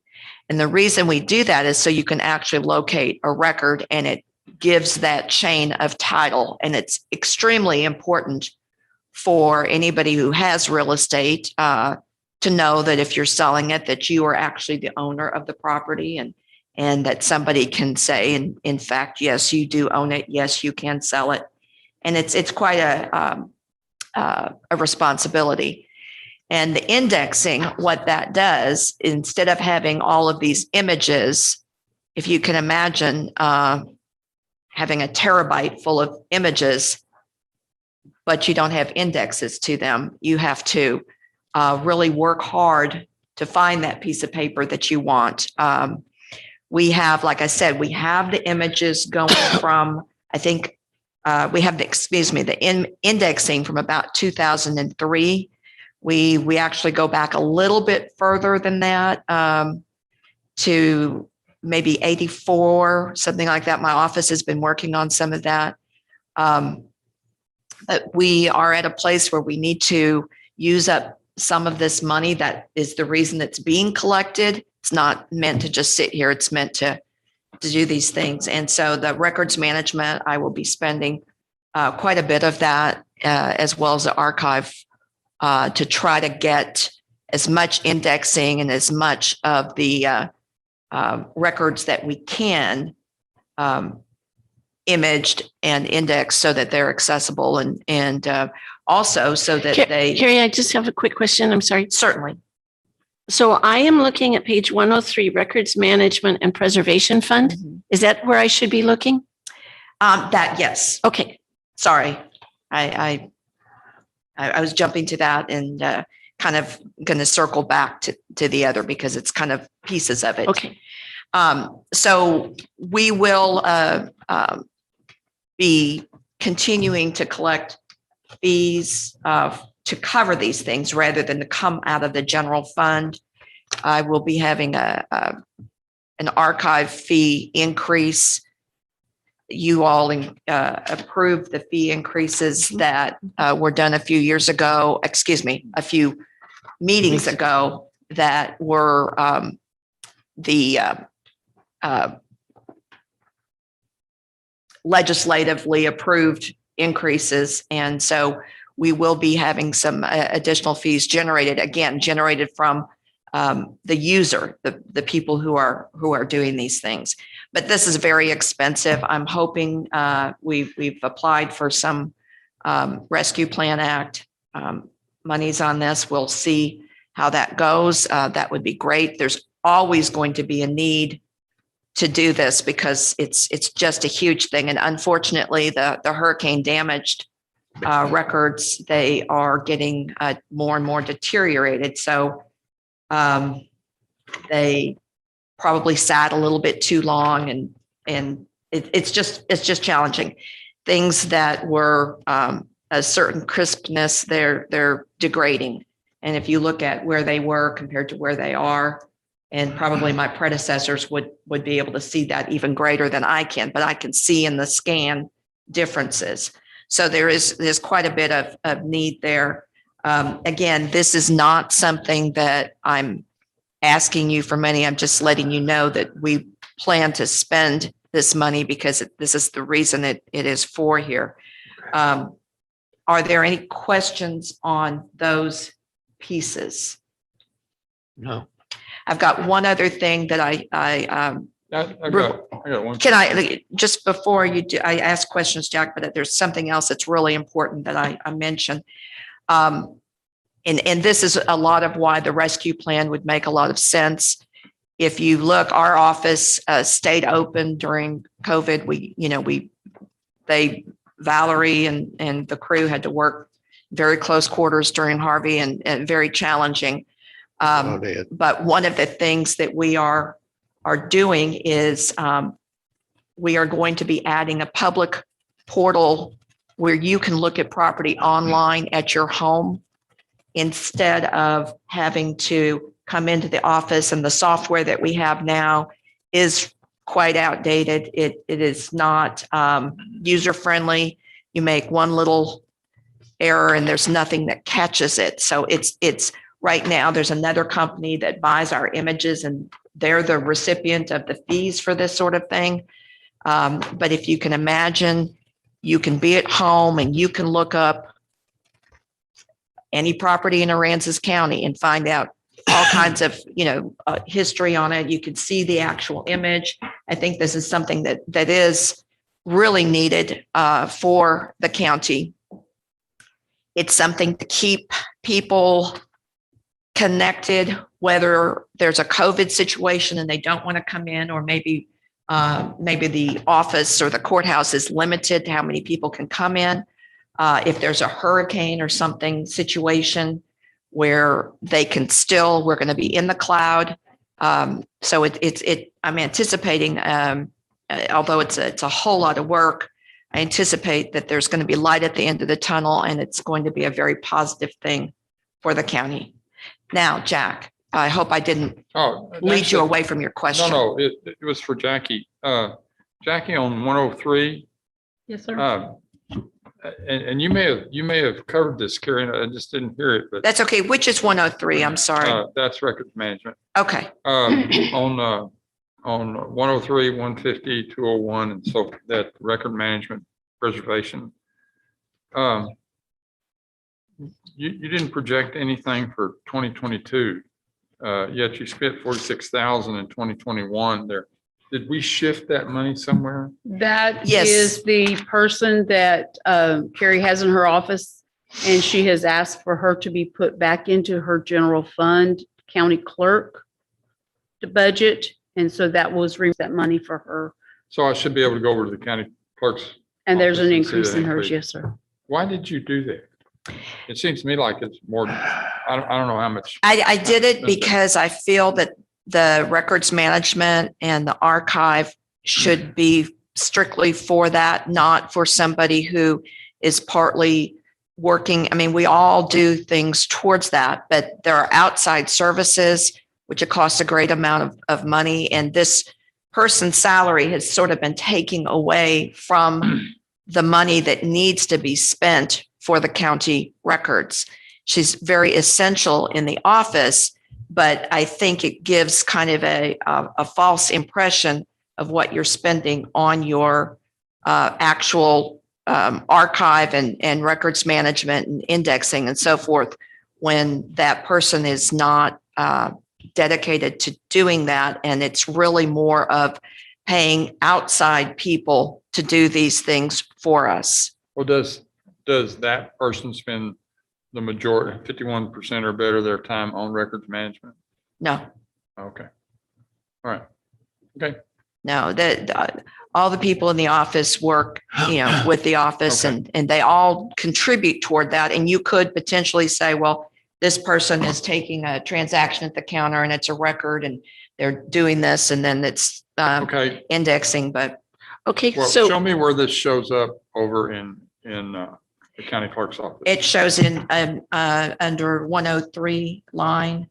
That's why the projected 2021 and the proposed 2022. The difference there is that salary coming out of the records management. So in the one sense, it's a wash. In the other sense, it does hit the general fund rather than as part of the fees that go out of the county clerk's office towards records management and The archive. records management fees now go into the county clerk's general fund budget. Expenses, the expenses, not the fees, the expenses. Okay. I'm And they're not on sure. page 15 under the county clerk's budget. But you don't have people in your office that do records management? You send it all off to, or you plan on sending it all off to having somebody else do it? The records management is really software, and it's really looking at the indexing of the images. It could be archiving books that we have, if you recall, the big books that are up until the time that they got software. When somebody would do a deed record, what they would do is they would make it a volume and page within a book, and they would bind books. We no longer bind books, but we have the requirement to keep the books to some degree. That you have. Right, that we have. And it's our responsibility to preserve them. And many of them are in good shape. Some of them need quite a bit of work. And these things, preservation is incredibly expensive, but it is a mandate. And that's why the legislature gives these fees to do these things. If you have, we are technically doing indexing, so part of records management as we go now, but it's the old images, the images prior to us getting EDOC that we do not have the indexing finished for it, which is one thing. So you're saying that records management or records preservation doesn't include new records? Records preservation does not include new records. Okay. So what happens to them when they start going bad? The new ones? Yeah. Well, we do not have to keep paper new documents. You're already digitizing them, right? We are digitizing them now. No, but we don't have you have to preserve the digital? we have to preserve the digital. So you're still going to be. And we have to preserving- preserve the paper to a point. We have to follow what I understand that, TSLAC but says, that's but not my no. question. Mhm. You're still going to have to preserve the digitalized Correct. records from now on. Right. And are we doing that dual places off-site or? My understanding from Colin is we've got several, we'll be in the cloud, and that was more of a Colin question, but my understanding is at least two. And then our providers also have, it's almost like a third backup there. Some of this is, I've learned a lot, and some of this I may not give the perfect answer. And Colin, I invite you to jump in if you need to correct something. I've worked with Colin and also some with Tana on this Colin, project. Is this backed up instantly, or is it backed up at the end of the day, or? So depending on what system you're going into Odyssey, Tyler Technologies is handling the backups, and they do theirs, I want to say, continuously, similar to ours. Anything stored locally on our systems, we back up ours. Okay. And those replicate on site and then into the cloud. Okay. And they're two different data centers. To two different sites, right? One over there and one way over here. Okay. Correct. Yeah. Now, also too, on the records, and I may be getting off track here, and I don't mean to, but on the records, didn't we start doing this backup right after, or even before Harvey? We were trying to do They've that. been doing this stuff for years because they never had enough money to do all of it. It's a very costly thing. If I don't know what kind of history that you have on this, I don't think anyone's ever done we have a lot of records that have not been digitized. Anything that's digitized, we are backing up. But if they start adding the volume of records that they're considering to add. Yeah, I can't hear you, Colin. I'm sorry. Thought this microphone was on. Can you hear me now? Yeah. Yeah. So the anything they add as they start digitizing stuff will also get backed up, but we will have to look at increasing the appliance that is doing the backup as well, because as their storage increases, our storage will increase. That's kind of what I'm getting at. At some point in time, that fee is going to need to be spent to expand what they're doing on current day, on the things they already have digitalized. Yeah. And I there thought was a that's what we time were we doing. did spend part of the records management fund to pay for our initial backup system back when we started, and then it rolled into just my budget. And if they start adding more volume, we'll probably have to look at that again. In my mind, I interpreted what she was saying, that it's only for old records, but I don't think that's accurate. I think it's for all of them, because today's records are going to be old sometime too. Tomorrow. No, the digitized will have to be maintained. So yes, if, Yeah. like, for And as example, if systems change. system, we things had like that, microfiche, we had other things. Yeah. And yes, whatever happens, And that's effectively the same thing as copying the pages in those books. I think Symptoms, probably you know, it's not as challenging, but But it's the same thing. Maybe not as challenging, It's but it just a is digital copy. preservation of the record.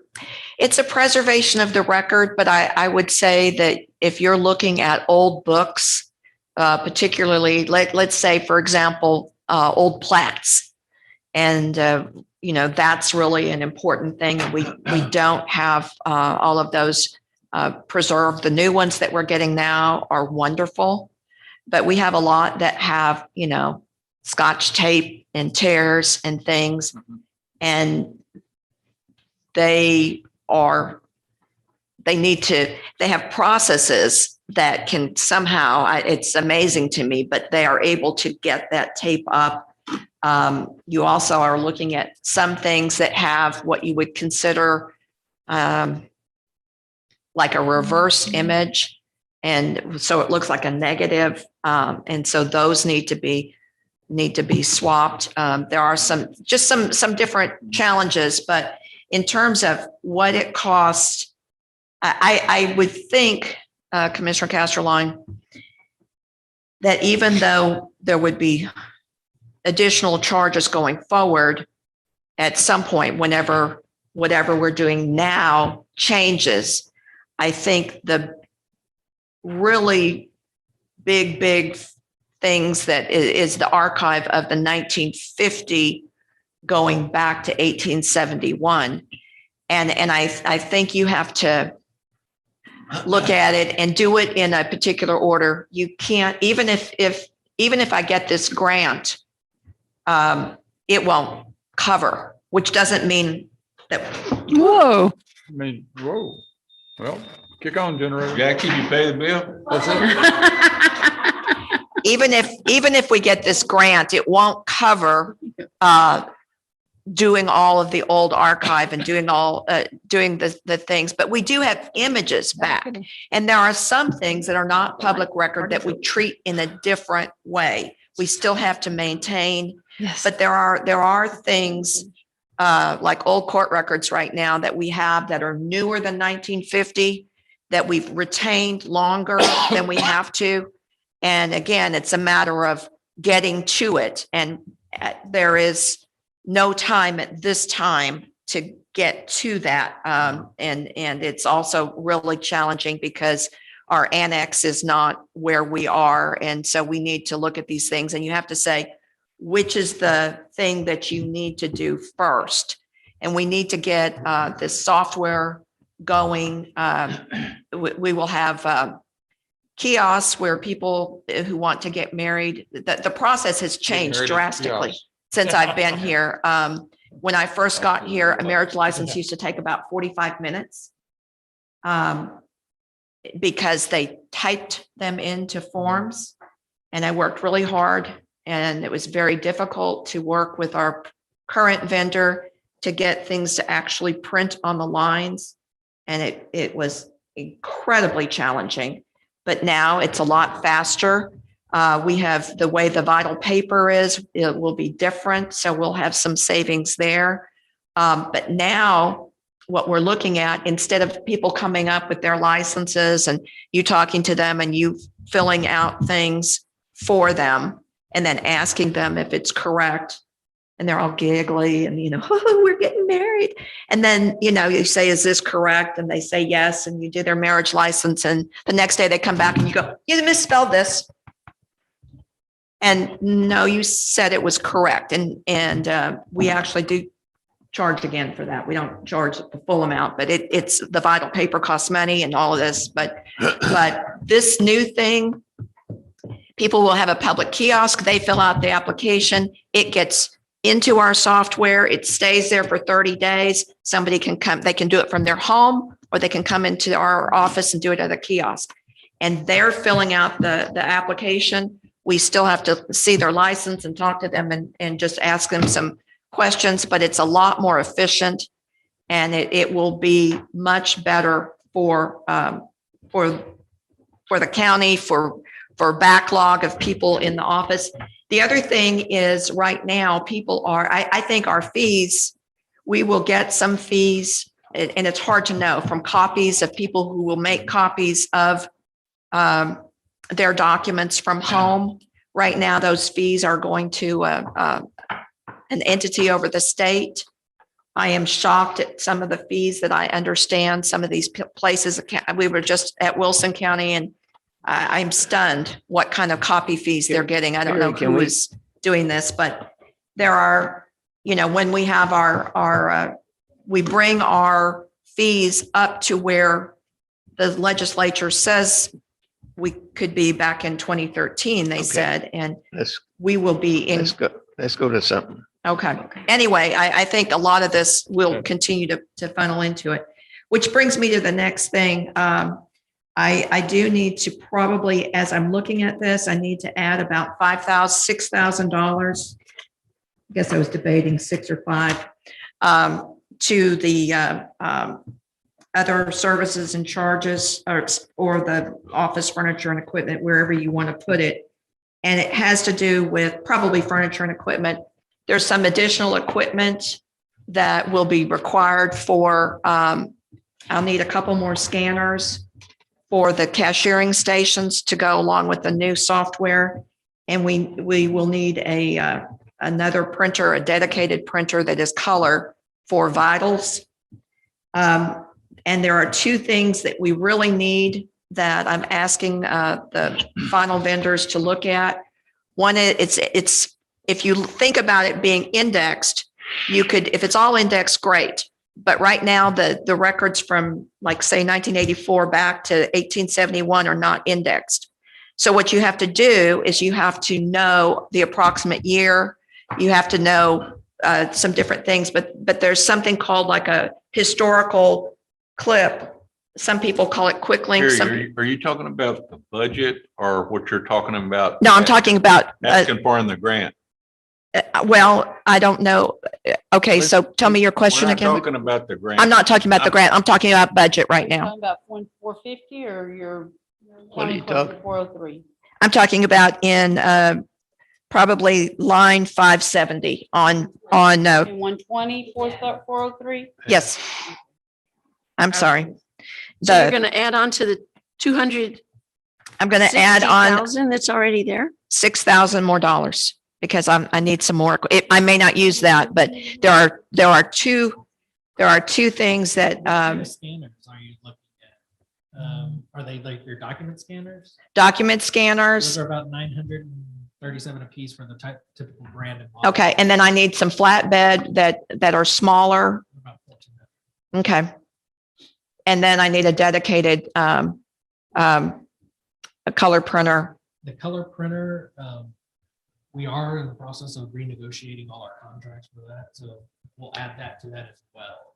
So am I out of line when I said 5,000 to 6,000 for that equipment? It could be. We would need to actually get a figure, because some of those numbers are going to change based on how many scanners we need. Yeah.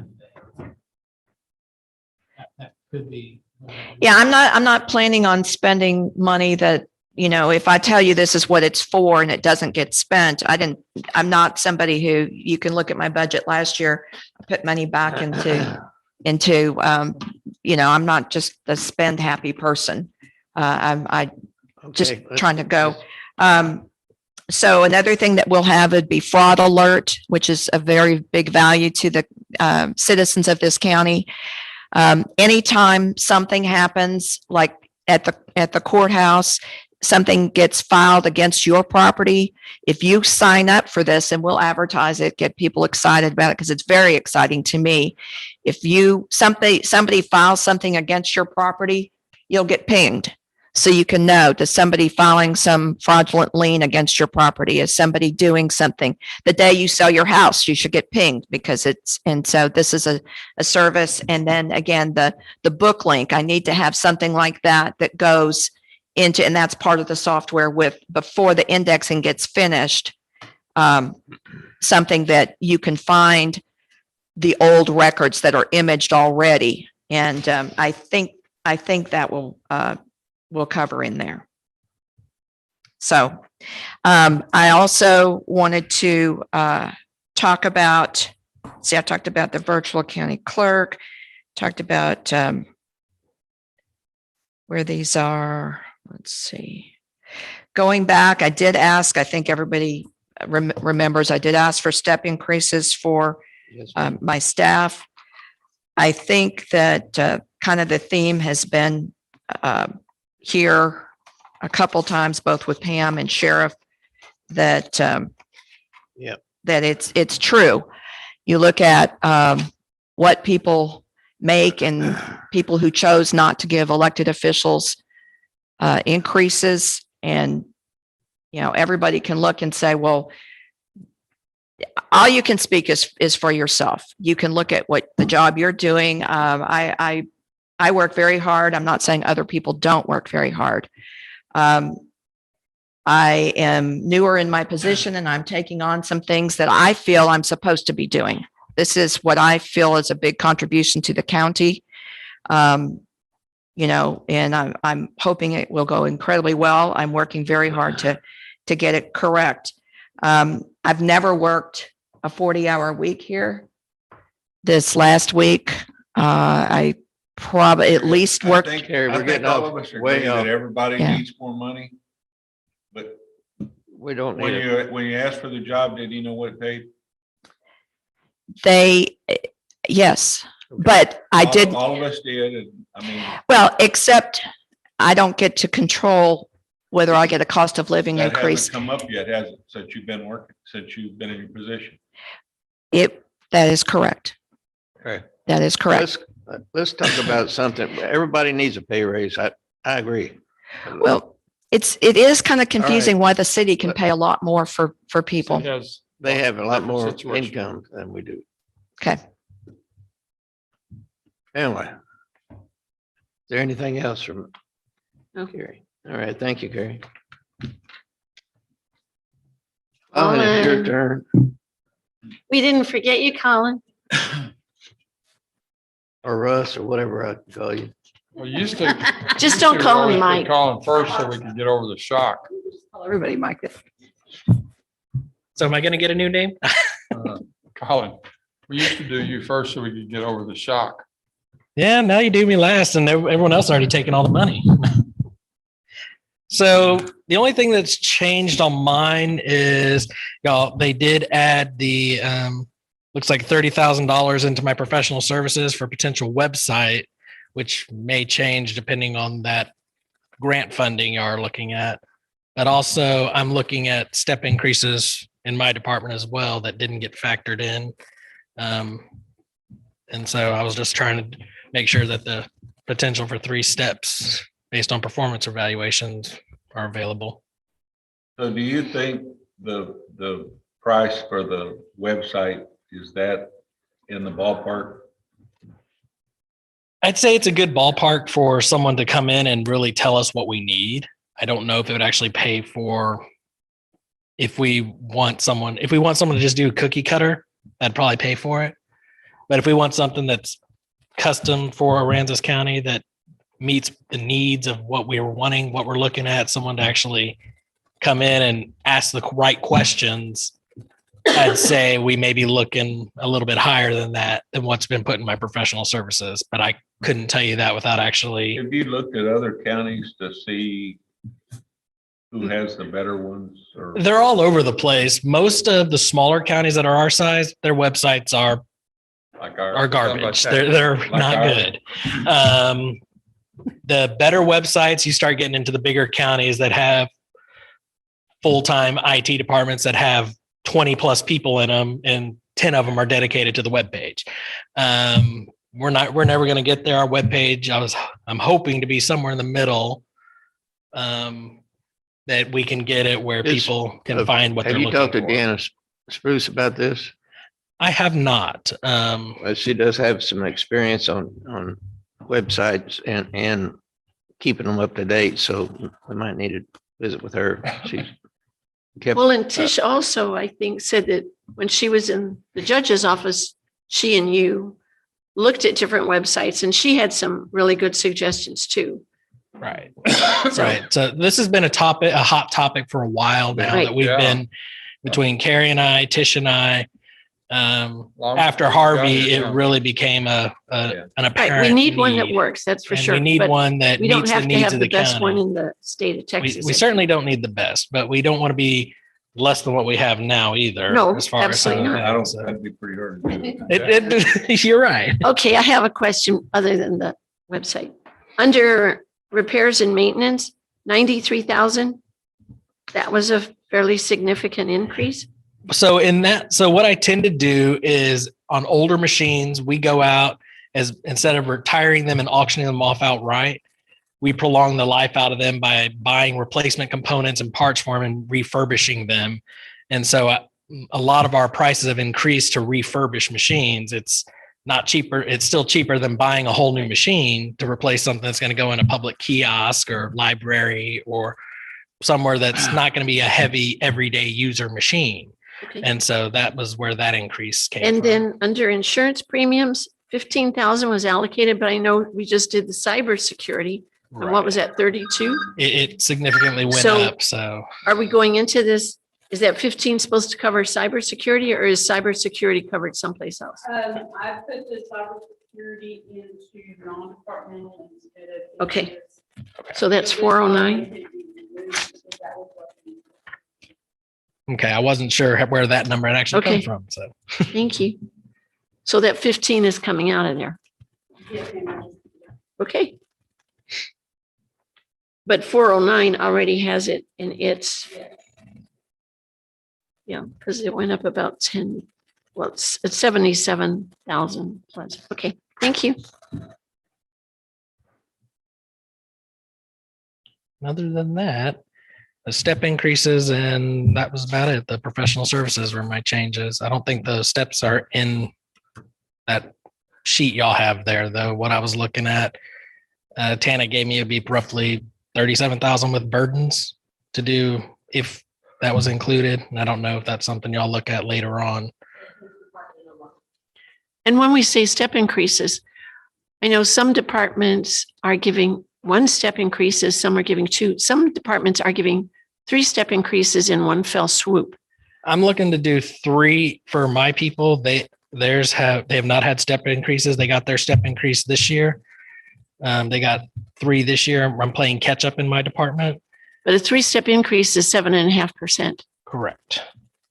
And so 7.5% this year and 7.5% next year, I believe makes 15%, which is significant. Yeah, But- they just the 7% they just got is coming in at the end of the year.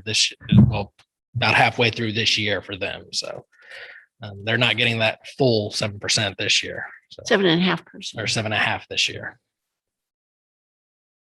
And I'm only looking for 2 potentially for me, but that's up to the judge and how he deems fit my performance. Colin, getting back to the make sure I'm on the right line here. The repairs and maintenance.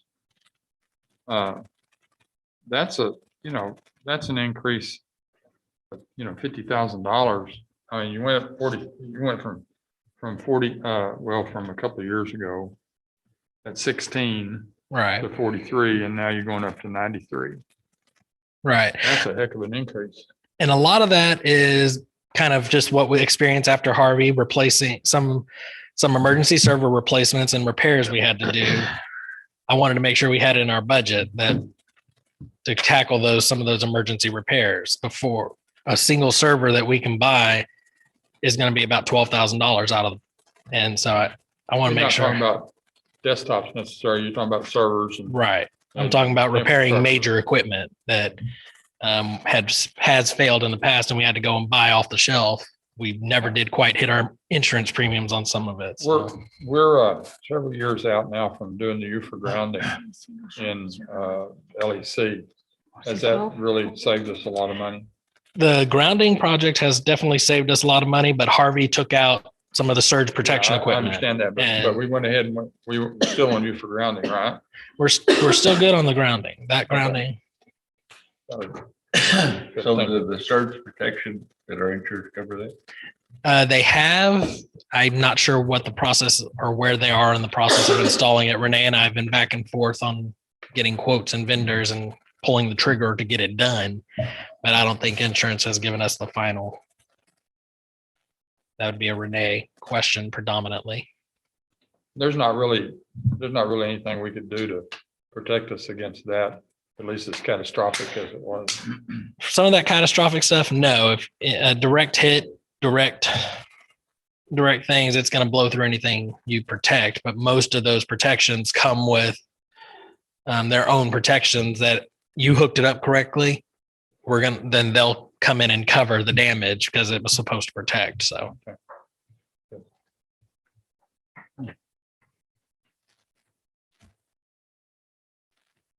Anything else?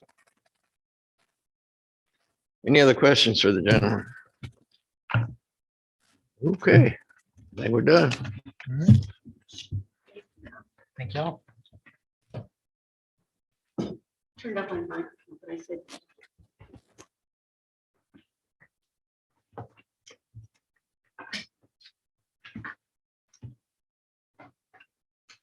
What else you want to talk about? Did y'all want to talk about some kind of COLA or anything right now, or do we want to have another meeting next week or later this week or another workshop? Or Did you say earlier that you worked up some sheets with? do you have some numbers? Just looking at general fund, 2.5% is roughly $240,000. 5%, which is 2 steps, is roughly 480,000. 3 steps is 718,000, and a 4 step, which would be 10%, is right at $960,000 increase. I'd really like to maybe receive those numbers. Okay. And think about it. I do not believe I can make any kind of coherent decision. Don't expect. I don't that even want to today. try. I want to definitely reflect on Sure. that. How much money in our budget is all of the steps that people got the past year? Can you give me an idea how much money that was in the? For this year, what we've already given, or in a prior year? Yeah, the Because we steps usually- that we've already given will roll into next year's budget. How much of the budget is that? Okay, well, we'll look at that. I'll work on that. Okay. It's a very fluid, moving number. So far, I'll have to go in. Because to me, I know. Right. I know Right. we need to give probably some substantial increases in pay. But I struggle with the step deal because of the percentage that it turns out to be in some of these instances. And, you know, if there's gonna be that much in the steps, I'm not so sure that I don't think we should go back to the way it used to be and all pay increases come to the court.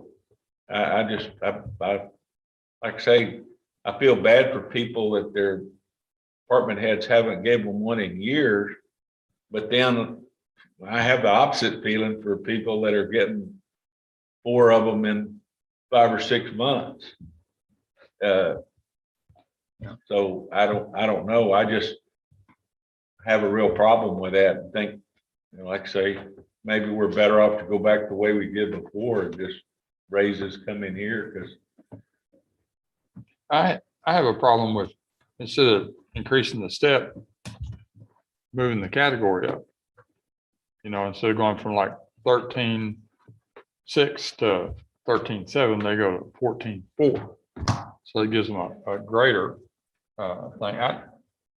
I know there's no good payroll system. There really is no way of telling who does what. Not everybody gets paid the same. But it seems like the last 2 or 3 years, the steps have just run away from us. And I realize that they're getting where they probably need to be, but we need to find a different way of doing that. Just to let y'all know on here, with what we have right now, which is what we anticipate the no new revenue rate to generate and all of the expenses that we've got so far, we're going to go into fund balance by roughly $500,000. That being said, we have a significant fund balance. We've never gone into fund balance, even though we've always, well, I say always, in the last 3 years, we've budgeted a deficit budget. We've always put back into the budget. Last year was over $1 million, $1.3 million. Anything that we give is going to reduce fund balance more unless y'all look at. And is the fund balance now over 6 million? It's about 7 million. It's a little over 7 million now, right now.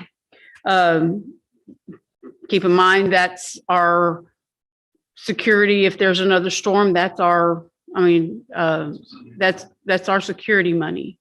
I mean, that's what carried us when Harvey hit, to make sure that we could pay for the debris and stuff till we got reimbursed. What wasn't our fund balance at what, 4 or 5 million when Harvey hit? It was about 5. Yes, ma'am. Anything that we do, unless we increase the tax rate, which, I don't know that that's an option. Don't even suggest that that's an option.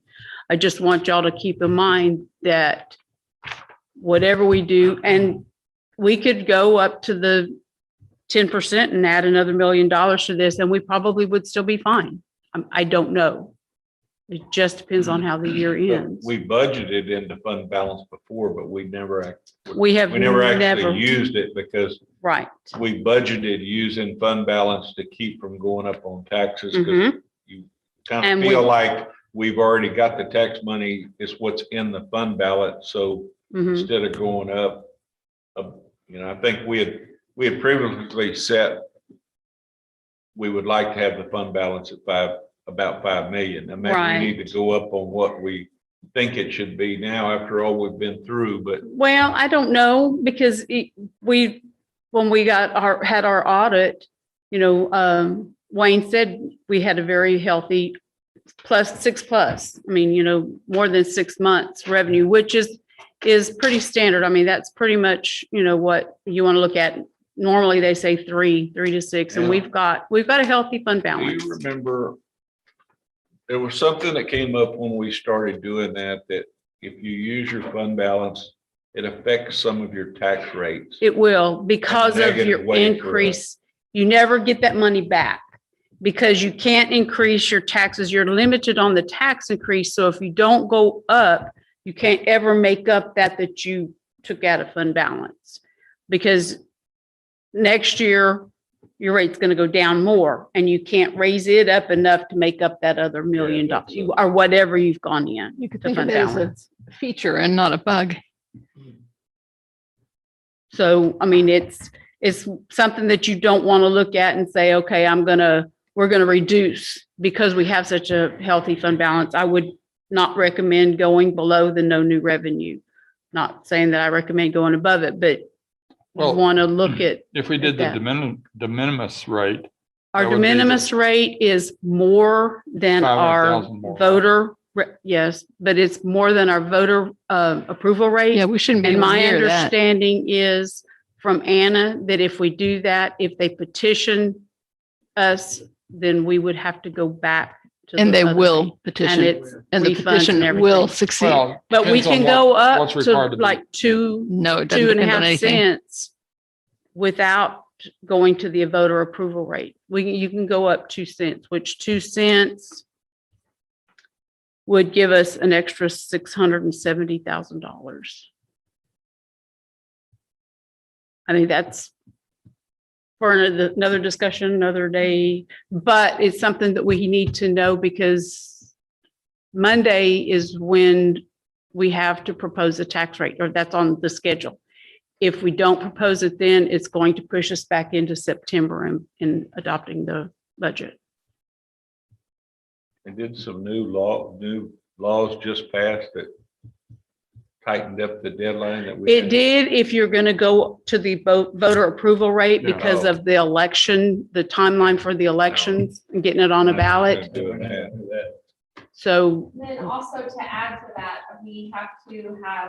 I have to have it turned into a paper on Friday of what elected official salaries. Or we have to publish salaries. This Friday?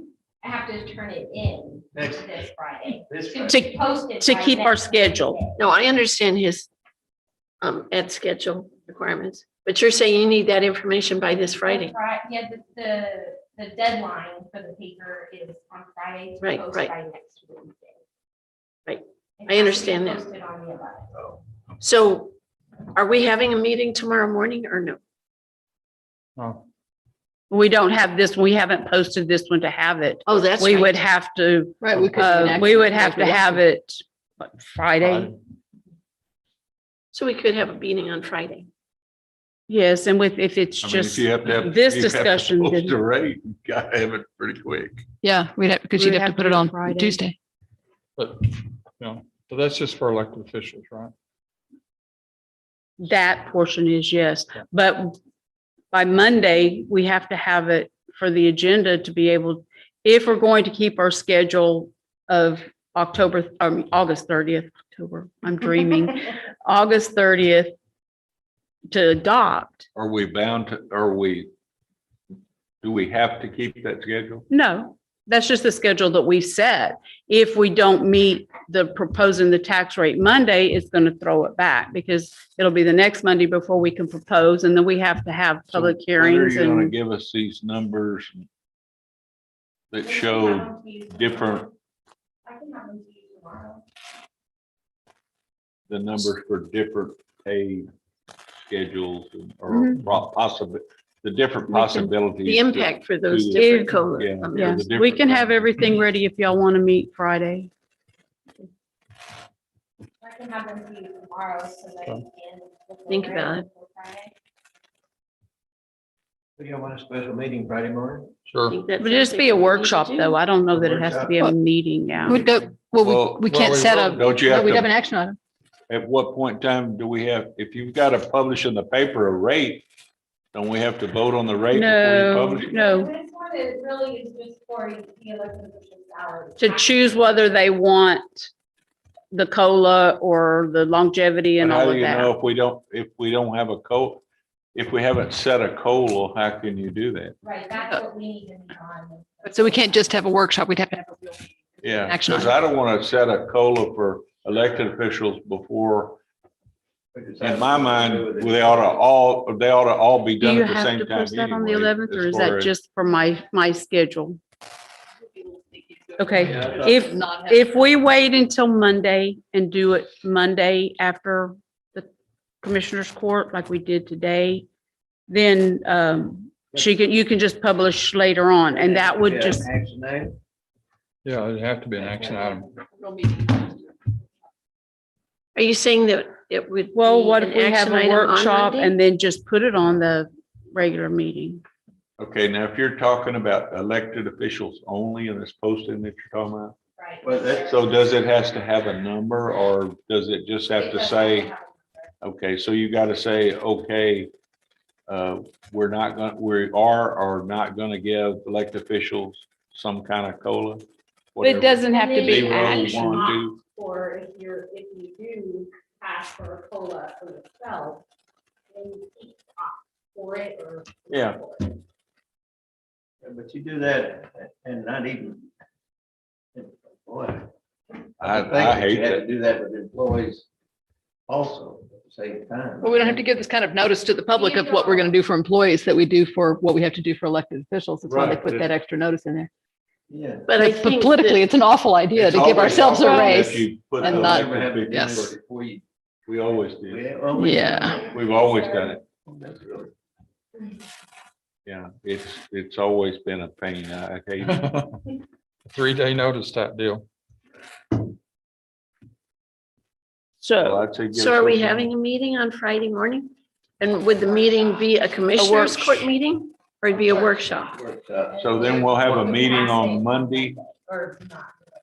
So vote on Monday, and then you can get it in the paper for when. Yep. The problem with For the having a work, following. it's gonna have to be a regular meeting because if you just have a workshop and everything and you can't come to a consensus in a workshop. Right, that's what they're saying. have a workshop on Friday and have a meeting on Monday on the same topic. Well, having a meeting anyway. Right. Yeah. I don't know that we have to have a workshop. I don't know if we have to have a workshop on Friday. Debated on. Well, then we're gonna have to meet before the. That's, have to be we'll have to before- have a meeting and be over before noon so we can get it today. Well, just need to We make sure can, it's the first we agenda can, item. so according to. Yeah, the meeting doesn't have to be over just that item. it's just going to move some things down. I mean, like I said, it's going to change our adoption date when we adopt the budget. I mean, that, we've always That tried to can do be it. changed. But it's I'm sorry, all, That can be changed. Yeah. it's all without prior any- Yeah, we to don't the have to do it by required August date. 31st. Right. We don't have to have it adopted until September 30th. Okay. So, I We mean, just we've always rebuild in tried some to slop do it and every get year. it done so we Sounded to would me beat like any you were kind planning of. on going vacation right after you did that. No, she's been on vacation. I She's do. I am here. not going on vacation. I mean, right after we adopt it. what I'm No. getting at. Probably need one. Nope. Probably needs one right now. Yes. But whenever you do the elected officials, right, you actually have to poll the court for it, right, individually. Not only the court, every elected official. Mhm. Is it right? I remember doing it for us, but. Yeah. you- Every elected official. You can turn it down if you. Take it or not take it. So what we really do is set what the COLA rate is, Mhm. and that's individual to the elected official. Right here, January's ready to sign. I will. But actually, all this does that she's got here is It's just if you're gonna opt. if you're for going to opt for the COLA and or if Oh, you not don't. if you're opting out, opting for. Either it. one. Well, I mean, either way, you just check it or leave it blank. Okay, are we meeting on Friday morning or are we just going to handle this next Monday? We can have it all next Monday. Okay. Okay, So- then does that change the day of the public Okay. hearing? That's up to y'all. All right, let's have a workshop. I believe it will. I just don't know, do you Wait a want to minute. discuss I tax just got the rates? email out from Jackie, we'll have a workshop. Okay, Friday. what I'm asking is, do you want to discuss an open meeting, the tax rates Yeah. and the salaries? I mean, I don't, Oh, I think that. We can discuss it now because it's a workshop and it's, I mean, we're in a workshop now. We just can't make a decision. no, you can't make a decision. I know, I understand, it's just, we've been here all day. This is not a good time, I think, to discuss it, really. I want that information. I want to think about it and what the impact is. I don't want to make a decision. Yeah, we need the numbers. Yeah. So if we can have another workshop on Friday morning that is just strictly this, that would be great. And then we can. Yeah, we'll get some numbers from you tomorrow and then meet Friday. When you say strictly this, you're saying strictly the COLA or strictly the COLA and the tax rate. That's what I'm thinking, COLA and tax. Because we're gonna, I mean, if we're gonna give We the don't have to set the COLA tax rate on and Friday, but whatever we you're can- gonna give, whatever COLA you're gonna give, we're gonna have to decide how we're gonna fund it. All Are right. we going to do that or, I just want to be sure I know what we're meeting for when I come in. be discussing the possible impact on the tax rate on Friday, but we won't make a decision about it. no, you can't propose until we'll propose if we're ready to propose Monday. But the agenda will already be gone out, so it may be that we have to just propose the next, on the 16th and just push our schedule back. Is that okay with you, Judge? Well, could you put it on and then table it if we weren't ready? I don't know why we. I don't know if I would do that, though. Okay. I mean, I would rather wait. Fine. Now, No, it's the website. We have to have the proposed budget on the website by the 16th. That's 2 weeks. But we can do I mean, these are proposed. It's not the adopted. So even if it changes because of we're okay. Okay. Yes, we're good. So So we just sign and don't check. So we're having Yes, a sir. workshop I can tell you. on Friday morning. 9, is that right? To talk about the tax rate and the COLA. Yes, I think. Well, let me check his schedule. There's something too. I'm just gonna have The change. problem that we have is we don't do Well, a pretty good pay raise. We got a meeting at Farther and farther behind. oh, yes. Well, I mean, We should be able to take care of that. When I say that. Hopefully. Yeah. Take care of that. We should be able to talk about it in an hour. But, I mean, we're still not going to vote on it until Monday, but that gives us an hour to discuss, Hour which is should be fine. to be Yeah, good. okay. Okay. 9 o'clock Friday, get with Tracy. sure. All right. Have a motion to adjourn. Move to adjourn. All in favor? Hi. Thank you. Thank you. Bye. If- I don't want to.